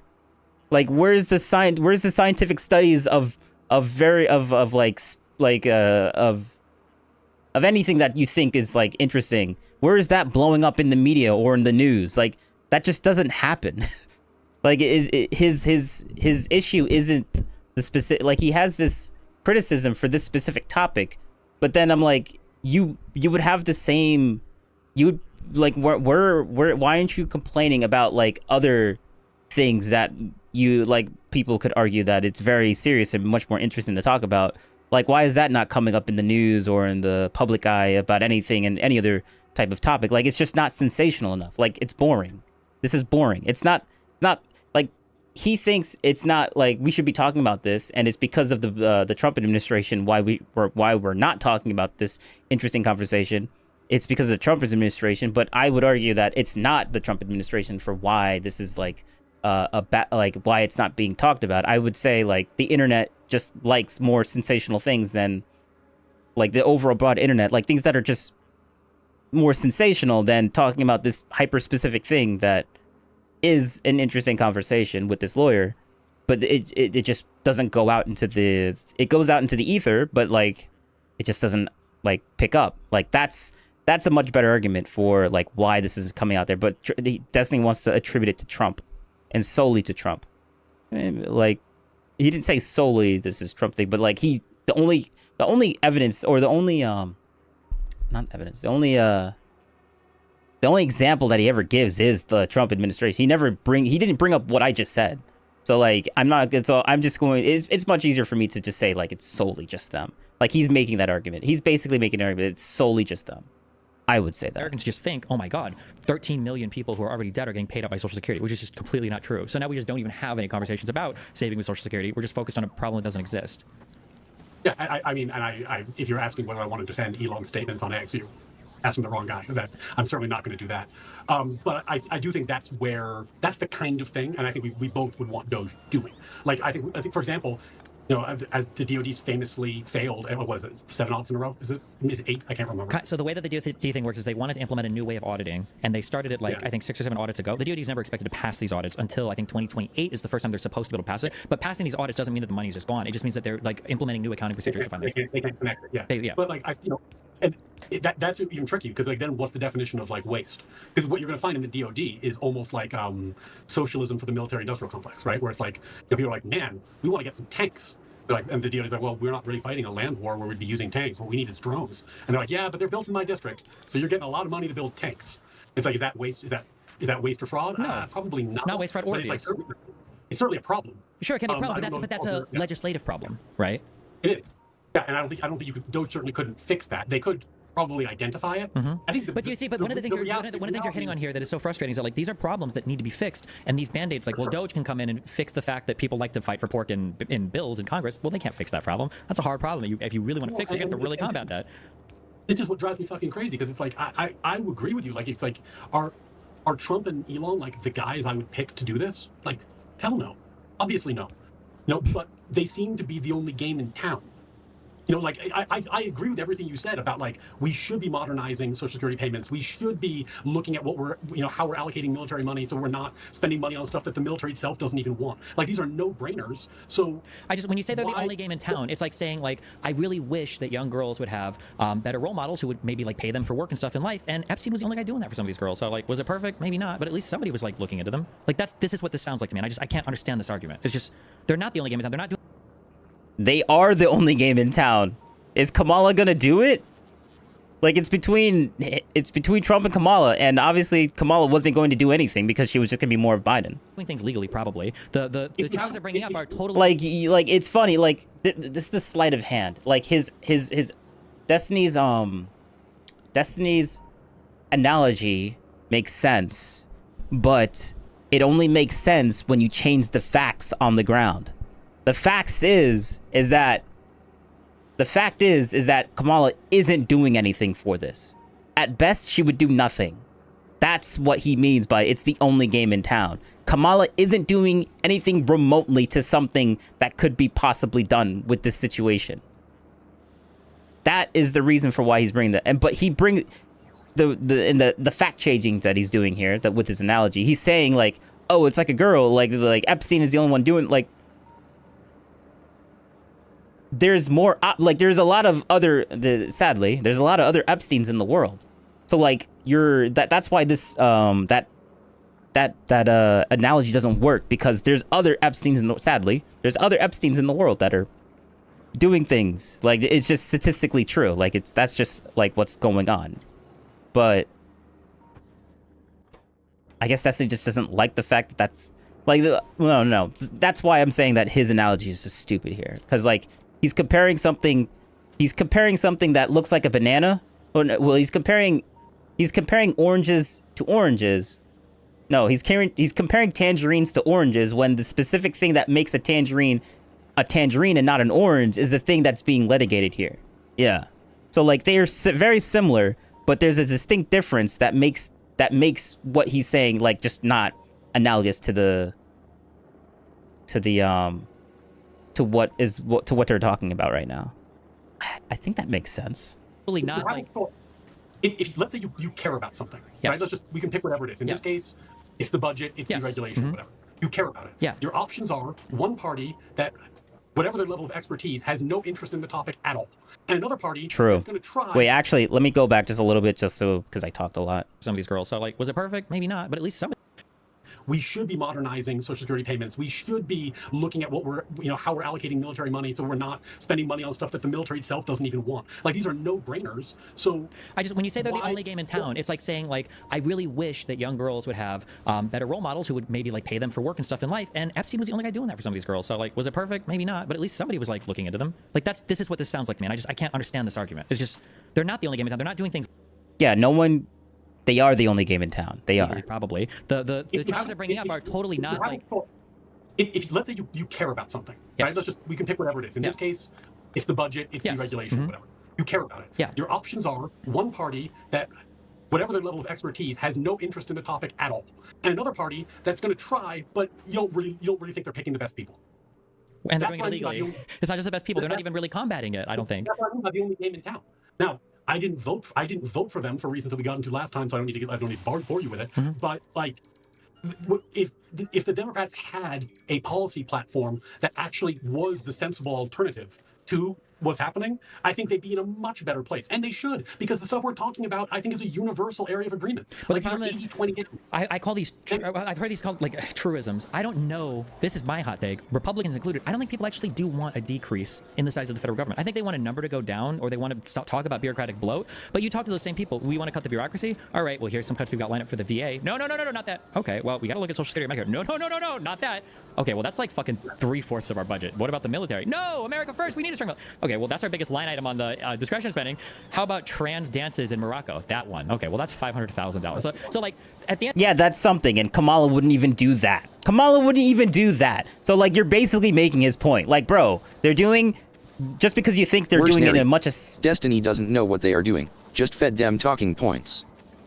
Yeah. End of the day, like, people have to be willing. You didn't derail me. I was basically done with my point. Where like the brave leadership comes in, like, who wants to come out and say, hey, we need to make these cuts? But instead, we've got a promise from Trump that waste, fraud, and abuse is going to get rid of like 50% of our spending, right? Yolanda said $1 trillion, $2 trillion, and then on top of it, Trump is talking about extending the tax cuts, and we're tariffing everybody to decrease the size of our economy. Everything we're doing is heading to a huger deficit. The Republicans asked for a $4 trillion lift on the spending. So like, what's happening? What they're not doing? They're not even doing the things we want them to do. I was with Thomas Massey on that. No, they are doing what they want them to do. Well, I wasn't listening to what he said. The day, like, people have to be willing, and this is where like the brave leadership comes in, like, who wants to come out and say, hey, we need to make these cuts? But instead, we've got a promise from Trump that waste, fraud, and abuse is going to get rid of like 50% of our spending, right? Yolanda said $1 trillion, $2 trillion, and then on top of it, Trump is talking about extending the tax cuts, and we're tariffing everybody to decrease the size of our economy. Everything we're doing is heading to a huger deficit. The Republicans asked for a $4 trillion lift on the spending. So like, what's happening? What are they not doing?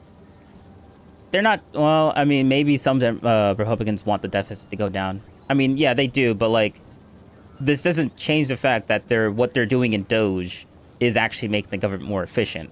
Like, although all these other things that he said, like, they can do multiple things at the exact same time. Like, that's just what's going on.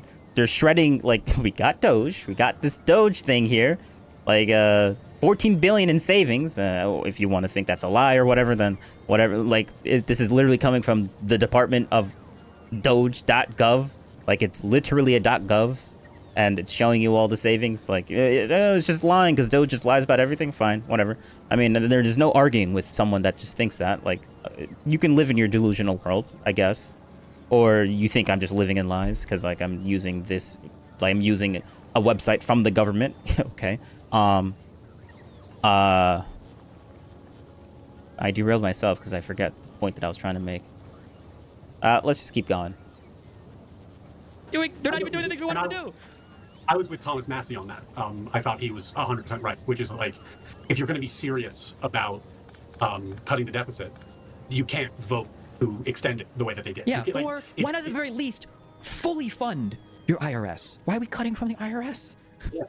I mean, I think the way Massey phrased it, which I thought was interesting, is he called it a tax holiday, right? Because it was a temporary tax cut under Trump, which is very popular. This is the problem, is that, like, free money is always very popular. Yes. It's, of course, right? So then voting against free money is very hard. But if you really want the federal government to be smaller, it needs to have less money and do less things. And Sure. that means you have to be willing, I think, as you just said, articulately, like, to bite the bullet and just say, like, yeah, like, when we cut this area, it is going to create hardships for people, and we expect that the states are going to have to pick up the slack. Sure. Like, they are going to, like, or that the benefits to your tax cuts or whatever are going to make this better. Like, it's going to be, there might be some short-term pain, but we're going to go through some long-term stuff. And I would respect that. I'd be like, okay, at least we're having the conversation. Well, and I think that's when America works the best. Also, by the way, is because, like, if you say, okay, the federal government's not doing X, Y, and Z thing, we're no longer helping you in this way.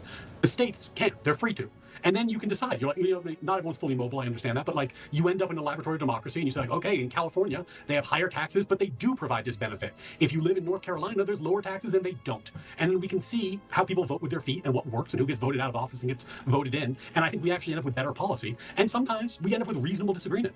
And states are just different, and that's fine too. But you can't expect to cut the federal government and expect the federal government to be all things. Bro, if anyone that plays Factorial, I'm starting to see very similar aspects of C-Block mod going on here, and why I really disagree with the way that this is being played. Like, I have to research this specific thing, but, like, it wants, in order to get foundations, I need 2,000 of these cryogenic packs. And then after I get those cryogenic packs, I need fluorine, lithium plating, carbon fiber, tungsten plates. All those, three of those things come from 3 different planets, and stone doesn't even come from this planet. Like, this is wild. This is wild. Just to make one foundation? Worse, Neri. Man. You can do it. Yeah. Bro, I hate C-Block. There's a guy that I played C-Block with, but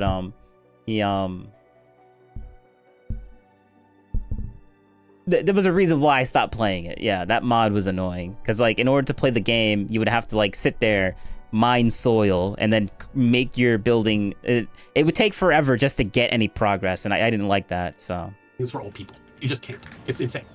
Yeah, but we're not. But now they implemented into the space age game, so I'm like, now I have to play it like this. All right. Having that conversation. Well, we're talking about, like you said, I can do it. insane shit. It's annoying, but whatever. We're just talking about insane shit. That's the thing that I guess is the most. So who on the left can be the standard bearer who shows up and is like, no, here's a sane version of this? Because one of the benefits of having like two-party system historically was that they kept each other in check. Because if your shit got too crazy, people would just vote for the other guy, right? And one of the things that's happened is that the right has gone into a cult of personality mode, clearly. The other thing that's happened is that the left, for whatever reason, has embraced a bunch of 80-20 issues, where, like the women in sport, trans women in sports is an 80-20 issue. The issue with Israel wasn't quite 80-20, but it was bordering on it. There's common sense. It's better now, but like the version of DEI stuff that was happening during the BLM era, like there's the left needs to do a better job of messaging. I don't disagree with you on that, but I don't like the idea that, like, if the left doesn't lose, my country is sliding into civil war. So who's the person on the left who can articulate this sort of vision, where I think you and I agree on a bunch of stuff and can sell that to the American people in a way that sounds like the common sense it is? I don't know. We've got 4 years to find out, I guess. I just don't think the fucking person, and that's the problem. Like, I see Buttigieg and Newsom trying, but I don't think either of them can win. So I don't know who it is. Like, who has credibility, who can talk like a sane human and not be branded with, this sort of like. Yeah, I agree. It's a thing they have to work on, I guess. But it also is frustrating to me that like the fact that we can talk about, conservative, like spending for the federal government or debt, right? Why do conservatives get to act like they have the moral high ground on that when conservatives have increased the debt? Like, every time they've increased our budget deficit every single time they come into office. After Democrats had to clean up the pieces from the last catastrophe that they've come into office on, right? Donald Trump increased his spending after he came in after Obama, and that was after Obama had to. They have the moral high ground because they win on the rhetoric part.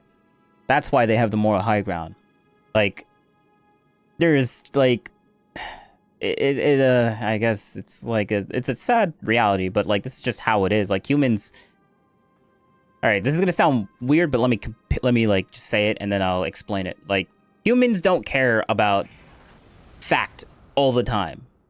They run on emotions as well. That's just a thing that just happens. And the reason why, well, I mean, the reason why is because of like biology, but like, but that's also the reason why people are going to like act like they have moral superiority because of how they feel. Just because the facts aren't 100% on their side doesn't mean that they're going to still feel like the way that they feel. Like it's just a sad reality that Destiny's kind of butting heads to. Like ultimately, Destiny would be in a much better spot if more people thought the way that he thinks, but that's just a reality that's just not true. And that's why he's complaining about it basically right now. So yeah, I think that's basically it. The left needs to do a better job of messaging. I don't disagree with you on that. But I don't like the idea that like if the left doesn't lose, my country is sliding into civil war. So who's the person on the left who can articulate this? Sliding into civil war? What? That's a Tim Pool take. What? Now you're on Tim Pool's side? I thought he was crazy for kept saying civil war underneath Biden. Like, come on now. And now you're like basically having that, you're adopting that talking point now that your side is not in office.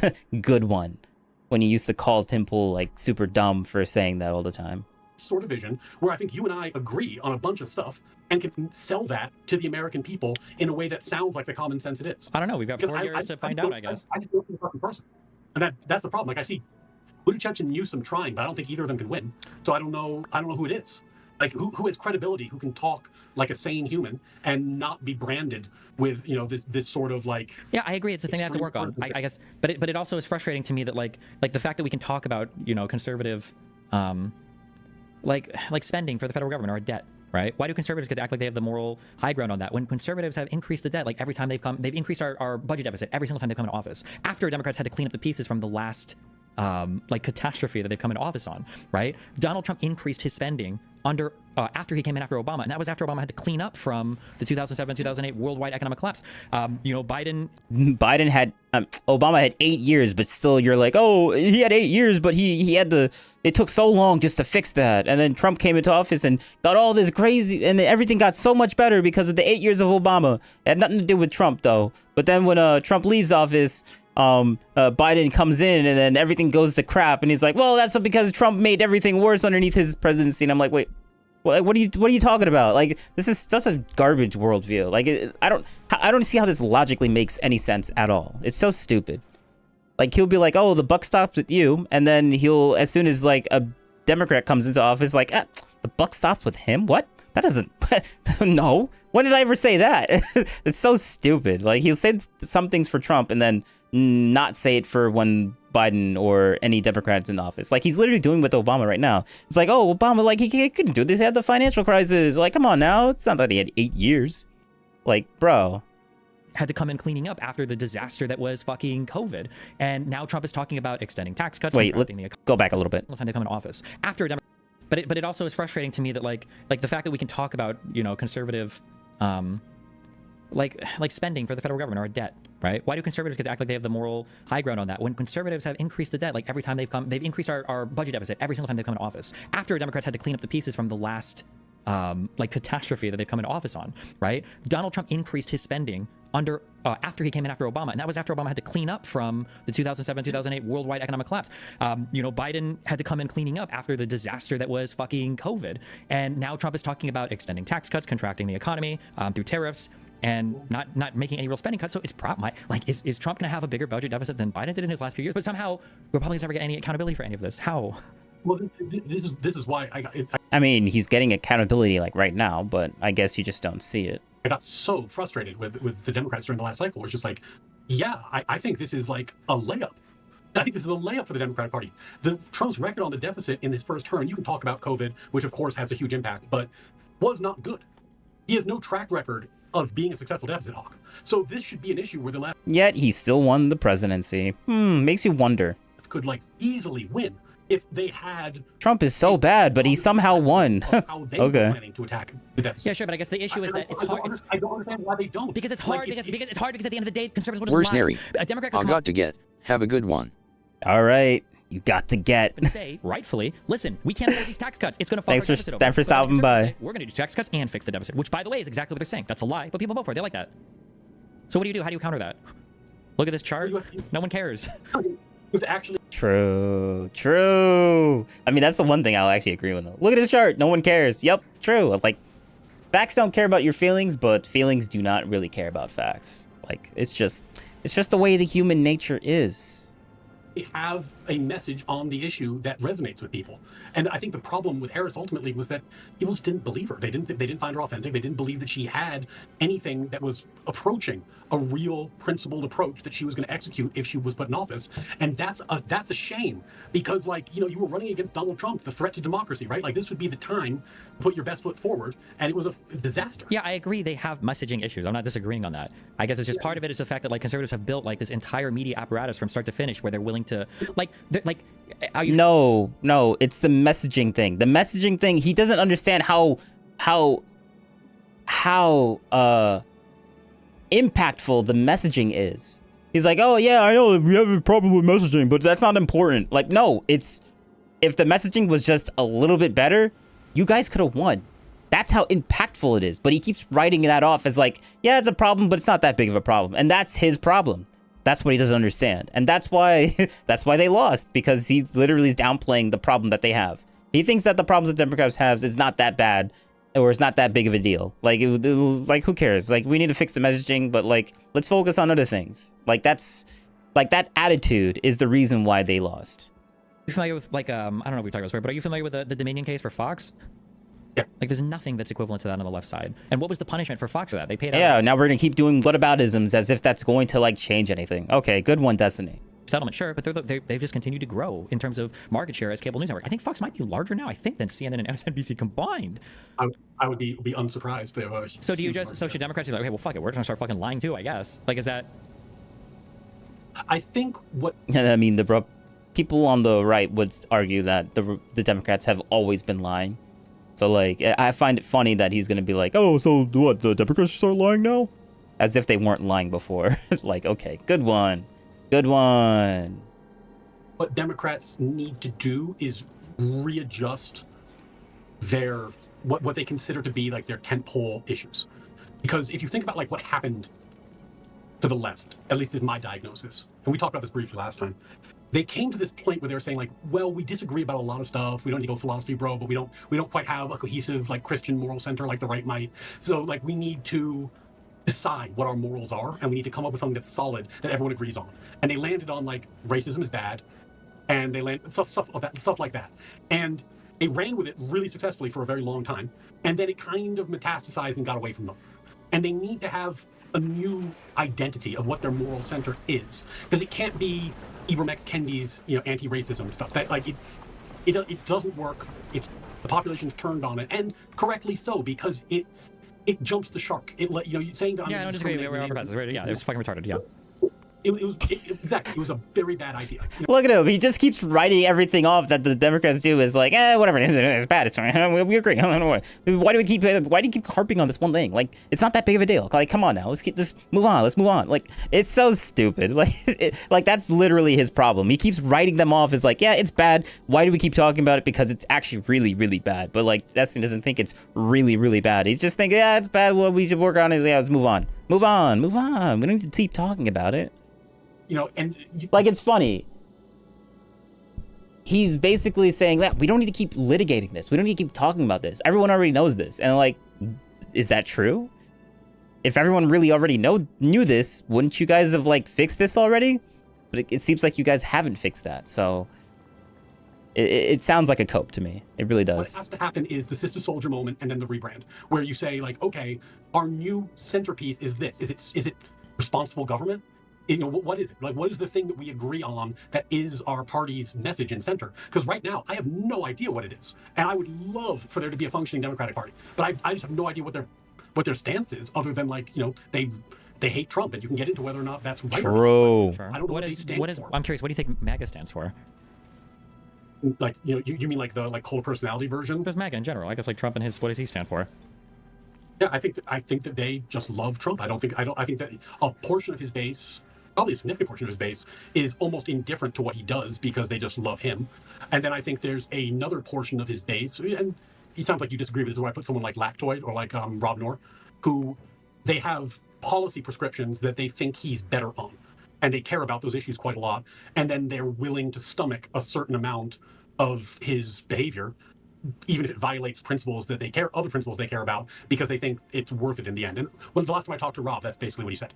Whereas like I told him I couldn't vote for Trump, even though I thought he was better on a lot of issues, because the false slate of electors and telling Pence that you can certify, it's basically like it's up to you if you certify the election or not, is like it's an uncrossable norm. Like don't say that, because it's not that uncrossable, because you can still abstain from voting apparently. Yeah, but and apparently abstaining the vote is comparable to, like, if someone's crossing a norm, you could just abstain, and that means you're endorsing the crossing of the norm by abstaining with your vote instead of actually voting for the person. Yeah, like not voting and voting for the person, that's exactly the same thing in Destiny's mind, and I think that's just a retarded take. What Rob said was, and I don't want to put words in his mouth, but I think I'm paraphrasing right. I think he's just delusional for thinking that way. Like objectively wrong and should never happen, but under the circumstances found that he could excuse it. And that's just not kind of how I roll. Like it's you can't do that in my mind. Like there is a bridge too far eventually. But I think there are people who are in that camp where they're troubled by his excesses, but they think it's justified by X, Y, and Z thing. And to a certain extent, those people are up for grabs. I don't know if Rob is, but there are certainly people who are up for grabs. Was better, and if their policy was better, if they were actually, speaking to people where they live and not taking the 20 on these easy 80-20 culture war issues, which is like an absurd thing to do. And you do see people like, who am I thinking? Brianna Wu is an example of somebody who I think has been cognizant of this, where she's really changed the way she approaches her messaging to try to, because there is a version of trans rights that I think is very palatable, especially to like a libertarian. It's an easy sell to a libertarian, right? But that's not the version that was being sold in like 2022, 2023. Sure. And I think you agree. I remember you arguing with people about this.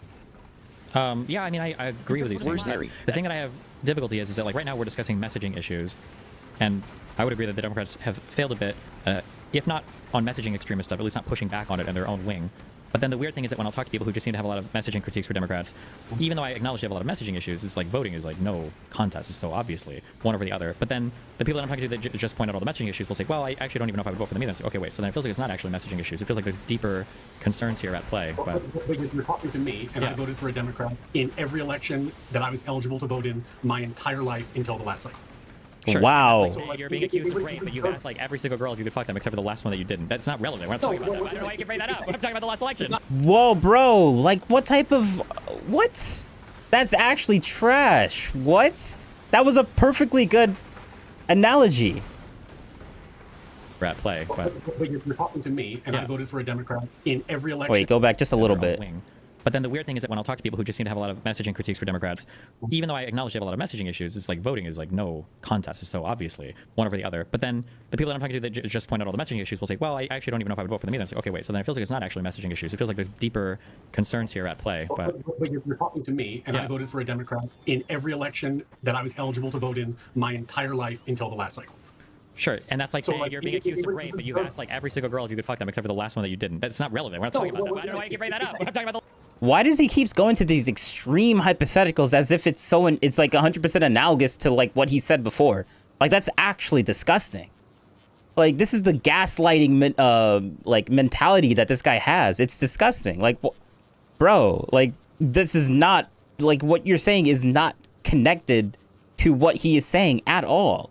Like you're making an analogy that sound like he's making a generalized analogy for what this guy's saying, and it works generally, but like he's the only reason why his analogy looks so crazy is because it's so like it's so extreme. What this guy is saying is not extreme at all. Like he was a Democrat, or yeah, he was a Democrat up until he was a Democrat until up until like 2 seconds ago, and now he's just not in the Democratic Party. He's like an independent, I guess. But I guess independence and anything that's not Democrat is basically Republican. So you're independent, you're Green Party, you're Yellow Party. Nah, you're all Republicans in Destiny's eyes. So this is just the most disgusting thing that you could possibly do to... Like, it's the most gaslighty thing that you can do. And it's crazy. It's crazy making. Destiny is literally trying to crazy make this guy right now. The last Like, election. Because it's not at all like that. What it's like Yes. is that there were norms that I cared about and thought that the Democratic Party was consistently upholding that they moved away from. And I think that they actually can fix this. I think it is fixable. And I would be delighted. And some of that's messaging, but some of that is substance. Like, if you're the party that's endorsing racial preferences, you're going to lose a lot of people. If you're the party that's endorsing, men need to suck it up, they have no problems because they're the party, they're the oppressors historically, you're going to lose the male vote. Sure, but we're not talking about... That is exactly what the left is about. True. When did Kamala disavow that? Yeah, when did that happen? When was the disavow for that type of nonsense? Give me that example. But this was about you in particular, not just everybody else. I agree with all these issues, by the way. When I was interviewing DNC candidates, I think I might have been the day you were there, and I asked every single one. I mean, we're not talking about what you agree with or what you're talking about. We're talking about the Kamala president. We're talking about what the left is doing in general, and that's what they were doing in general. We don't care about what you're doing. Like, a lot of people on the left say that you don't even exist on the left. So, like, you saying, oh, but I agree with this, and I consider myself on the left. Like, no one on the left considers you someone that's on the left. Like, you're in your own little sphere somewhere that associates with Democrats, and so, like, we're talking about something in general, and then you bring it back to yourself. Like, you just said, no, we're not talking about what you, like, he literally just did it and then did the exact same thing that he did. Like, he said, no, we're not talking about you, we're talking about what's going on and what I actually feel. And I'm like, wait, but we're not talking about you either, Destiny. We're talking about the Democrats in general. One that I got to talk to. Go back a little bit. Racial preferences, you're going to lose a lot of people. If you're the party that's endorsing, men need to suck it up, they have no problems because they're the party, they're the oppressors historically, you're going to lose the male vote. Sure, but we're not talking about... But this was about you in particular, not just everybody else. I agree with all these issues, by the way. When I was interviewing DNC candidates, I think I might have been the day you were there, and I asked every single one that I got to talk to, what would you say to white men? And none of them had an answer to that. I think it's a bad thing. But, like, it's not like, well, that's a bad thing, so now I'm not voting for them because I think that Trump is probably just as bad. Like, it's still not even close in my head, I guess, but... Yeah, but our politics are meaningfully different. Like, oh, sure. I prefer the judges that he appointed. So, like, the fact that he's going to appoint originalists is, like, a big deal to me. Now, was it a big enough deal for me to vote for him? No. But the fact that, like, Harris would appoint justices that I would not want on the court is a problem for me. Like, could Trump do anything that, like, constitutionally crosses the line for you, where you're like, oof? He did. That's why I didn't vote for him. Oh, true. But crosses the line such that you'd consider voting for the other side, or is it both just like one deal breaker means it doesn't matter how bad the other one is? Well, I think there's two different questions. One is, can I vote for this person? And the answer was no. Yeah. Okay. So let's say right now today, let's say that, like, do I want them to win? The problem. I'm not asking anything. I'm not asking anything that feels level. Let's say last election cycle, Hitler comes back to life. Hitler's running, and it's Hitler versus Kamala Harris. Do you say, like, I'm abstaining from the vote, or do you vote for Kamala? No, you have Kamala there, but this is actually the problem, right? Because Trump is many things made him bad. He's not Hitler. I didn't say Trump was Hitler. True. I'm just curious. Is it like if they cross a line, then you can't vote for them, or is there still some comparison going? Because you make it sound like, well, I'm not going to support Trump. I'm not supporting Trump. Stop attacking Trump. It's like, okay, what about Kamala? It's like, well, I just don't want to vote for this reason. It's like, but isn't it a comparison between the two? And it's like, no, Kamala just like crossed the line for me. It's like, okay, what if it was against Hitler? Well, no, then I would vote for Kamala. Okay, so then you have other options, right? Like, you don't have to vote. You don't have to vote for either party. You can vote for a third party. Like, well, there are other options. No, other than... it's one or the other, right? Realistically, no third party is winning. I mean, clearly it's not, because I took the third option. So, like, the third... True. He's just denying the reality that exists. Destiny's denying the reality that actually exists. Third option exists, right? Like, it's not a meaningful answer to the question. So if it was Kamala, we don't care about what you think is what you think is a meaningful answer to whatever question you're trying to, like, ask. Like, we don't care about that. Oh, it's not a meaningful answer. It is an answer. You don't like the answer. That's too bad, Destiny. Hitler, would you vote for Jill Stein or RFK? Would you vote third party then? No, obviously not. Okay, so then obviously that's not at play here. That's all we're talking about, right? But the ridiculousness of the comparison is, like, the heart of the Democratic problem, where it's like... No, stop. Like, it's not about... It is. This framing that he's doing, it is. That's why you guys are losing, because of the way that you're, like, doing this entire thing. Everybody's Hitler. It's the question, then going back to my question then, because it seemed like you were saying this wasn't relevant, but it is relevant. What would Trump have to do to cross the line for you? And you said you already had. Well, not the Hitler line. What would Trump have to do to cross the line for you? You're like, ooh, I will vote for somebody that I probably ordinarily wouldn't necessarily vote for. What would he have to do for that? That's an interesting question. I haven't given that previous thought, so I don't know that. I have the example off the top of my head. I think that there are probably scenarios in, like, rejecting Supreme Court orders that would do that for me. Okay, so let's. Like that, I mean, obviously the one is. I'm imagining something where, like, something goes to the court, the court says, like, absolutely, this is a 9-0 issue. You can't do this. Everyone knows you can't do this. Why did you hold on? Why did you say it's a 9-0 issue? Are you saying Trump could defy a 5-4 Supreme Court order? No, I'm just trying to make the hypo as clear as possible. Okay. And then in like the maximum type of hypo, and then Congress passes like some kind of like joint statement where they're like, yeah, you really should listen to the court, Trump. You're flying off the handle here, and then he violates the order anyway. So I'm trying to make the maximal crazy thing. Yeah, that would like obviously be a huge problem. Okay. And if the government doesn't go through then with following this TRO from the DC court, is that getting towards review? Because this is literally a thing that they, it's not a writ of certiorari, whatever it is for. They asked the Supreme Court to review the TRO. If they reject that and they're like, fuck it, we're still going to violate that. That's certainly getting close. That's in the ballpark. I think that's a weird one because basically they're just ordering him to pay. Like as I read it, and I didn't study it deeply, but as I read it, the order was just you have to pay for work that was already done. Yes. So it's almost like a contract thing. Like they already did the work. It is a contract thing. That's why it was such a strong. That's why the TRO was issued. Yeah. Yeah. So like that seems pretty clear. Especially because that's gone to the Supreme Court. So that's meaningfully different than compliance issues at the district court level for sure. Like that's a very big difference. Okay. Do you think is there any foreign policy thing you care about that much? Like right now, Israel and Ukraine and Russia are all mad at us. I don't know how that's possible, but he managed to piss everybody off. Yeah, I mean, like I said, foreign policy is weird for me because like my views are significantly more hawkish than either party, so it's hard for me, like significantly more hawkish. Yeah. Yeah. Okay. How does Trump not drive you fucking insane then? Because I feel like a fucking neocon right now in terms of my foreign policy view.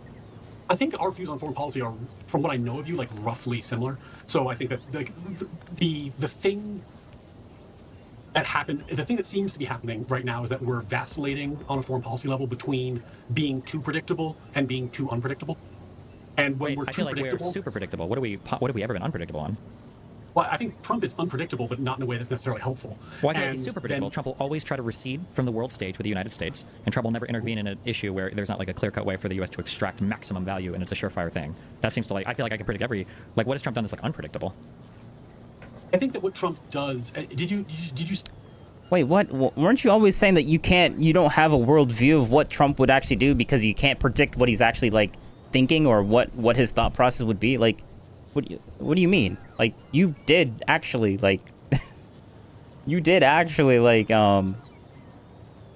said that Trump is unpredictable and other things, but like now you're like, oh, well, give me an example. I don't know. Give me an example. I'm like, okay, well, like, why? Like, he feigns ignorance on certain things and certain times, and then doesn't want to feign ignorance on other things at other times. Like, it's such a manipulative little like shitty thing to do. It's garbage. See him on Joe Rogan when he was talking about Bolton? No, I could only watch 45 minutes of him stumbling through the conversation before I had to turn it off. It was an interesting moment. He was talking about how much he hates Bolton, and then he said, like, but everyone knows that guy's crazy. And one nice thing about having him is that if I was talking to a foreign leader and I said, if you do this, we're going to bomb you, and they'd be like, you're not serious about bombing me. And then they'd look over my shoulder and see that guy, and they go, oh, yeah, he might do it. Like, I think that there's... Yeah, when he says that, I think that's a lie. I think he's always lying when he says that. Because there's no foreign policies that you can point to where Trump was ever acting like that. I think one thing that is useful about a Trumpian personality, I don't think he does it the way that should be done, but that it makes calculations fuzzy. For like, who? Why did... For everyone. Like, I think, like, why did Russia invade Crimea? Why did Russia then invade the Ukraine again? They calculated that they probably could get away with it.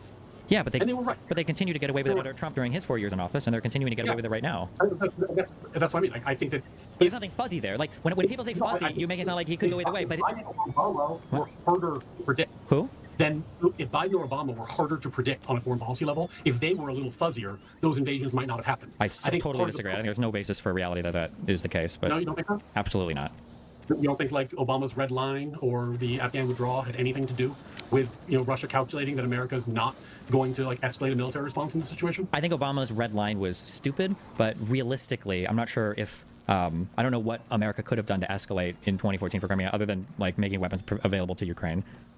But like Obama had a clear stance on fuck Russia, but Trump seems to have a clear stance on capitulate to Russia. Every single decision Trump has made has been total and utter capitulation to Russian interests every single time. So I don't know what's fuzzy or unclear there. Like, can you think is there a single time where that hasn't been the case? Well, I'm saying that Trump is not doing what I want him to do on foreign policy. So I'm not saying that. I'm saying you keep using the word fuzzy, but it's always in one direction. That's not fuzzy to me. It seems like he's very predictable. He's always going to capitulate to Russian interests. I think that Trump, it is... I don't think that's true, but like Destiny believes the whole Russia nonsense. Like everything that happened with Trump, Hillary during 2016, the whole Russia investigation, he thinks that's like and how it came out with like nothing. It was like a nothing burger. Destiny's like, no, a lot of things came out from that. Actually, there was so many things that came out of that thing, like those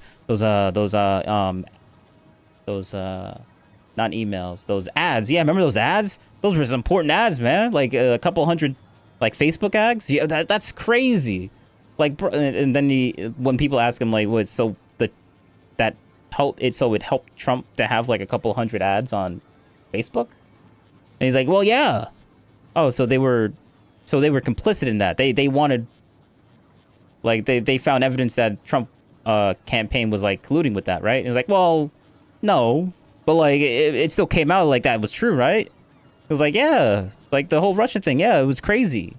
I'm like, finding ads is not crazy. Like what? When you're calculating how Trump is going to respond to something, it is less. But like Destiny believes that whole conspiracy nonsense, so that's why he's like, well, yeah, the whole Russia thing about Trump and Russia, yeah, it's a valid argument right there. I'm like, yeah, it's not valid.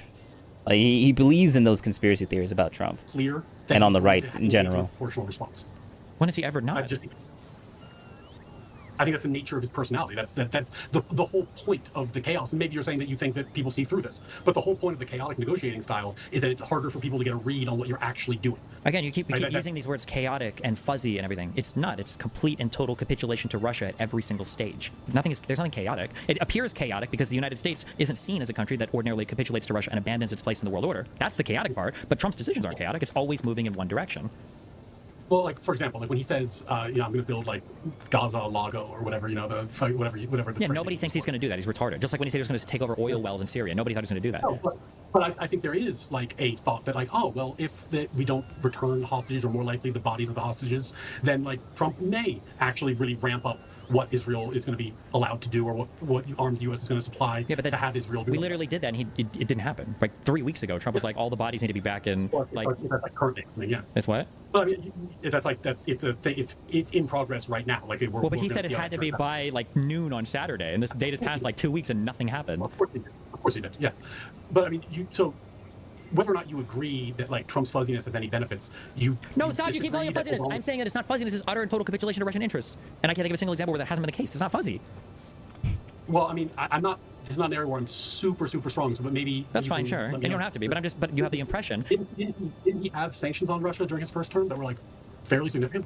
In his first term that were fairly. If he did, it was just probably a continuation of the last sanctions. No. I don't know if he did new ones or not. But I'm thinking like when we say like for instance, Trump's not going to. I don't want to like switch on that branch because I'm not sure I can cite them with like enough familiarity. Yeah, sure, that's fine. But I'm thinking like when we think like Trump for sure won't be proportional in response. I mean, when Syria engaged in chemical weapons attacks, he did do a proportional strike. He's like, and he even gave him a warning ahead of time, which is standard practice. Yeah. He said, "I'm going to bomb your airport. We'll wipe people out." Assad moved his people out, and we bombed the airport. Or when we killed Soleimani, Iran said, "We're going to return fire." They returned fire. I don't know if we did a proportional counterattack or not, but it was all proportional. Like all of it is like business as usual. And then for Afghanistan, for the Taliban, it was a complete and utter capitulation to the Taliban. It was a total surrender. And then when it comes to Russia, it's a total, yeah. Sorry. The thing I said earlier, which I think we agree on, is that like if you say as a campaign promise that you are going to get peace more or less instantly upon taking office, sure. The only way to do that is to force Ukraine into concessions. Like there's no like it's not like there's some negotiating position that could get Russia magically to concede instantly to withdraw from the territory. There are definitely ways we could make it harder for them, right? If the U.S. would say it would be unhinged, but imagine if Trump said no fly zone over Ukraine. Good luck. Like, yeah. But he won't do that because that would be bad against Russia. No, but like when I say I'm significantly more hawkish, like that was something I wanted the U.S. to do instantly. Like when the initial invasion happened, I was like, sure, I understand. I was pro no fly. Can you repeat back to me why I have issue with the word fuzzy, or do you understand what my issue is with that? I think we're talking about different things, which is why we keep going back and forth. I'm talking about negotiating style, and you're talking about policy outcomes, which is why it's different. No, it could be either one. Do you understand what my issue is with using the word fuzzy? Maybe not. Go ahead. My issue with fuzzy is it implies chaos. Also implies this, that there's a randomness on what Trump will do that makes him hard to predict, that makes it so you have to operate more carefully. But what I'm saying is it's not fuzzy and it's not random. It's always coming down to one side, right? Like if you had a parent and they had two children and they always beat one child and they never beat the other, you wouldn't say, well, their parenting style is fuzzy. You say, no, they always come down on one kid and they never come down on the other kid. That's not fuzzy or chaotic. I mean, do you view like the struggle in Israel and the struggle in Ukraine as like fundamentally linked or no? No.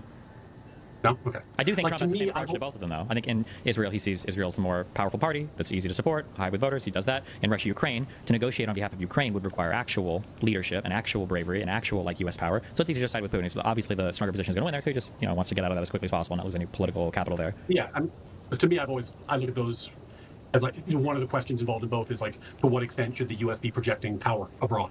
And because that's something I generally favor, that certainly skews the way I view those. So they are more.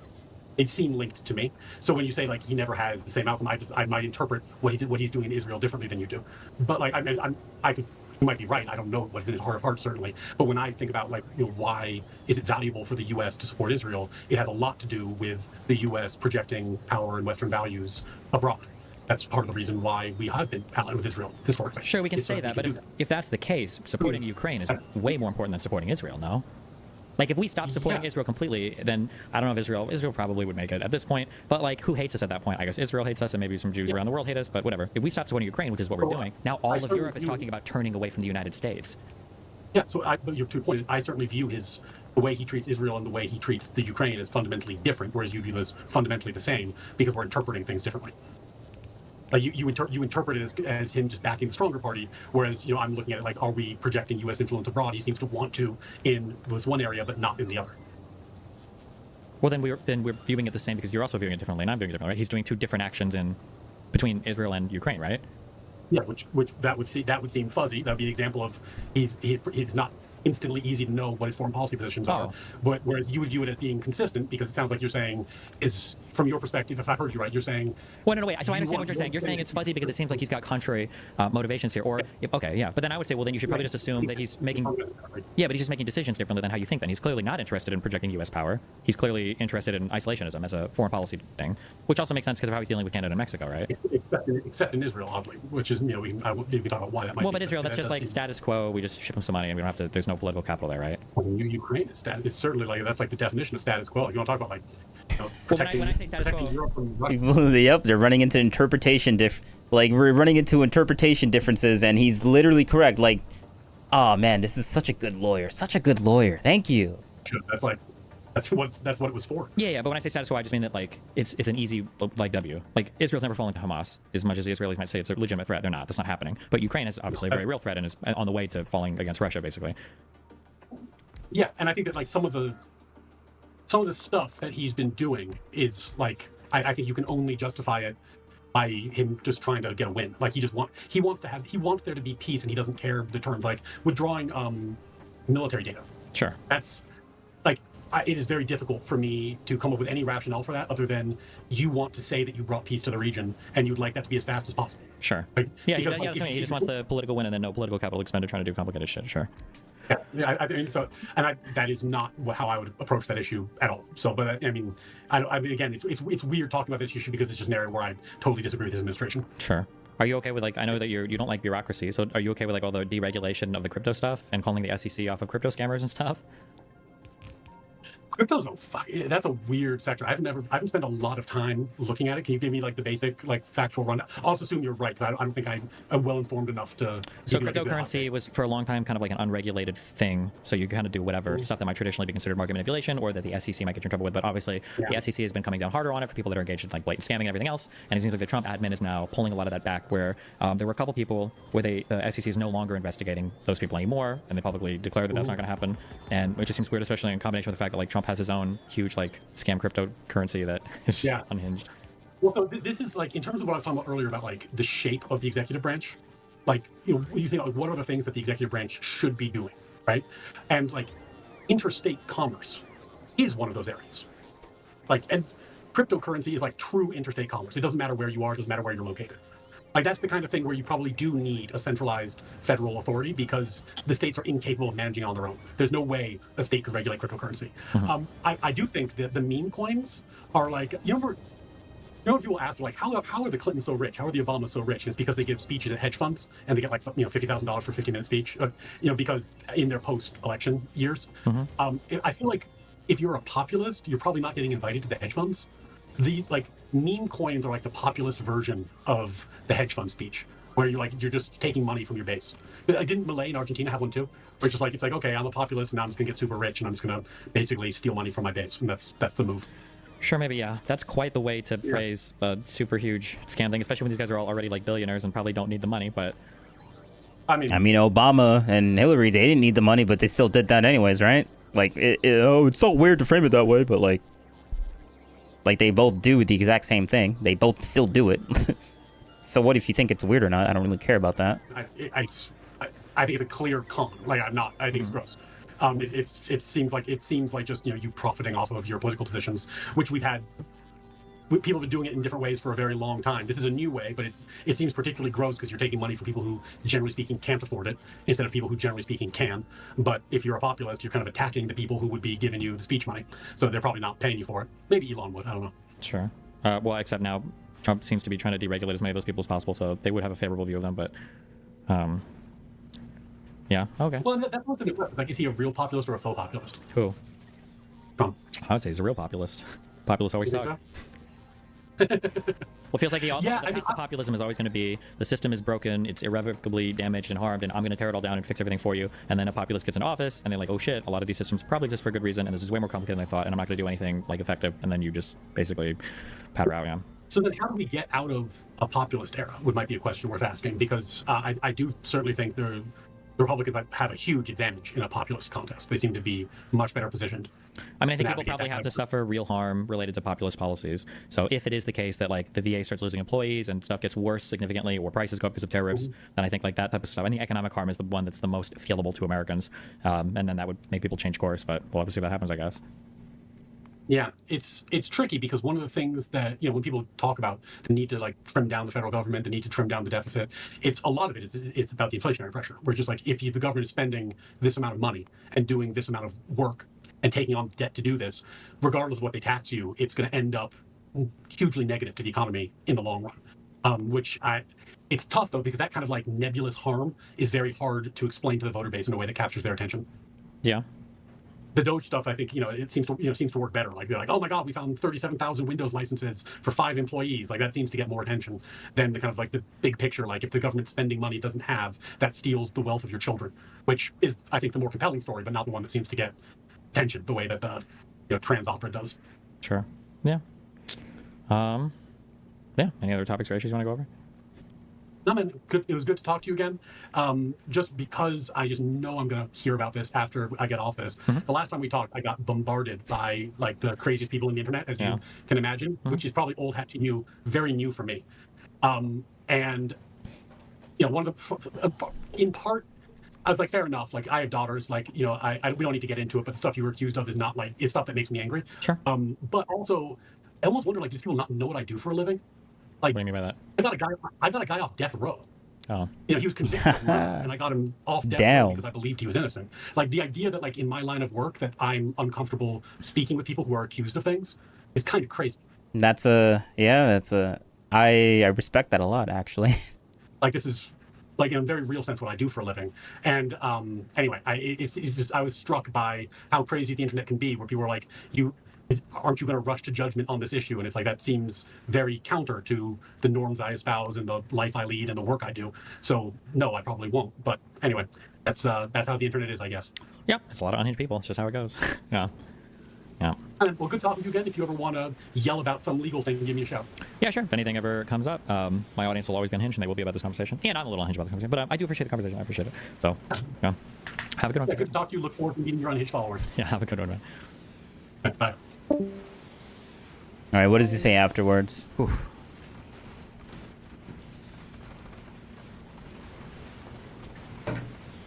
All right, now we have to do damage control. We got to do damage control on how we feel about the last conversation, because we got to make sure we got to bolster his audience, make sure that we don't get the wrong idea. Like he is an ex-Democrat, but like, guys, don't listen to what he has to say. Don't take anything that he has to do. Like, I bet that's what's gonna happen here. We're gonna do some pretty good, almost gaslighting or damage control for like his audience, so that the people that actually like listen to his stuff still remain with the cult. And like, what I mean, I'm framing it very negatively, so I'm just gonna keep doing that. The cult, as Destiny would say. and bolster his echo chamber. Yeah, that's the word. Not cult. Echo chamber. We need to bolster his echo chamber. So let's see. How is he going to do that? What is he going to read? What is this? Or maybe I'd be completely wrong on any of that. Thanks, I am Merc. Damn, I was completely wrong on it. Or maybe he might read some chats. Maybe. I don't know. Why? Bro, don't ever auto-mute anything. I don't need you to ever auto-mute a thing for me. Holy shit. The British Prime Minister Keir Starmer has said he's willing to put British troops in Ukraine as peacekeepers after any deal. It's unacceptable. British troops will be direct target for our missiles. You will get captains in return. That's it. Nice. Why is the Taliban so notorious? Because people like Hassan and everything, when it rains too hard outside, they blame my fan base for it. There's just a lot of unhinged accusations made. Always ask for evidence.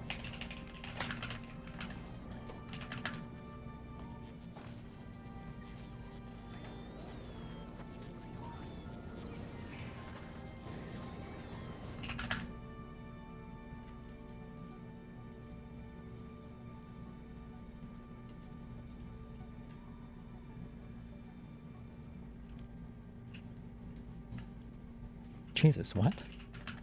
I guess he doesn't actually talk about it. All right, well.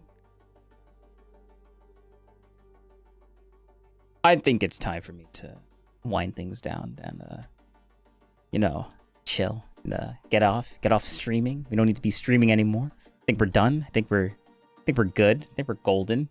But yeah, thanks for stopping by. See what's on screen. Thank you very much. And yeah.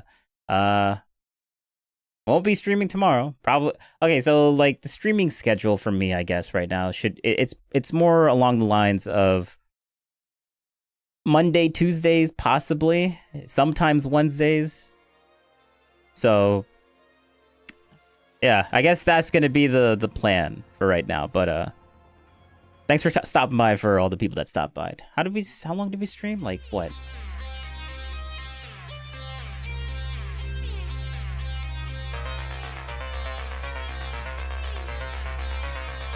Like 4 hours? Yeah.